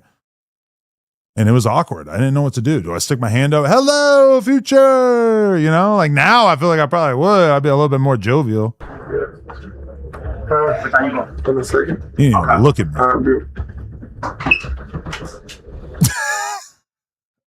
Look at my fucking face, dude. Because he didn't even look at me. He didn't say anything. He treated me like a regular ass person, which is fine. Like it's like that's kind of like what I was thinking about in my head when I'm standing there just looking at him. Is like, am I a regular person, or in this moment am I like a dude like that you're gonna say hi to because you know about me from the internet? I just didn't know, and he didn't. He didn't know who I was, I guess, or if he did know who I was, he didn't give a fuck. But yeah, it's like, you know, these are the awkward situations you navigate when, you know, with me, it's like, all right, like 11 years ago, 10 years ago, I actually was 100% normal person. Here, this is like what, like 7 years ago? Yeah. 7 years ago, I'm interviewing Young Thug. Never would have thought that this would have been possible 10 years ago. And then Future walks in, which it's like, you know, you're trying to make sense of the moment. Like, what the fuck do I do? You know? Future just stop by real quick, real casual. That relationship is strong as ever? Yeah, that's my brother. Fast forward to the jail calls leaked in which he talks shit about Future. Sort of, but not really. I got no rap. It's my brother. Like, whoever he hate, I hate. Whoever he hate, I hate. All right, back to this. I said, we going to Jersey Mike's. I said, are you serious? We finna stop talking us. Okay, but I said, so you're really not going to go talk? And he goes, I need my. That's how serious I used to take doxing, is that I felt like he was snitching on our location because he was like naming a food place that's like down the street. That he said I had which probably has like 100 locations in LA. Open case of sexual in nature, but I don't remember. You didn't say that. No one remembers that coming up. He didn't say that, Adam. I watched it too, and I didn't hear that. No, he never said that. Oh, they're gonna prove that he did say that because they just quoted it on the screen. That is some guilt or something that he might have seen somewhere else because nobody said that. I guess I don't know. No, because Nobody 1090 said Jake that. dug us about. I believe 1090 Jake does his due diligence. He dug about as deep as he could and hit us back and basically told us a bunch of shit that he didn't think was a big deal and that we already knew about realistically. People had already tried to say this and that, you know? That was Frederick. That wasn't Flaco, y'all. That nigga Frederick just asked for a fade. That was crazy. We're going to go to the nearest alley, y'all, at the end of the street. He's like, you gonna go viral off me? I'm gonna go viral off you. We're not doing Like, no cameras. boom, We're not doing no phones. We're not doing none of that shit. This is crazy to me that he's mad at Lush and not but it's because he knows better. He know if he say something to him, he's going to North Dakota. If he fights Lush, he'll be okay. Okay, but listen. Now, this started a sequence of bullying towards Flaco, where a lot of people just started talking shit about him, saying he stank, saying he don't get no bitches, he pays for pussy. It was a whole rabbit hole, and you know, it kind of all starts with this situation right here. That's fucked up that a thick ass man is talking about my ass. Yo, bro. Pause. Listen, man. Pause. All the hoes be on it though, man. You feel me? Pause. That's why I call him Lil Y Body the first episode I came Pause. here. So we back to this. His SoundCloud rapper name. We back to this. You got hoes shit. Nah, listen, We man. know he don't. Cause you just said it. Hoes. So I don't got no he hoes, said it man. again? he just said it right now. No, the I hoes said- be on it. No, I said That's the right. hoes be on it. I ain't say I had the hoes. What You bitches feel do me? you run What into though? bitches be? I have where no you be hoes. at? Like, where the bitches be on you at? Like, you feel me? Just I'll be- describe a day. Just give me an example of a day where you got flies, a motherfucker. You pop. Well, this was like the reality checks that Flaco kind of had to endure on the podcast. When he would just say random things like, oh, all the bitches are on me. And you're kind of like, wait a minute, what? Like, what? Who are they? Like, when did this happen? Where were you? You need details. Hey, I'm going to do this real quick. Junior World said, Adam, you need to link up with Blue Devil and get him on the platform. Get that dope interview going. Incredible numbers, I bet. I would pull up. I'm waiting for the invite. DJ, welcome to the Wack Pack. Actually, I already did that. Keem Inspire, welcome to being a member. Terry Bell, thank you for becoming a member. Richie Vids said, Wack undefeated when he lay on his belly, gang Cushington, arguing on the phone. He comes with straight facts. Shout out to my boy, Danny from the Stop, one of my favorite YouTubers. He sent a 10 ball. That's my boy. I got to catch you if you ever go live. I'm going to send you some money too. Richie Vid said, Wack is on tummy time. AFK Shanks said, is this around the time Tap Out came out by Rich Gang? I am not really sure. Let's keep going here. I went outside and the hose was on it. Thanks to everybody for the donuts. It means a Shout out lot. to my nigga Rob Patrick from like RTTV. Feel me? We Shout went out to Rob. Yeah. And Patrick. We went to like Venice Beach. The host was on it, man. The hose was on them. Nah.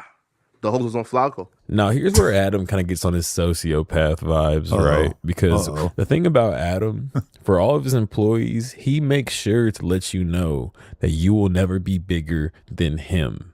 Stop trying to act like you're overly confident or you're this or you're that. If you ever exude a confidence greater than Adam, he's going to put you in your place. No, it's not about being bigger than me. It's just about being real with yourself. That like Flaco, when he's saying the hoes were on me, the hoes were all over me. I mean, if that was true, like I feel like there are plenty of people on the podcast who do better than me in a variety of different ways, right? That I don't like take issue with. Like when Sharp was doing way more views than me at a certain point. And it's like, yeah, we were kind of like letting him get away with acting like a fucking asshole. But I mean, like, if there's somebody in the office who's like better at getting girls than me, I'm married. Like, what do I care? I'm out of that. But like, that's cool, bro. Like, I'm not like hating on you because you're like better with chicks. But like, if you're gonna be on the podcast saying like, I'm rich, and we know you're not, or I get every girl, and we know you don't, then yeah, I'm gonna weigh in. And because Flaco said that he gets bitches and he gets girls, that's exactly what Adam had to do right here. My thing that I would be asking him to not do is this weird fake confidence thing that he does where he acts like he's the greatest athlete in the world. Well, that, or okay, he's yeah. the best, It's not fake confidence, he's the though. best at getting bitches in the world. Let me tell you, because you said that on stage at the fucking No Jumper show. Yeah. You were like, everybody knows I could get the most bitches. Everybody knows that if I was really on my shit, I get the most bitches. Listen, that's like me saying everybody knows I could have been in the NBA. Yeah, maybe if I worked my whole life to be in the NBA, I could have been in the NBA. But right now, you got no bitches. So don't be out here saying you got all these bitches. Bro, you don't. Yeah, because you were paying them. That, like, keep in mind, this was around the time of that storyline about like him having a girlfriend and giving her like $50K or whatever. So we're still giving him shit about that. Also, the fact that we're sitting with Baba Lamb for this conversation. That's why I have How hoes. the fuck are you gonna say you have bitches when you got no bitches? I do got bitches. Zero. I do got. He's lying. Yeah, no bitches at this time, I don't think. Like, you know, he's always been a girlfriend guy. You don't, having a girlfriend does not mean like you have bitches. Just a girlfriend. That's different. You don't have to have bitches to have a girlfriend. Bitches. Yeah, that you spend money on and don't fuck. You can't brag about that. I do have hoes though. You can't brag about it when you have a girl that you spend money. Yeah. I mean, what could you possibly take issue about what I'm saying? Like, you can't be like, I got bitches. I'm the man when it comes to these bitches. And then you got a girlfriend you're giving mad money to, and you're not cracking. Keep in mind, this is the time. This is like pre-sexual Flaco, bro. It's a very different time. The criticism I'm giving him is very valid for the time that we were living through. You see what these sinister YouTube channels do, because they take things that are totally reasonable and then they paint them as if they are part of a grand conspiracy. On and don't fuck. You got to just keep that shit close to your chest. That's not anything to brag about. It is a. John R. said, Adam, do you think it's possible for you to get Wack to answer a straight question he knows he looks bad in? He's just going to start screaming over you before he gets out. I do think about that sometimes, that like, if something really, like, Wack will almost never acknowledge that something has gone poorly for him. You know, like when something bad happens to me, I kind of just like talk about it on the podcast and just kind of wear it, you know, as much as it might suck or whatever. Like if my wife left me, I would just like talk about it and like be kind of bummed on camera and stuff. But like Wack will never let you know that something went bad. He'll just like find a way to paint it as a W, you know? So sometimes I wonder, like, if Wack did get a Fed case, it would be so surreal to sit on the pod and like listen to him explain how it's actually not a big deal, you know? Because you kind of know that's like how he would handle it. Yeah. Brag about though. No, it's embarrassing. I have a healthy, non-toxic relationship. That's not. Listen, that's decent, right? But define hose. You have not had sex with her. Yeah, right. You shouldn't be calling attention to it. You shouldn't be saying, "Oh, look, I'm so good with girls." When every real dude on earth, when they look at your relationship, is like, he's getting fleeced. Yo, I think I forgot the word fleeced. That's a good word. Yo, but nah, for real. Like, What are we talking about? Yeah, you shouldn't be bragging about how good you do with girls if you're in a relationship where you spend a bunch of money on the girl and you don't get to have sex with her. This is obvious. Flaco needed to hear this at this time because he changed his life a lot after this, right? No To be offense, fair, but that is yeah. what every real person, like, if you go to the QC office and they tell them about your situation, they're going to be like, damn, homie down bad. So he's fresh. So fresh don't and fit flex it. 2.0. Don't flex But I don't something flex that you that, though. should be. Yes, you did. You sat on stage of the show and you said, I got the most bitches. Bro, you can't do this fake confidence thing. It doesn't work. This is good It's pod. the same thing with you saying you're an Olympic athlete. It's like if it's clearly a joke, whatever. But when you say it and act like you are serious, it's cringeworthy. The audience gets it. They're like, "What the fuck is wrong with you? Why are you saying this?" Isn't that part of like the whole persona though? But I'm saying, Like, but delusional sometimes it persona, feels like though. a real thing. Like he really thinks this. But like it's like Kanye right now with being delusional about whatever it is. Isn't that like why people fuck with him? But Kanye did it. He became a billionaire. He became like, granted, now he's fucking it up. But like Kanye, if Kanye wants to say, "Look at all the bitches I've fucked," Well, I'm not okay, talking about we the get it. We know. confidence. You don't get to say that. And it was at this moment right here where Flaco really started to make his mind up about Adam. Because Adam's pretty much said here, like, hey, Flaco, you're never going to be what you think you are. You are never going to be bigger than No Jumper. You're not going to be the Kanye West in your mind that you think you're going to be. No. Go ahead and chill out a bit. Okay. I was commenting on his sex ability or experience. I wasn't saying you're never going to be bigger than No Jumper. Like, what the fuck? That is such a bizarre interpretation of that. That's not what I was talking about at all. I was trying to shoot him down about one very specific thing, one specific trait, which is like constantly claiming to be the best in the world at a lot of different things that you're not even close to being the best in the world at. You'll never be him. And Flaco set out to prove him wrong. I'm pretty realistic about my athletic abilities or lack thereof. You don't get to say that. No, right? But wait, though. But like, we seen a very impactful documentary where Kanye was in Def Jam office telling people, "Yo, We're going to change the subject. no." He's trying to hit it. Oh, okay. You're saying where he believed himself early on, Right? So Kanye was telling people, "Yo, I'm the greatest artist ever," when he was only making beats, right? So I feel like people like look at me and say, "Yo, bro, like, why do you have so much confidence in what you do?" Bro, like, I truly believe, because again, bro, like, it was only, again, like, I truly believe, bro, that if I put my mind to it, I can be, like one of the, like a top athlete, But right? that is different than actually doing it. Now, Adam would go on to bring on people to No Jumper who had Really weird to watch me doing a debate that I'm like winning so brutally. Like, feels like I'm doing like a victory lap by watching this because this was such an obvious, easy point that really needed to be said at this time. had these huge beefs with Flaco. You know what I'm saying? Talk mad shit about him. These are like some of these people are disgusting. You know, you got Mr. Girl. If you don't know who Mr. Girl is, he called a bunch of preteens. I mean, I'm just gonna let you see it in this video. Check it out. Hi, cuties. Guess what I just watched? So, if you're not familiar, Cuties is a film. The fact that we interviewed this guy is so that insane. Netflix just bought from director Maimouna Doucouré. She's a French woman. As you can see, it's a bunch of 11-year-old girls dancing provocatively. There are probably thousands of people masturbating to this film as we speak. Yeah, as far as like sexy music videos go, it's not bad. I have no idea what this guy is talking about or what happened to him because I haven't heard about him in so many years. I think he's been banned on like every social media platform.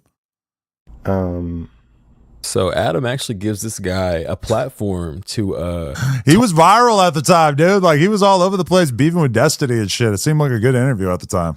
talk shit and embarrass Flaco, and this is how that goes. I'm just gonna say in advance that I remember being like, okay, Flaco's my friend. This guy's a weirdo. But I was just mad at Flaco for like arguing with him in an unprofessional way. That's how I would say that I remember it. This guy fucking stupid. Yes, I'm sure nobody who didn't commit rape will say Flaco's rapist.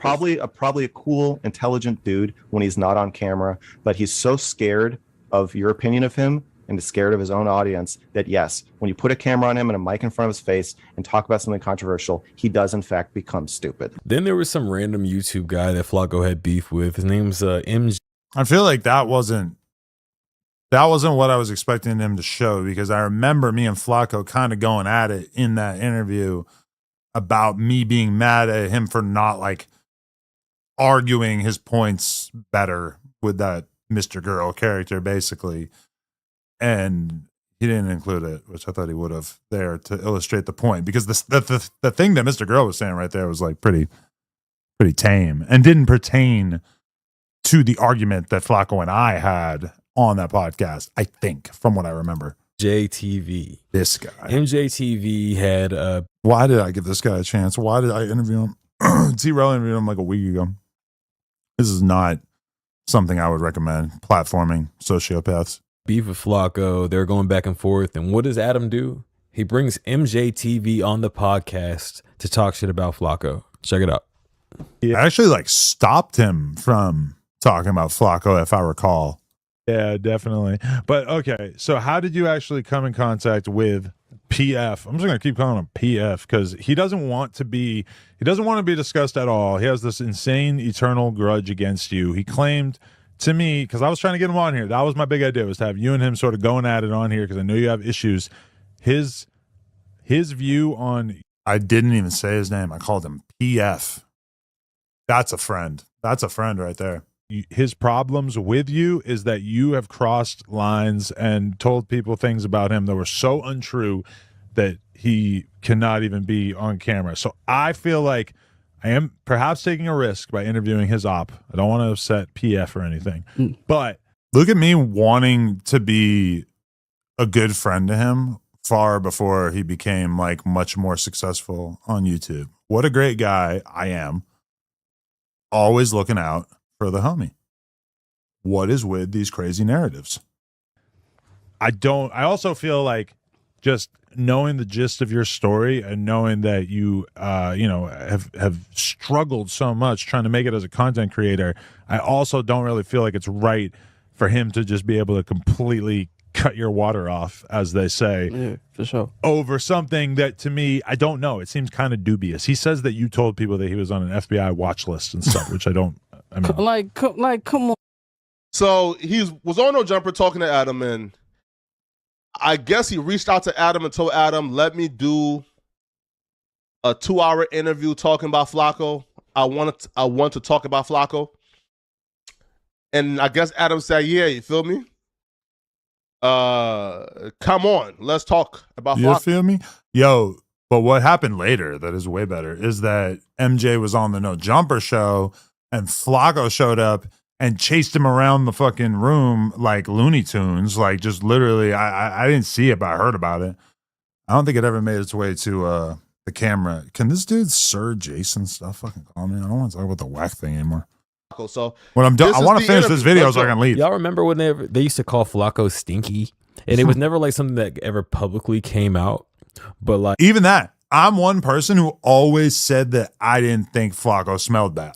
I never smelled him. I never smelled him smelling bad. His pants were too tight, sure, but I never smelled him smelling bad. I always said that. Like, it was like the rumor around the office. And I think Lush helped create it after, Flaco called out Lush to the fade, which could also be another reason why Flaco's upset at No Jumper, because, Lush got fired, then he got rehired. And I'm pretty sure, Flaco already knows, Lush be on some weird timing. I know Lush be on some weird time, and I'm pretty sure he said some things about me that I'm not too happy about. I'm not too happy, Lush. Ooh. I'm not happy at all.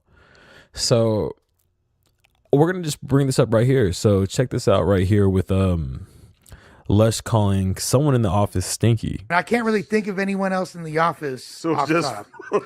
there is one. There's one other person, and I don't want to say it. Dude, I could think of an ex-employee who had the most stankin' ass breath sometimes, and I never said anything about it. And when I think about it now, I'm like, damn, you were fake as fuck. You owed it to that person. I to really want to know who it I'll was. tell you off camera. But.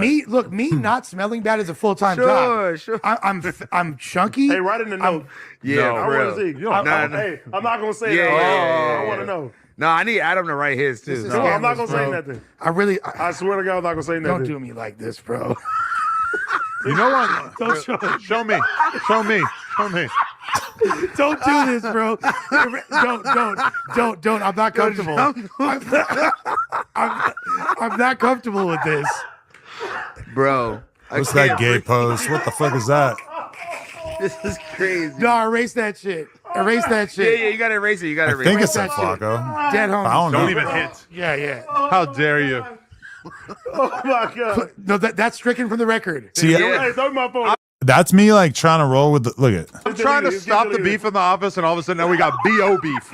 Yeah, see, okay, that was me not wanting to say like I don't want to like stop the joke because obviously everybody's laughing their asses off. Like AD is laughing like way too hard.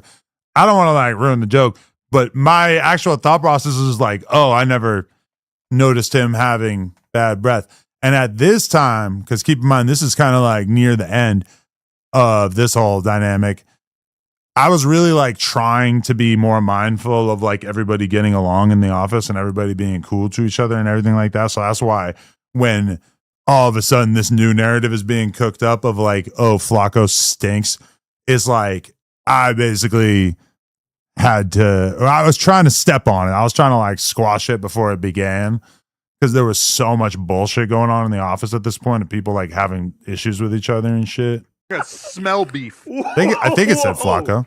Oh my Damn, God. son. I'm deleting it. I'm never gonna say I could nothing really about use a it. wish right now. I wish I was streaming Wish right now. Wish right now. Wait. B.O. beef. I want candy. Not what bullying is. Bullying is that's making. nigga, that's bullying. Let me talk. If you put I'll the let you fucking, talk. Let me go. If you put the shit up there, that's fucking bullying. Making someone the thumbnail of a YouTube video is not bullying. Asking somebody where they're from is not bullying. Making fun of somebody for some inherited traits, telling him he's smelly, that's closer to bullying.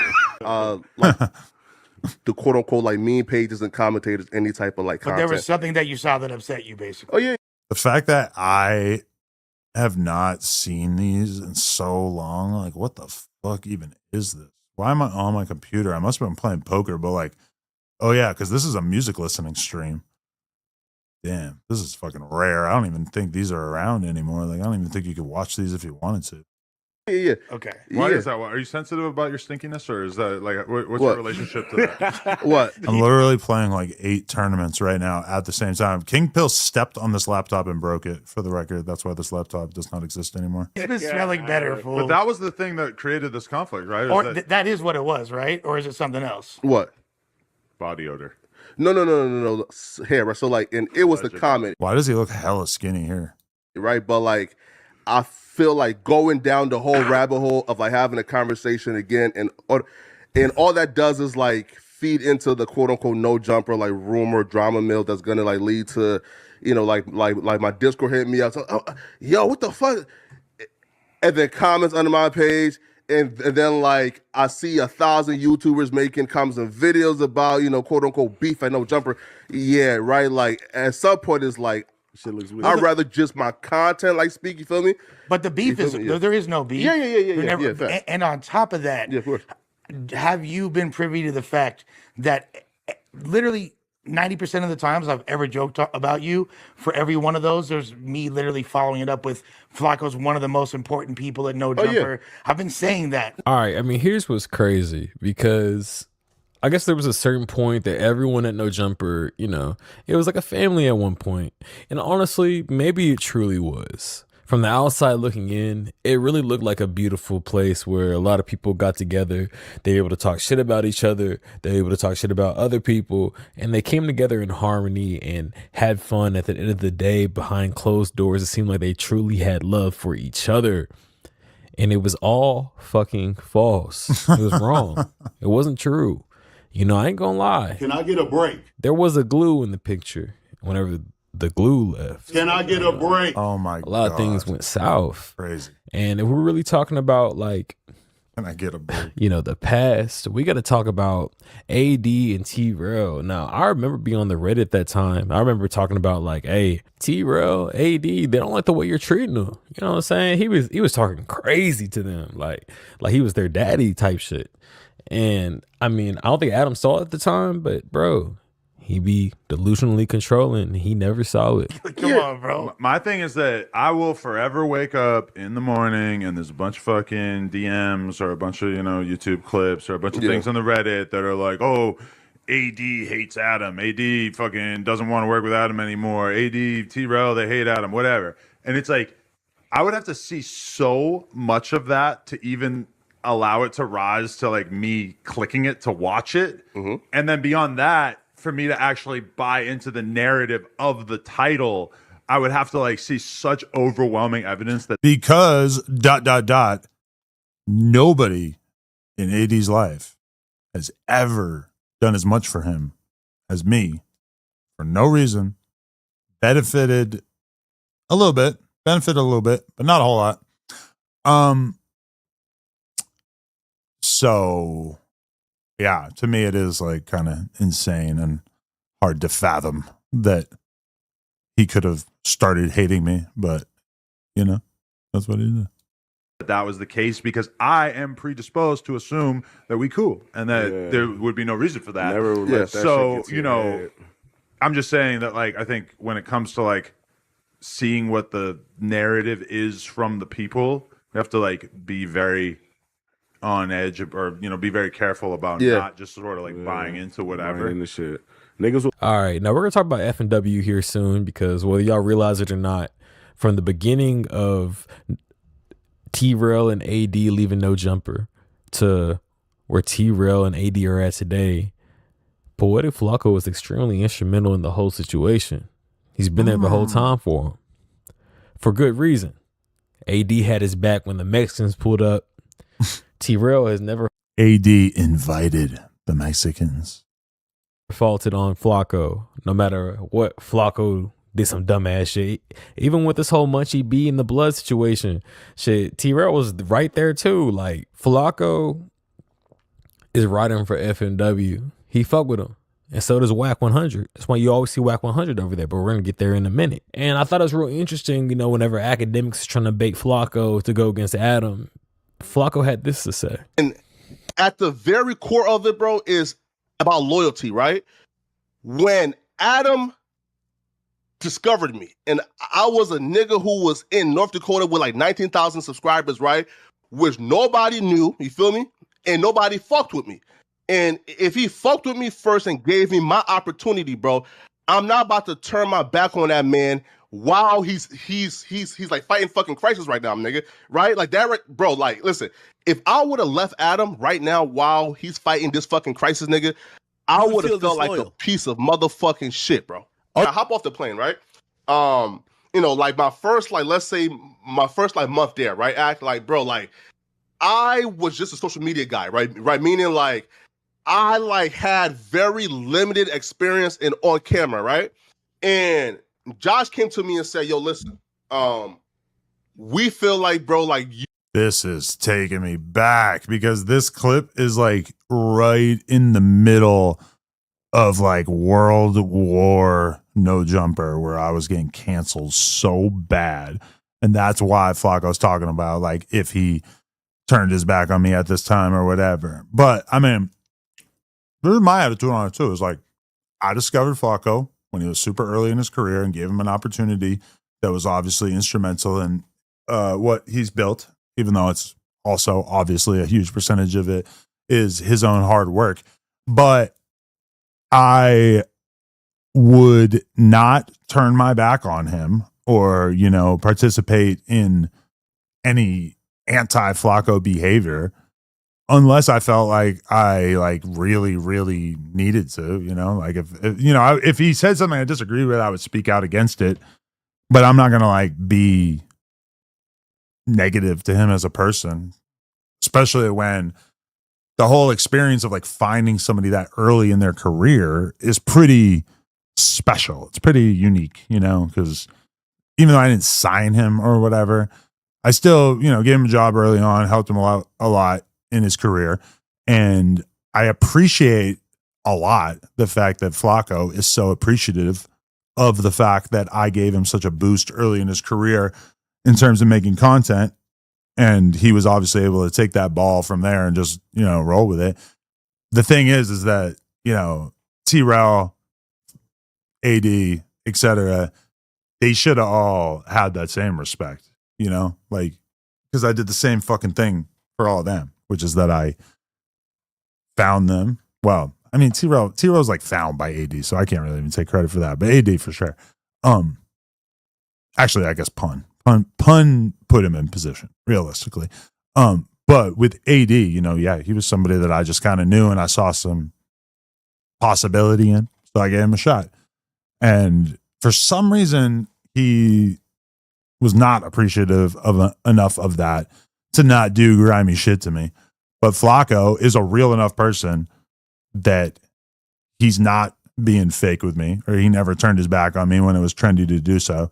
And for some reason, people then try to like invent theories around it to be like, well, actually, he does hate you. Nothing I've seen in this video suggests that, though. You are gonna be a very valuable piece one day, right? Right, like, you know, like we value here, bro, and like we want you here. And they handed me a contract, right? Academics, bro. I look at that contract, yo, and deep down inside, I didn't feel like I was worth the amount of money they was offering me already, right? So when I see, yo, like these guys are taking this much risk in me for offering me this amount of money, bruh, right? So when I see like, yo, like, and they believed in me before I believed in like myself, bro, I always have to rock with them, right? Because if these niggas took that amount of risk in me before I seen it and in myself, I can only imagine, bro, that they probably have my best interest at heart. But and there it goes, you know, Poetic Flaco was riding for no jumper, but we already know how Adam works. I could go pull up all the clips, but I've already showed you enough to let you know Adam will always want you under his thumb. He will keep on going. And again, I was critical about one very, very specific thing, which was him exaggerating his sports ability and his sexual prowess. There's nothing about Flaco that I wanted to keep under my thumb. I'm like immensely proud of Flaco and his success. Going and going and going. But this YouTube video wouldn't exist if not for this fake narrative. So, okay. Keep on making you feel like you're littler than him until you make sure you know you are littler than him. You're not bigger than no jumper. You never will be. You'll never be that guy. You will always be underneath his wing. You will never be able to fly. Ever. Ever. And I mean, it gets to a point, you know. He's just making shit up. The fact that Flaco even has done so well for himself that it's kind of like he surpassed No Jumper, that's dope. Nobody else in the history of this channel has that ever even been like a concern or a thought, to be totally real.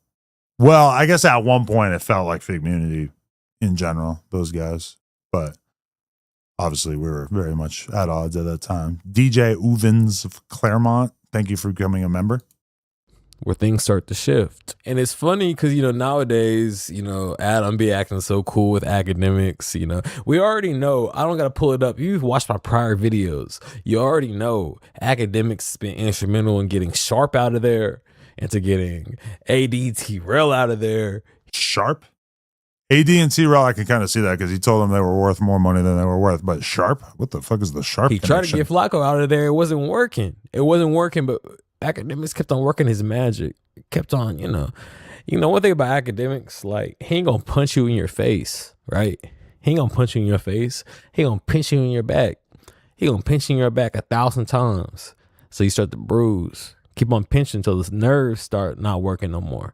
Then he'll come in with a knife and stab you in your back. You won't even know it. Somebody said this to me and I started looking at it like, Flaco is way better on the stream than he is on No Jumper. You know what I mean? So it's like, for example, what does that mean, right? That means that Flaco will probably be a bigger draw on No Jumper if he gets bigger by himself. So doesn't that put you in an interesting place where you kind of are incentivized to want them to do things outside of No Jumper because he could probably get a bigger, or maybe he could accelerate more? I got another hair transplant after this, and you could really kind of see that it was thinning a lot more in the front. and bring a bigger audience that might transfer on a no jumper, right? I agree. His videos are really good, and I've gotten used to watching his channel, which is kind of fucking weird to be like watching his channel and thinking like, why am I watching this guy who works for me's YouTube videos? I don't know. But shit, I think even what Flaco is doing, you know what I mean? I think if you guys have a bigger partnership, you should bring what he does into what No Jumper is doing. That is right? a good idea. Now, the crazy thing is, Wack 100 and Flaco are close. This shirt is too tight. I'm just going to state the obvious. So then, blood. Like, they're cool as fuck right now. There was a time they weren't, where Flaco was going at Wack, and Wack done checked him. But before that happened, Adam had set Flaco up to where he was going to be alone with Wack, and this is what happened with Flaco. Is Adam doing it or he on vacation? Adam's not here right now. Yeah. Wait, pause. Wait, pause. Like so. Wait, like so. Wait, pause. Like so. Like so. Wait, pause. Wait, pause. Adam's not here. He's not gonna be here. He's trolling, dude. He knows. Wait, pause. So I'm doing the Adam and Wack show without Adam? Yeah. With just me and Wack and you? I guess so. And 600. Hey man, that's not a. I thought that you were afraid to sit down with Wack. That nigga said that Dude, is he's not trolling. what I'm trying to do. I thought you didn't want to like. Look at his face. Maybe, I don't know. Hey, Lush, listen, Lush, you gonna handle that, okay? I was gonna go to. Yeah. Since I'm not going to Fodi's Hood Day anymore. I'm out, man. I'm going home, man. So this is what happens next. FMW had this to say about the whole situation with Flaco, because they've been seeing what's been happening with Flaco. They were seeing the whole time, like, yo, Adam's not treating Flaco how they supposed to treat him. FMW trying to get Flaco on their side. They're trying to get, hey, we need Flaco. Really, they were like, yeah, we need Wack. That's why Wack's always up. The whole thing with Flaco is that he is very, very valuable doing his own content, making his own videos. Like, he's really good at it. He's obviously got a work ethic that far supersedes the vast majority of YouTubers. He's a real killer when it comes to pumping out the content that he does. From my perspective, as a podcast host, that never really translated. The fact that he kept getting bigger and bigger as a YouTuber, it never turned into like him being like a super popular draw on the podcast. I'm not even trying to be a dick or anything. I'm just being real. And I think you kind of saw that again because for a little while there, they had a deal, him and Trell. They were doing a podcast together.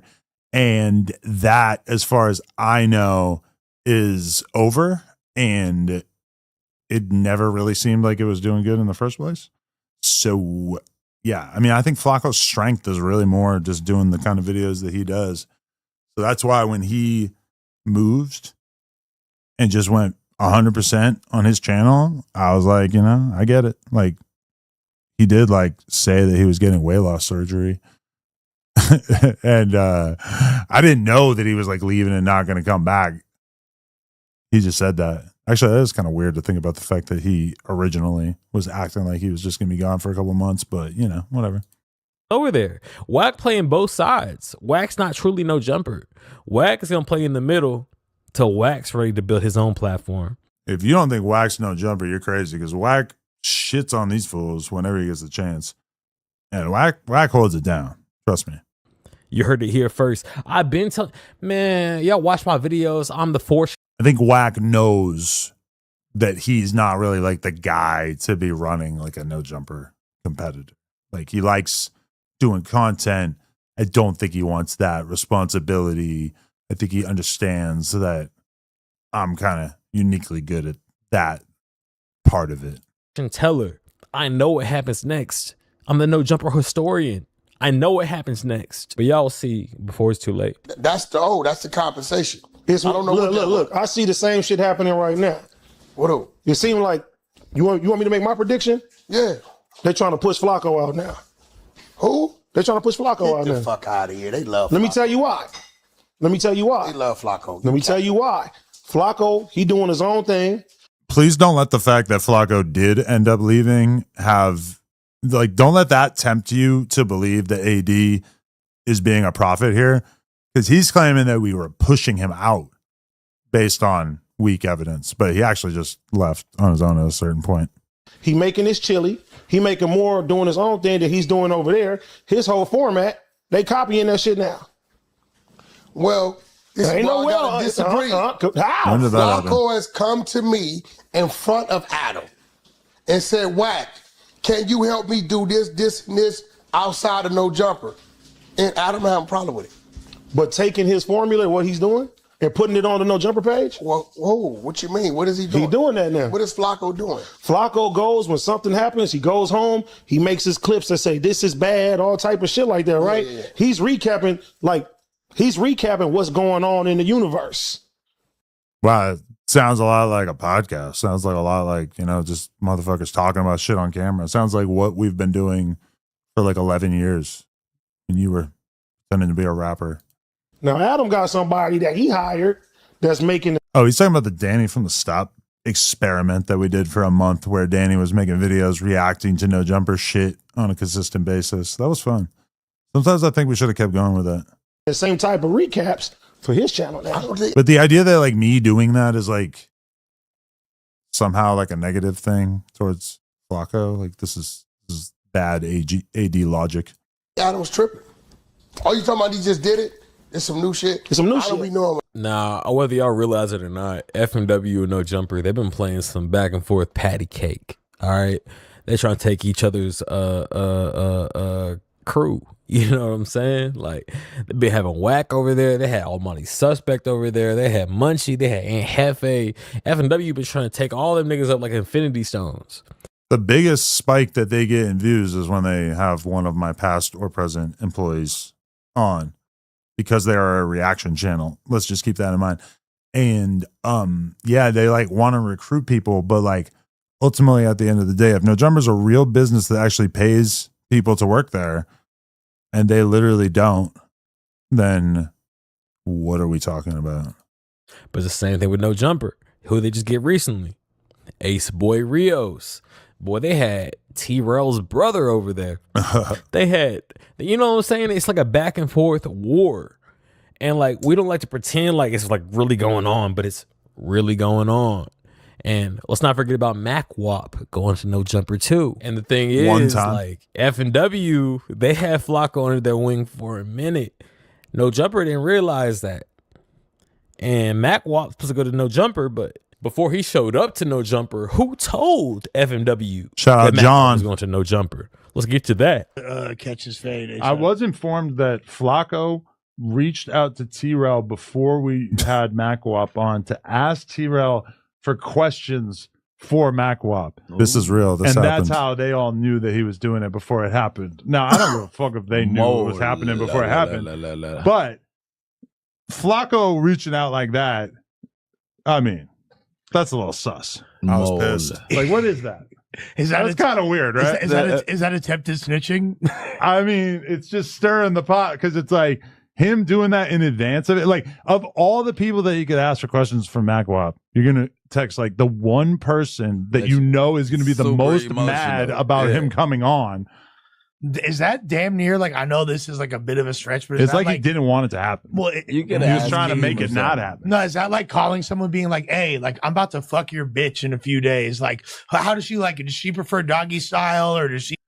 I chalk that up now more to Flaco being just kind of like socially handicapped, no offense, but like just not really like being out on the scene enough to like realize that that was a dick move. But who knows? Like to be on top, like so like MacWap. That's crazy. Like wow. No. But it's like the comparison. Not to say that the comparison having on your ass. Not like that, but like on some like what an absurd thing to ask somebody. How does that even make sense? Why call someone's rival and be like, hey? Lush swears this was such a good era of No Jumper. And it was cool, but you know, yeah, Lush does look like a healthier human here. Let's be real. Yeah, that's been a whole thing. Let's be real. Yeah, he this looks like a pro fucking baseball player. Now he looks like a pro fucking pill popper. Just kidding. But you know, he looks like an extra on Breaking Bad. He looks like one of the guys that like what's his name? Jesse would have been hanging out with on Breaking Bad now. Homie who you don't get along with is about to interview your former friend. Because What are that's some good something that we questions? do at No Jumper, kind of. We stir the pot. Yeah, we like, yeah, you got a question for that? I love how Be like, that's true. I like well, how no, we don't. B Brazy. No matter how much Flaco does not give a fuck about No Jumper, they want to keep him at all costs. Even if he's on his phone, not giving a fuck about the podcast. Is today, Monday, June 2nd. Flaco, happy Pride Month. Flaco over here getting to the money. He got 2 phones out trying to Flaco's figure it having out. conversations based Flaco showed up late today and is still not contributing to the stream. You're talking to the mic. Got some bad news. You Sorry okay? about that, but You we sure? are live. No. Hey, welcome back. Wait 1 second. Yeah, I'm straight. Okay. In the building today, Goes we right have back to it. Officer Remo joining Officer us. Remo in the cup. Not a great era for the news. I'm just gonna jump out the window and say this probably wasn't a memorable episode. I'm gonna go on a limb. No, I mean, eventually, Flaco left. I was about to ask you, before he said that, I was about to ask you, do you think Flaco is not necessarily bigger than No Jumper, in, but he's too big for No Jumper? Outgrown it. He feel like he transcended. I think that there is a world in which Flaco could be focused on doing a weekly piece of content on No Jumper. I don't think that like what he does with his own channel is so time consuming that he couldn't also do that. Mm-hmm. But as long as he's living out of state, that's for sure going to really limit it. You know, most people don't want to fly from friggin' North Dakota or whatever to. Now, let's be honest. There's a lot of new people that Adams brought on to No Jumper that Flaco didn't approve of. There was a point in time, and I dropped a whole video about this, where Flaco was trying to be the next in command. He wanted to be above Josh. He wanted to be above Wack. He wanted to be the next guy in command. And Adam let him try to for a minute, but Adam didn't respect his employees. He didn't respect Brandon. He didn't respect Bro Rogan. Both these guys who Flaco brought on, who were no longer part of No Jumper. And he brought on Moose Man. He brought on... Am I being shamed for not embracing the podcasting titan that is Bro Rogan?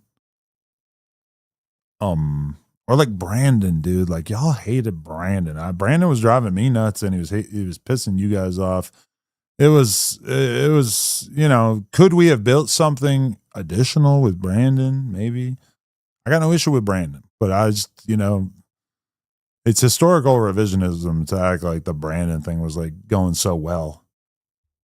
Although it was a fun era, you know. White boy Kyle, aka Ricky, a bunch of people who don't respect Flaco. And Flaco had a problem with this, and he left. And a lot of people are speculating about it today. You know, here, I'll act like I didn't see it, right? You got to join us. Like, you know what made No Jumper News good? No Jumper News is great. You need to come over here. That's all I'm saying. But no. I'll be real. No Jumper News ain't as great as it can be, man. It was great when you was over there doing your thing. You ain't been on in a while. Where you been? I'll be real, bro. I feel like No Jumper. So right now, like, no. There's a really amazing core group. Right. What I feel like went wrong is like Adam, like he began to hire like, oh my god, like it's nobody's. Like, nah, I mean like a bunch honest. of a bunch of like the new people. Right. Were like Discord fan niggas, like who was like in a Discord, like obsessed with No Jumper, right? So like it's kind of like you having opportunists, like filming like niggas fan gonna suck your dick all day long. Yeah, no who fits into that category besides one person, Moose Man, who is like, as far as I can tell, like, well, I guess maybe like Ricky, he thinks, like, even though I don't think that's true about Ricky, but like maybe he thinks that about Ricky. Yeah, dick sucking fan niggas who is, you feel me, right? And it's like, all right, man, bro, listen, bro. Adam told me, oh my god, yo, like he like called me and said, yo, bro, let's do a show, like me, you, and somebody else. Why you not saying the name? Moose Man. These is nobodies. Yeah, but when I said that the girl was a nobody, she was a somebody. No. So why are you trying to act like he's a nobody and he just blitzed you on the No Jumper News? Say her name why first, are you trying to act like he didn't just blitz you today on the No Jumper News and Adam allowed him to do that? I'm did he or did he not? Wait, pause. Adam allowed that man to disrespect you. I don't want to hear Flaco. Your selective content, your selective politicking. Fair, listen, man. How can you allow? Disrespected you. He said your topics was boring. Don't look at me, niggas. You feel talking like to you. You running shit. Adam put the battery in his back, and you.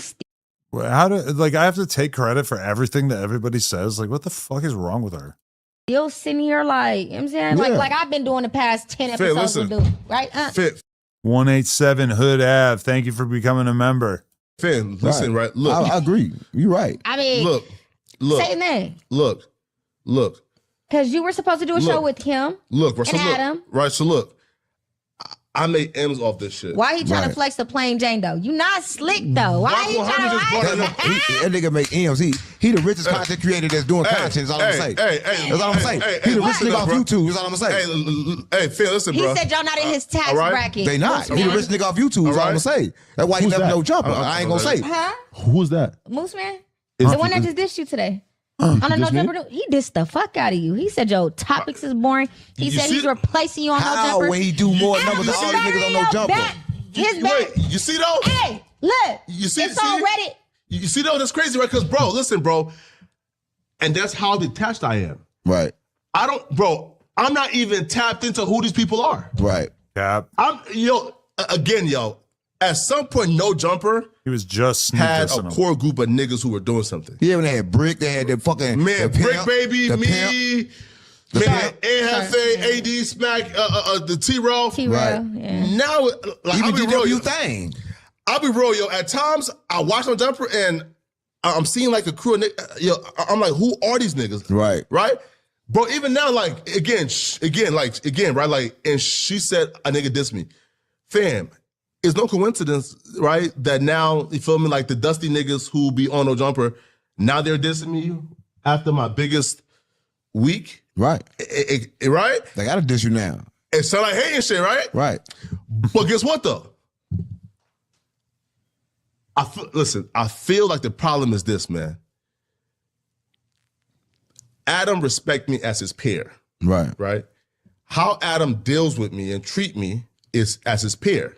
Right. So when the dick-sucking employees see the nigga treat me as his peers, they know they would never get that respect. Because Adam treats everybody like content. They know that Adam knows they need that $125. Yeah, that's all he gives. Right? That's all he gives. So nigga, we know you need that $125, so you can't get out of line, nigga. Right. I could tell Adam the truth, they can't. Right? They can't. No, but bro, listen, bro, like why niggas mad, right? Is yo, I've always moved on my own drums, my nigga, right? Right. And why a lot of niggas there, yo, like, I don't understand, yo, like, I feel like right now, like, the current state of, like, what's going on in No Jumper, right? Right. A long-winded way to say I don't like Moose Man. There's a solid group of niggas. There's me, there's Nhefe, there's Spody, there's, you feel me? There's, like, a solid group, right? I like Spody Face. Right? You bogus as hell. And then there's, like, the other side, which is dick-sucking, po niggas, bum-ass niggas, dirty niggas. What side is that? Name them. Don't got shit going on. So Spotty Face ain't dick sucking? He didn't just get a DP because of Munchy B? Bro, that's right? No, right? No. Bro, listen, bro, fam. These niggas her whole personality is like knowing random gang facts. disgust me so much, bro. Again, not all the No Jumper, because I fuck with Adam, I fuck with some niggas there, but some niggas I don't fuck with. Yo, niggas, disgust me so bad, bro. Bro, like, Adam, like, called me once and say, hey, bro, like, let's do a show, bro, please, with me, you, and somebody else. We already watched this part. With this, again, don't get him views. Give opinions. You gonna get by himself. No, that's not true. Adam gets views by himself. No, I'm saying nah. Who Adam get views by? Adam does Adam brings the don't views. do that, nigga. Adam doesn't. Don't do that, bro. Adam brings the views. Adam get views. I'm saying the news don't get views. Let's say that. The news doesn't do views. Let's say that. The news don't get views. No. Wait, no, that's not true, though. The news do views. 15,000, 20,000 is not views. No, the news do views when the right niggas is on there. Right. Yes. But the dirty bum ass nigga. But hey, bro, listen, man. The only thing that do number on No Jumper is the Adam and Wack show. Man, nah. What else do numbers? The No Jumper show and Tuesday show. But hey, bro, listen, bro. The niggas that you even want to get into, bro, them niggas is dirty niggas, bum ass niggas, bro. Find some lit niggas. Let's talk about some lit niggas, man. But, I'm sure there's a few people up at No Jumper Flaco's got an issue with, but the main one has been Moose Man. You know, Moose Man's been really popping his shit about Flaco. There's even a point where they were saying they were trying to set up a boxing match, but Flaco wants nothing to do with Moose Man. He wants Moose Man done for. He wants him out the game. He's not fucking with Moose Man at all. Not trying to do no content with him. Don't want to give him no clout at all. He's so full of it, bro. Adam understands the fans despise Gooch Man. They hate him. They want him gone. Gooch Man. There's cries for Adam to fire him almost every show. Every comment section is filled with fire this dude. And Adam understands this. Seems like an exaggeration. I'm not going to lie. Adam also understands he was bamboozled. He thought he hired a super laid back, chill, normal human being. And then Gooch Man showed up and became an absolute psycho. And Adam wants from under this experiment after 3 weeks. As a way to get rid of him and fire him. Everybody does the same technique. Flaco's doing it here, and Big Chat Small Worlds do the same thing, where you just take some premise that is just like really not obvious or logical, and you just say it over and over and over to the point where it just sort of seems like it's true. I gotta say, I got a lot of respect for it. It's really, it is something to behold. And there's nobody more deserving of an unceremonial, disgraceful, humiliating, swift firing than Gooch Man. And that unceremonial firing is coming. And deservedly so, because the fans absolutely despises him for very good reasons. Outside of being Adam's most committed semen test taster, they really despise how big-headed and arrogant he has gotten since being given this opportunity by Adam. One user says, Reddit brought me here. Bro, Gooch Man, you... As you can see, Flaco's not fucking with Moose Man. Semen, one of my most committed semen taste testers. This is outrageous. And at all. And Moose Man's arguably one of No Jumper's biggest members right now. Not like view-wise, but in position-wise where Adam places him. Like, Adam puts a lot of importance into Moose Man. I think he thinks Moose Man could be the future of No Jumper. I don't know if he still feels that way, but I think he did at one point. So now, it's just getting a little bit shaky. You know who else got a problem with Moose Man? Wack 100. There's a lot that Flaco can dictate outside of No Jumper just because he's got his number one enforcer, Wack 100. They're cool now. In the building. So it's just this. All right. This guy failed to convince me of its premise, which is that I have beef with Flaco. It really, really did not succeed in convincing me in any way. I have to piss. It's been 5 hours. I have to piss so bad, so dearly. Thank you so much to every single person who watched this. I really, really appreciate you. I would have really appreciated if you guys would smash the like button. Where are we at now? We're at 705. Would love to hit a K. Would love to hit a 2K. I had a good time today. I got to get more into this. I got to do this more. I appreciate all you guys.